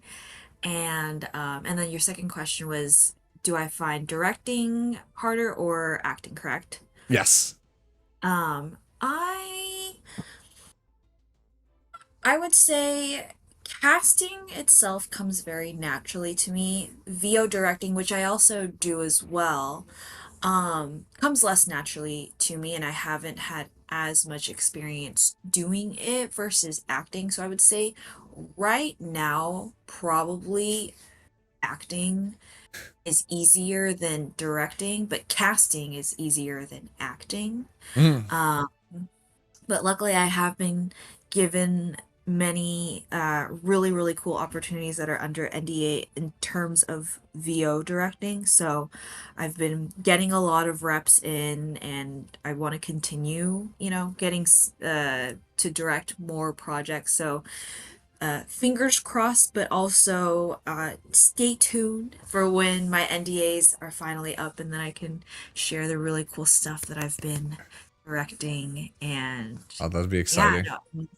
And for me, like, acting will always be number one out of the three. Like, if I had to like choose one only to do and I couldn't do the other two, I would choose acting for sure.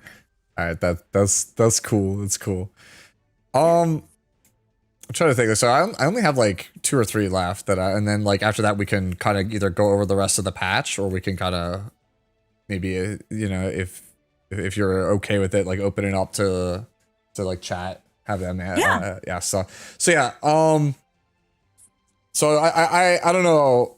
We're talking about Max earlier in the stream. So that was one of the things I sent you it originally, but the pitch for the question was in the past I got to speak with Sarah Williams at a con at one point, and I asked her what got her into voice acting, just like how I asked about your path, and hers was a lot of Looney Tunes, and also she really admired Crispin Freeman, who people who play Epic 7, you guys should know this as Straze or Charles or Ray. Yeah, Mr. Correct Your Posture. Yeah, so he's been around for quite a bit. And so that made me think, like, man, she really likes Crispin Freeman. Like that was the person that inspired her to get into VA, or just like, who she looks up to. So I was like, hey, I wonder who does Emily look up to? Like who is someone in the industry that you look up to? Yeah, no, I mean, Max for sure is someone who, yeah, like he doesn't know it. We've never met. So he probably also doesn't know I exist, which is totally a-okay. But he, his story changed my life. He just doesn't know it. So yeah, and again, he's so talented and has an incredible resume. So if your chats don't know who he is, like, look him up. And the role that like was like, oh my god, for me at the time, because it was when One Punch Man was airing, and he's Saitama in Yes. One Punch Man. I was like, yes. oh god, he's Saitama, I'm watching that show every week. That was like crazy when my professors mentioned him. And as a Pokemon fan, OG Pokemon fan, like Veronica Taylor, who is the original voice of Ash Ketchum, Yes. is incredible. And I remember, like, as a kid, I always assumed that Ash was voiced by a boy, because as a kid, I didn't know that women could do little boy voices. It was not comprehensible to me when I was younger. And then I remember, I think maybe when I was like 10 or 11, I saw a YouTube video of Veronica at a convention, and she was doing a panel, and she was, I think doing the Ash voice and like bawling, or she was doing something. And I watched that video and I was like, oh my gosh, Ash is voiced by a woman, and she didn't use a voice changer. Like, that's just her real voice. Yeah. That was shocking to me as a child, and I was like, "Oh my God, that's so cool. I want to be able to do that one day." Yeah. So, um, yeah, Veronica Taylor was It's a, also a it's a good huge. choice. It's a really good choice. Yeah. Yeah. For Max, like currently, like Final Fantasy VII is my favorite game of all time. Obviously, he's in the remake as Red 13. I think his performance, because when I talked about it, I was like, hey man, your performance as Red in 7, and his first instinct was, you hated it, didn't you? Because I guess a lot of people didn't like it, because he just was expecting it. And I was like, I think it's like such a genius performance, because if you guys have played the original game, Red as like, he's like this like, dog-like creature with like a flame tail, and he comes off as like very dog. Yeah, he comes off as like very sagely and wise, right? And he's like, oh, I'm like 80 years old, and he has this like tough voice when Max voiced him in remake, and then you get towards the end of Rebirth, and it's very high pitched and squeaky and like sounds like a little kid, and that's when his grandfather explains to you, oh yeah, like his race lives to be like 1,000. He's actually like a teenager, right? He was just trying to be tough the entire time, because it was like, oh yeah, so like Max was like, well yeah, this is like the big pull the curtain back and you find out he's just like a little kid, so he decided to play him like a little kid, right? And I thought that was just such a genius decision, like a genius call to be like, yeah, why wouldn't he? Like, if he's actually a kid and now he's a kid, why shouldn't he act like a kid? He shouldn't have to do the tough guy. But a lot of fans just did not really appreciate that, I think. But he has my respect for that, because I was like, man, I think that's just like such a genius decision when it comes to, making the call. I don't know if it was him or the director or whoever or Square, but I was like, that is just a genius decision to do that, in my opinion. Heck yeah, no, and I mean, yeah, his range is incredible. So, and it's, like as actors, sometimes we have agency over the choices we make. Sometimes we don't. It's, the director wants something different, or, the client wants something different. And, they usually have a lot more context of like either the story or the character themselves. Because, like, for us as actors, we're kind of the last piece of the puzzle, and we usually come in with the least amount of information. Like, I directed a project recently, and I had gotten the materials and I prepped for a very, very long time, and the clients themselves, like, obviously knew everything about the character and the context of which, they were, being integrated into the game. And when we had lunch afterwards with the actor, and we were like kind of talking about the process, I was like, oh yeah, thank you, client, for, helping prepare me so much, so we were able to have such a successful session. The actor later was like, oh my God, like, I feel like I was the most unprepared, it sounds like, because I didn't know any of this. And I was like, no, that's okay. Like, as the actors, we just go in and we see the lines. Sometimes we get, context, if the director is able to give us context for the lines, or we'll see, like, for combat lines, it's like we'll see, like, your small attack, medium attack, big attack, or death, or idle line. So we'll get sometimes like very surface level, directions or context like that. But a lot of the times we're just absorbing information, whatever information the director and or client can give us, and then just making a split second choice right at that moment. Yeah. Um, That's cool. yeah. So yeah, I don't know what Max's case was, but I love that you really enjoyed it, and Yeah. it's also, art is subjective. Art is 100% Mhm. subjective, and I've had, criticisms from people for my work as Clara, especially, like, she was my first role. I didn't know what I was doing back then.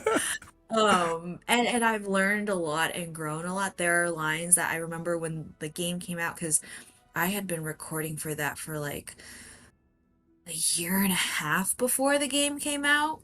Mhm. So I grew a lot in that time, and then since then even I've grown even more. There are a lot Yeah. of things I would do differently now that I've gotten more time in the booth.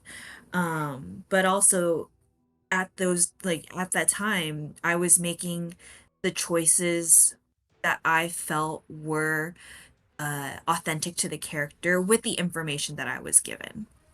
Right. So Yeah. yeah. No, it's funny because like to keep on the Crispin Freeman example, because like I know you guys out there know who he is because he's Charles, right? One of it, Emily, this is Crispin Freeman. Looks just like him, doesn't it? Yeah. Oh my God. yeah, So And he's cool. What the heck? yeah. Show He's, Straze. Straze is I think his coolest looking he's one of character. the he's like one of the main mentors and caretakers of Prince Aether, and his line when he does his big nuclear attack is correct your posture, and it's just so iconic in this game. Yeah, we call him the chiropractor, like that. Just he's the posture corrector because it's like it used to be such a thing. But yeah, his is his other character. Whoa. Yeah, dude, I love the I cape. know, right? The cape is the coolest part of it. Like Yes, it's the galaxy. That's crazy. Yeah. Yeah, he's the character. If you play through the story, he's the episode 2 antagonist. The God Killer is his title. The God Killer. Wow. Oh my. Okay. I mean, now I have to keep going. I need to see. I need to sell our guys on more E7. I am so sorry about your free time, Emily. This game is going to destroy it. But yeah, so as I was saying, dude, with Crispin, if you go back, one of his first roles was the Slayers, which I think more people should watch. That was Konosuba before we had Konosuba. If you listen to him in that, right, and then you listen to him like now, you're like, it's like night and day. Like you can tell he's like leveled up so much. Like he's gotten so much more experience. But it's like it's always fascinating to go back and it's like, you know, how did Wendy Lee sound back in like 1998 versus like now, right? Like how Cowboy Bebop versus now. So yeah, it's like it's a process. We've been saying that pretty much since the beginning of this podcast. Like it's a process. It's a journey. As all things are in life, right? Yeah, exactly.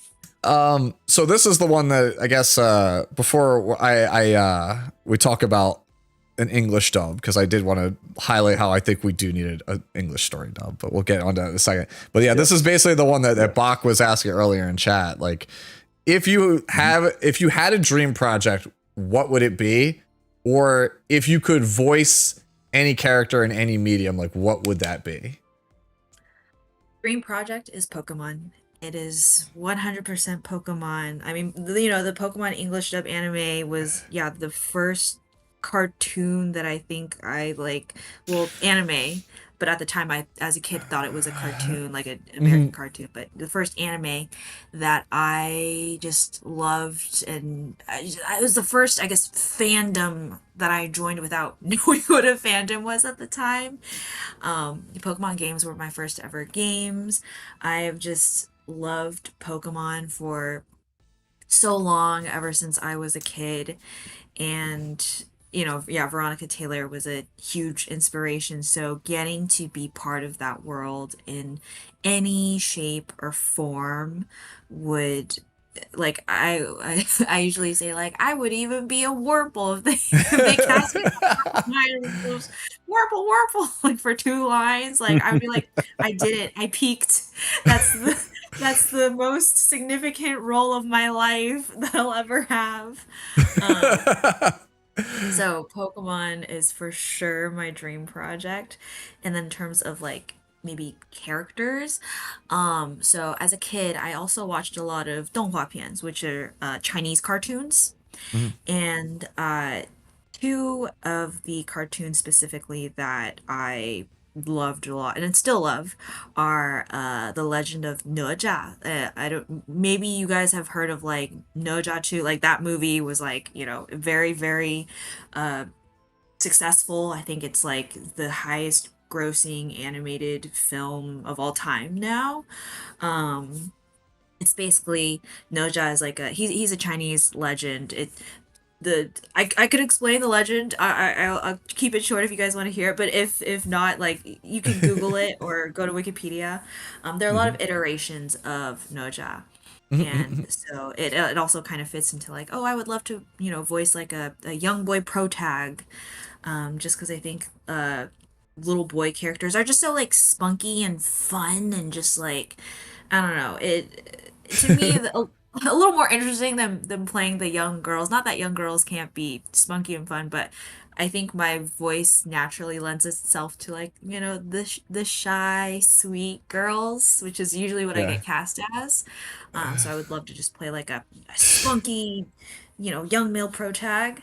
And That would be other dr- that'd be really cool, actually. Like you're saying all this, and I'm thinking about like like like Christina V seems to end up getting just like typecast in that. Sometimes like we need a spunky young boy for a scene. Like I remember I was watching like I think it was like Gundam Iron Blooded Orphans, and it was just like random Christina V is a young boy. Okay, sure. Yeah, oh my goodness. She is so talented. Her range is incredible. And like I love Miraculous Ladybug and she's Marinette, so Oh just yeah. has Show. I'm actually gonna pull up. I have a funny story about Chris. But yeah, Chris surprisingly watched a inordinate amount of the Miraculous Ladybug. Yeah, so it's crazy. I remember like when Christina like first blew up, like because it was like, she just was like got scouted by Wendy Lee, who's Birgitta, guys, if you don't know. Just like randomly, she was at an anime con, just was like, I like anime. I think voice acting is cool.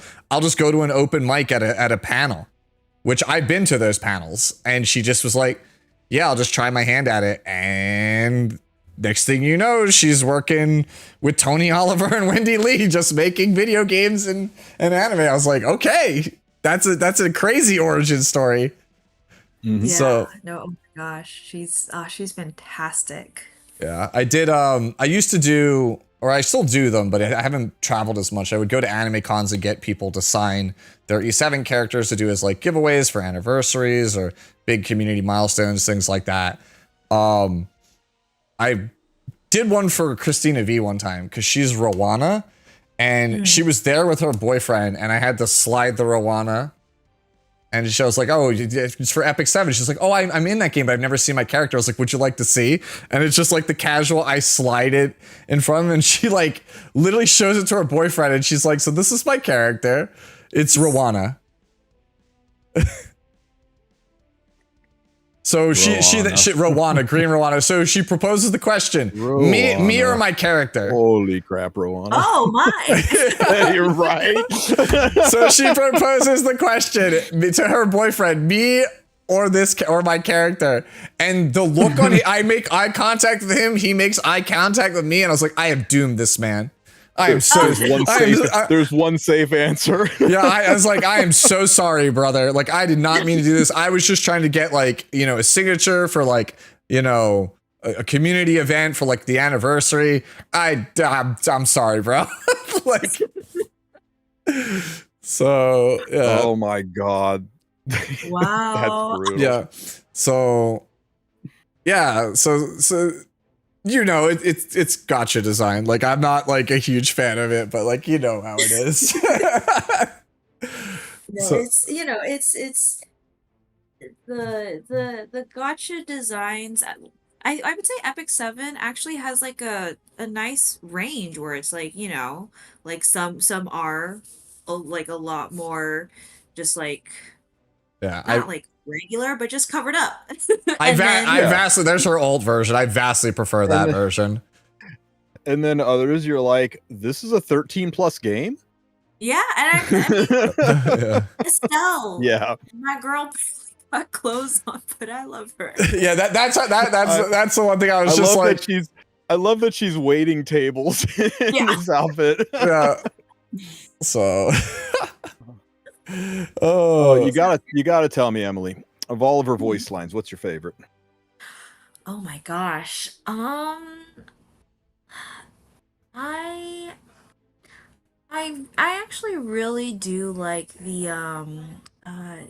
one about smelling grass, because I remember specifically for the audition, I added some pre-life into it, where I have her like just, sniffing the air, like taking a deep breath of just like, because she's like, oh, I love the smell of grass.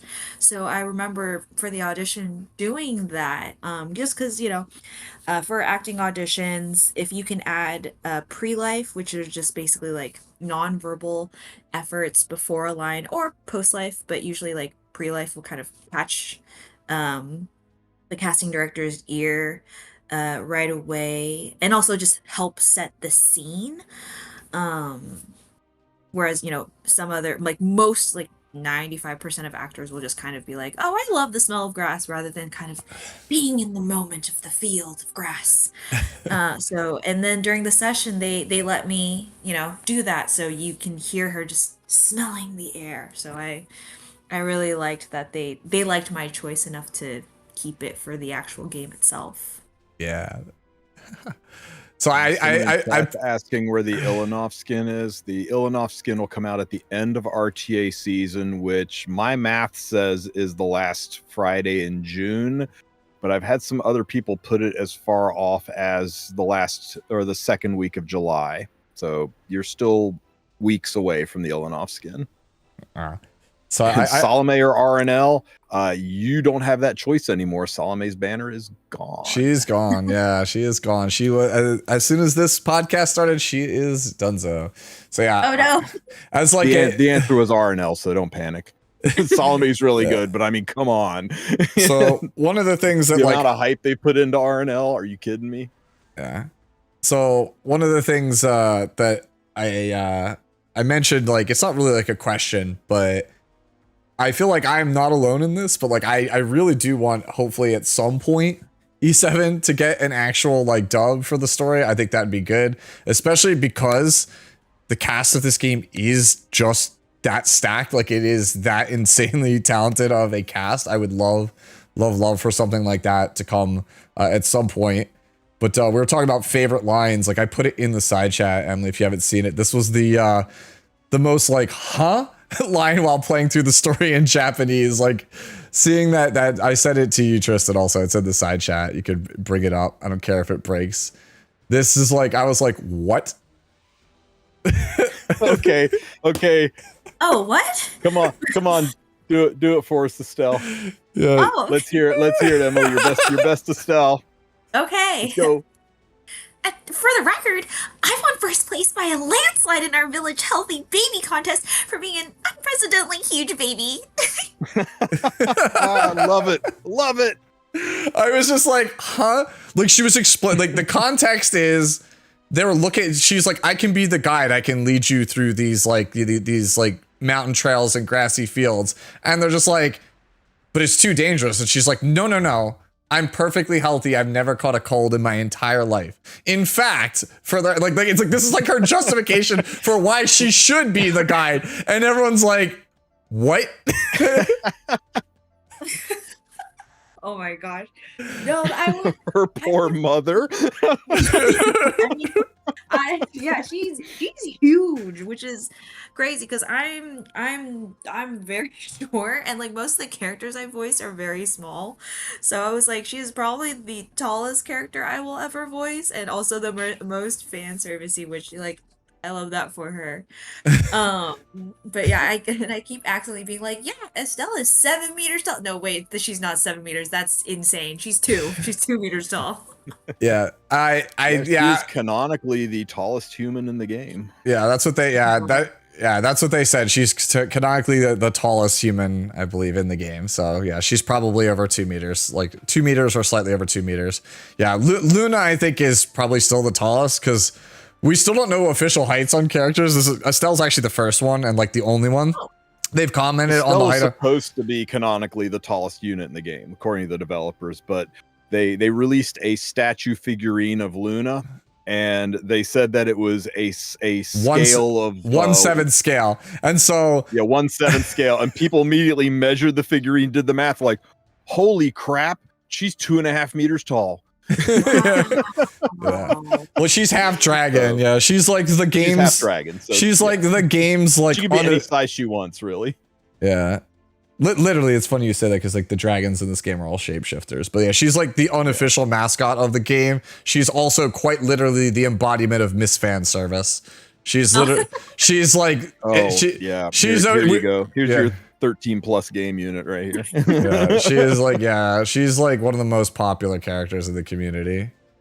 Oh my. Yeah, you can see she's got a big old dragon tail and horns. Yeah. Big old dragon. Yeah. Everybody, first thing everyone notices, the big old dragon tail. Yep, exactly. Nothing else. I do miss. This is our ML version. That's mage, yeah. So we told you everybody gets an alternate eventually. You stay in the game long enough, you get an sometimes multiples. Yeah. So yeah, there's the other one. Wow. They're all so beautiful. I love it. I love that they're all beautiful. Yeah. The art in this game is amazing. It's incredible. You had to show off Tenebria. This is actually my least favorite character. I love Tenebria's look and how her reflection in the mirror is always like has that opposite expression of her. When she's happy in the mirror, she's sad outside. Yeah, she's like one of the main villains of Epic 7. Oh, yes, she is so villainous. Yeah, I did learn that. Yeah, she's actually. Yeah, you're right. You've played through the prologue, so you've seen Spectre before. She's the one who asks about smelling feet, right? Yes. Kiss my feet. Yep, that's her. Yep. I hate that character with a passion. Everyone knows it in the community. They love to make fun of me for it. I remember hearing the line and I was like, whoa, that's crazy. Yeah, she has more forms and versions than just about any unit out there. Yeah, she's it's no secret. I love the Alice in Wonderland look to her. She's like the art team. She's the art team's favorite. So like as an Easter egg for you, she originally was supposed to be the heroine of the game, like the main character alongside of Roz. And they decided to move it to Mercedes, Lady of the Scales, literally last minute. But they love the design so much, and they're like, "What can we do with her?" Like, make her a villain. Make her a villain. Oh, wow. So yeah. I wonder what the decision, like why the reasoning behind that was. That's very cool. Yeah. Yeah, and she's also gone through 3 VAs at this point. I don't really know what the deal is with that one. I know that her first one. I know her first one retired. And then she's currently Erica Harlacker is her current VA. Okay, heck yeah. No, actually, Elise Napier, I believe, was her first VA, and I talked about this on stream. So in my voice acting class at USC, they not only talked about Max, but they talked about Elise. That's awesome. As like a fantastic example of someone who is just such a go-getter, grinding, like doing everything that she can to practice, get better, and like make her dreams come true. She like used to release like videos about her journey towards becoming a professional voice actor, and she had signed with one of the best agents, best agencies like in LA, and she was doing like really great indie work and stuff like this, Epic 7, and so I was like watching her videos and being very inspired by how much she wanted a successful career and how much effort she was putting into it. She wasn't just like wishing and hoping. She was actually putting in the hours, putting in the reps, and doing whatever she could to realize that dream. And she did it. She successfully did it. And then, later on decided that her path actually, was somewhere else, and then went to pursue that. So I respect the heck out of her. Yeah, no, she's really, really good. Like, I've only heard her as Tenebria, but like the first Tenebria voice, not to say that the others aren't all like amazing. I was like, wow, like this is amazing. Yeah. I believe she's also DN, right? Yes, she is DN also. DN is also the dev's favorite, like I swear. Like DN is amazing. Yeah. Go watch her these are the small touches in Epic 7 that I love the most, right? If you watch DN's S3 for a brief second, it's only there for a frame or two, but you can see the goddess reflected in her eye. Yeah. When she's doing her prayer to the goddess. It's just like I love those little touches. Yeah. Wow. Yeah, Diane Oh, is she's been in the game not since launch. She was one of the first banners, but every time she's like not good, the devs buffer. Like it's like, come on, like we know that she's the devs favorite. Like at this point. Hey, look, I found the chemical formula for DN. Yeah. Even DN's like JPVA. Like I gushed about it. It's a Chiwa Saito. It's like, oh yes, I love her. Yeah, she's fantastic. Like at some point, when you get into the dark, and has a talking dog. Yeah. Oh my gosh. Yeah. We were joking when this came out. We're like, all right, Tristan, because he's TristenWulf. We're like, okay, what did you pay the devs? What did you bribe the devs? This is my collaboration. Yeah. Oh my god. At some point, when you get hooked on the story, you will have to read this side story for DN. Oh my god, the DN side story is it's like it's the best one. Jarringly good. It's yeah. That's why. Yeah. I'll gush and spoil. Shut the hell up. Yeah, don't spoil. But yeah, this is like one of those things where it's just like they've been trying so hard to ramp up the story in this and like CZN. I'm like, come on, like this is the time to spring for like an English dub. Like, so I know G-Clef said it was hard. I am not doubting that it's hard. I don't doubt that it's expensive. Nothing easy is worth doing. Make it happen. Yeah, but I really like, it's the same. I'm just like, obviously I know Emily would want it, but like I'm saying like right here, like right now, like I really, really want an English dub for the story at some point. I think if we're gonna, if you want, like, they're trying so hard to make the story like a big thing lately. Like I say, go big or go home. Like do it all. I mean, I would love to. I only got to do the combat lines and the idol lines. Like, it's a small amount. It was very fun getting to be her for that session. But yeah, I have no idea what she does in the actual main story, because I never got to see that material, and I haven't played through it, so I have zero idea of what is going on, aside from the kind of vague descriptions they gave in the audition side. So it's like I have a very, very basic level of understanding of what might occur based on like the one or two PV lines that I recorded, and then they did explain some during the recording session to help give context for things. But again, very base level. I would love to. I would be more than happy to come in and record main story stuff. Okay. For those of you in chat who are talking about Politis out there, you remember that new gear set that's coming at the beginning of June? The new gear set that increases your percent chance to stick some debuffs. Think about this girl on that set and everything she's going to do with 15% more chance to stick all of her debuffs on maybe this artifact or Abyssal Crown, with 15% more chance for that artifact to stick debuffs. Have fun with that. I was actually thinking about this earlier today. Like Politis is like this character that, I've never like loved her, never really hated her, but I'm like, this is a character I think that actually could use something. Like I feel like she's been so I think that artifact's gonna be insane on her. She's been like evergreen. That's that. Yeah, she's been like mostly evergreen for most of the game's life, but like this is like the first time where I feel like she's just not good, and I'm like, I need her to like come back, because like she's actually, I think, like plays a very pivotal role in the game's balance. So I think I'd like to see her receive something. I got the skin on the damage dealing one, Joe. Relax.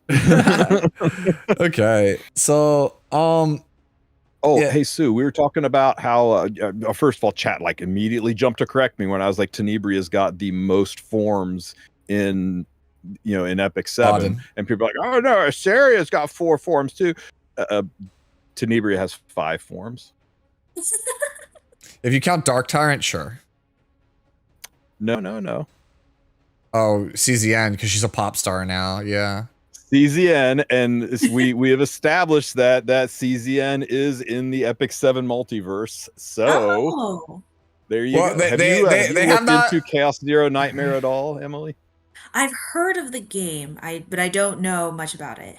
Yeah, it's a deck building roguelike kind of a game. It's very dark. It's Slay the Spire. It's non-competitive. It's all it's Slay the Spire. It's got a very Lovecraftian theme to it. It's dark and gritty and full of insanity.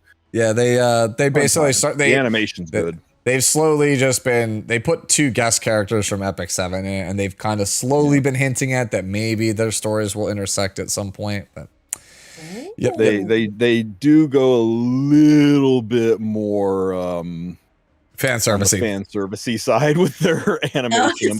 By a little bit more, I mean a whole lot more. Yeah. But the game itself, at a core, is pretty good. Yeah, I'm trying to get them to walk it back. I was like, the game's good enough where we don't need half naked women to sell it, right? Like we can we can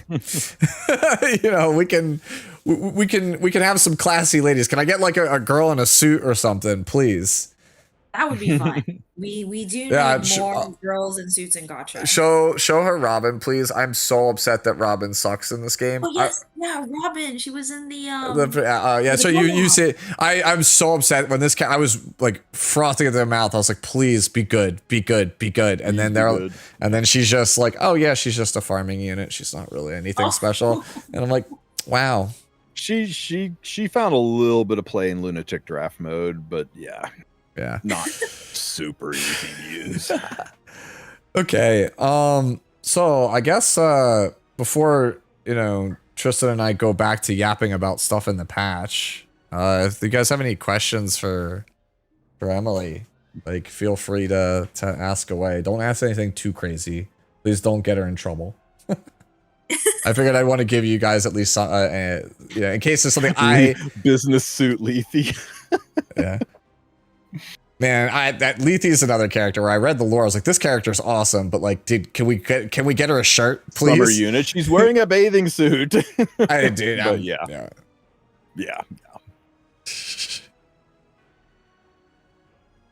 Oh, does she do Pokemon card giveaways? I didn't actually know that. Oh yeah, I recently started doing that. So I've been opening up Pokemon cards every month and then just giving them away to my community because I like opening them and seeing if I get a hit, but I don't need to keep them because I don't play TCG. Yeah. I don't have time, and I feel like other people, like I I moved recently and I was like, oh my god, I have a lot of stuff. I think I need to have less things. So moving is not such like a huge ordeal next time. So I was like, I like opening cards, but I don't keep them unless it's like something really where I'm like, I need this, which 99% of the time doesn't happen. I think I've only kept 2 cards out of maybe like the 1,000 that I've opened so far. So I just give them away on stream. Yeah. No, I've done that also. Like chat remembers, like I didn't stream. I did it only for like Patreon people, but I did recently like a Goddess of Victory Nikke box opening. That's the signed Lapras we pulled from the box. And then obviously everybody who knows I'm a huge Final Fantasy fan, so like we've done openings for like Final Fantasy and stuff. So I get the appeal. I am addicted to shiny cardboard. I am sorry.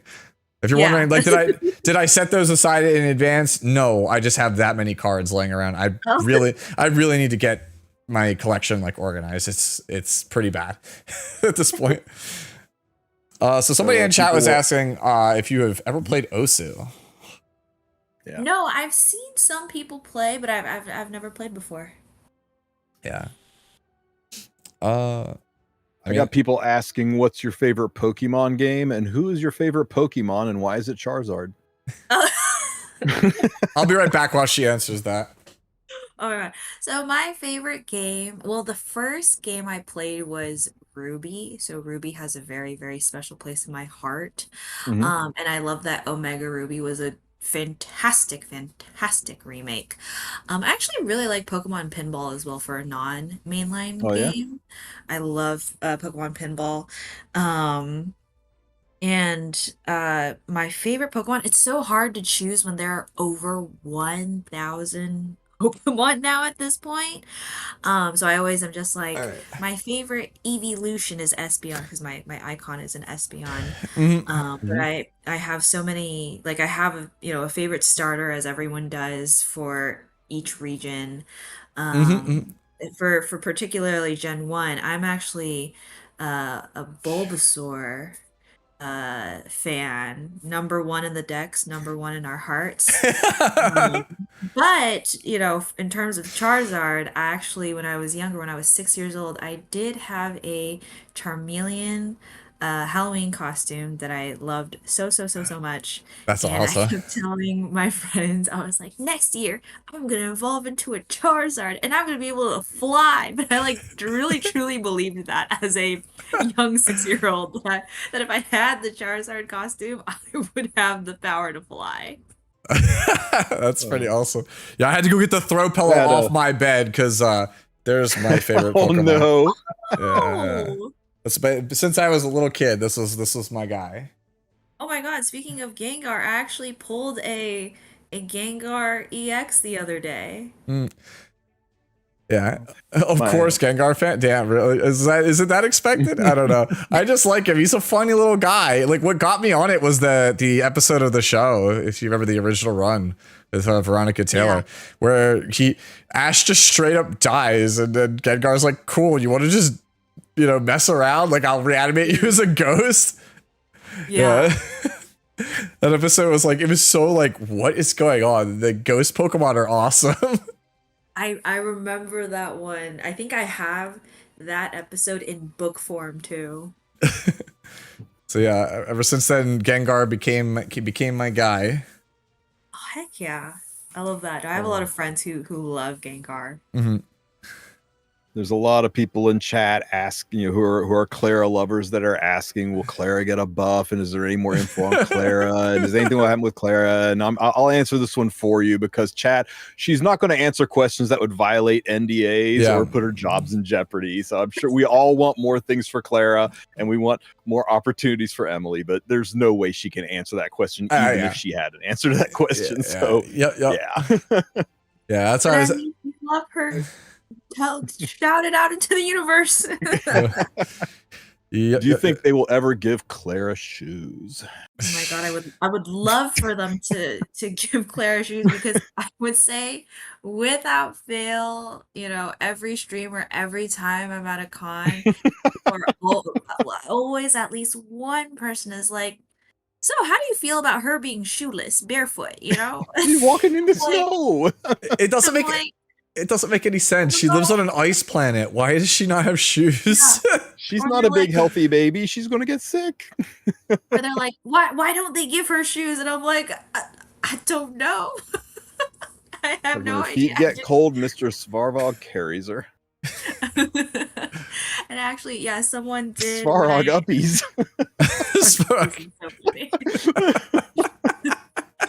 But I had someone ask me when I announced Estelle, they're like, oh, does she wear shoes? And I was like, oh, actually, Estelle, she doesn't have very many clothes on her, but her feet are completely in armor. That is the most covered up part of her. Oh, this is probably going to trigger something, but it did. Okay, I thought it would. Oh well, it's all right. He does it once a podcast. He's like, hey, surely, because like you can stay in the menu as long as you don't ping the server. And you don't ping the server. Oh. Yeah. And pulling her animation up, her it didn't used to be able to pull the live 2D art up, but I think now that there's skins and you can rotate the backgrounds, it pings the server now. Yeah. Ah. Yep. But yeah, we're 2 hours into this, and I don't think we have time to even broach into talking about the balance patch and updates. That's hours of conversation. I will give you guys this. New sets are coming out on the 4th. Please, for the love of God, farm your breach, get that taken care of, because once those new sets hit, those sets are the warfare and pursuit sets. They're going to wind up in Rift, where they are a pain in the butt to farm. Nobody wants to do that. Ain't nobody got time for that. So make sure you farm your current sets, get that all banged out before the new sets come. The new sets look spicy. Look like they're going to be a lot of fun. YouTube seems broken. YouTube stream broke. Yeah, if you want to see Well, for Emily's channel, I linked it in the stream description for Twitch. Like you could just click her name. It should be at Emily was it Sunnyvale, right? And then also if you're watching on YouTube, it is linked in the description of the stream. You're gonna hit !YT as well. That'll send you from Twitch to YouTube if you're looking for that as well. Yep. Yeah, no, like that was the thing. We normally do these podcasts where we just break down the patch, and then this morning they were like, "What if we gave you like 4 patches worth of stuff?" And I was like, "Yeah, I'm not gonna cover all that today. That's gonna be several videos over the next couple of days. You guys, I love you guys, but you guys can wait. I got other stuff to do, right? Like I got other stuff in my life right now."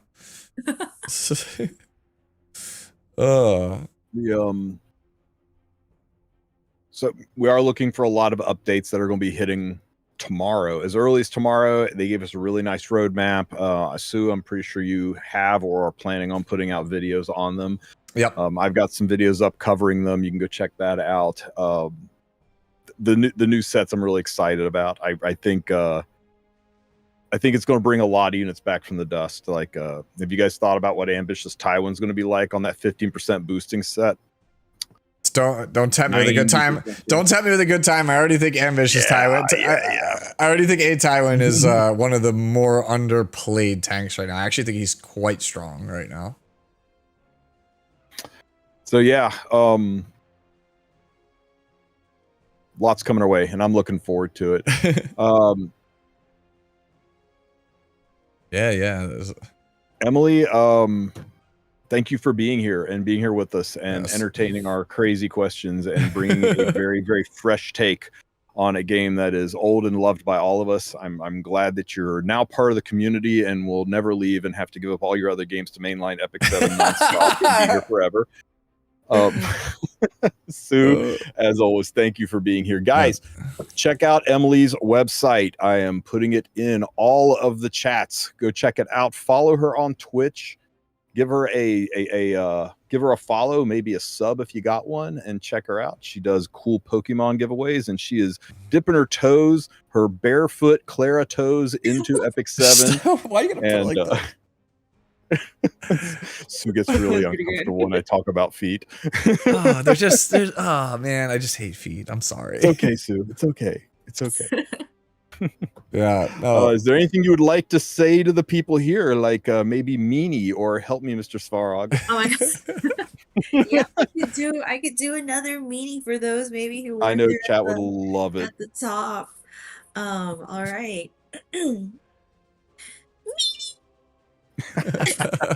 Yay! Makes my day. Oh all right, guys. Okay, that's all we got for today, Tsu, unless you have anything else. Not particularly. Just thank you again so much for coming on. Like I've wanted to do this for so long. I almost forgot, Emily. Is there anything going on right now that you would like to promote or put forward while we've got the attention of the entire community? Oh my goodness. I guess, follow me on socials. I have stuff under NDA in terms of both voice acting and voice directing. So, yeah, follow me on socials to stay tuned about that, those upcoming projects once I'm able to finally talk about those. Thank you so much for, welcoming me into the community. Everyone who plays Epic 7 seems so passionate about it, and I love that. I love it when people are passionate about things. So yeah, thank you for welcoming me with open arms, and I love that meanie is such a is the line that Funny people what have sticks, latched right? onto. So do you have it in your chat, Tristan, the meanie emote? Like I have it in mine. Like it's literally Estelle. It's literally Estelle crying. Just the here. Let me chat. Somebody link the 7 TV for it, just so Emily can see it before we bounce out of here. The meanie emote is so funny. Quick, find it, or I will try to find it for you. Oh, there you go. Did you get it? I just found it, so if you didn't find it yet. Wow, that's amazing. Yeah, the meanie emote. Everybody's been spamming it on my end the whole podcast. Oh my gosh. That's hilarious. All right. Well, it's been lovely getting to know you, and thank you so much for being a part of tonight. Made it really special. I think we're going to wrap things up here, guys. I'll find somebody to raid while Sue does some outro work. Sue loves it when I put him on the spot like this. Oh, cool. Awesome. No, thank you again, Emily, for coming on. Like I said, this is something I've wanted to do for a very, very long time. You've been an amazing, amazing guest. Thank you. And thank you guys also for tuning in, for giving us your questions, your funny meanie spam in chat, at least on my end. Who we got on to raid? There's some nerd named I'm_Sue. Don't raid. Actually, we could raid him. No, don't raid into me. I'm gonna go to bed after you as well. Like I've got a lot of stuff I've got to do. Nobody else is in the category, so I'm gonna send you guys over to Age Double K. She is streaming Honkai Star Rail, so maybe you can talk her into showing off her Clara. And yeah, I will see you guys tomorrow. Be good, or at least be good at it. Take care, Epic 7.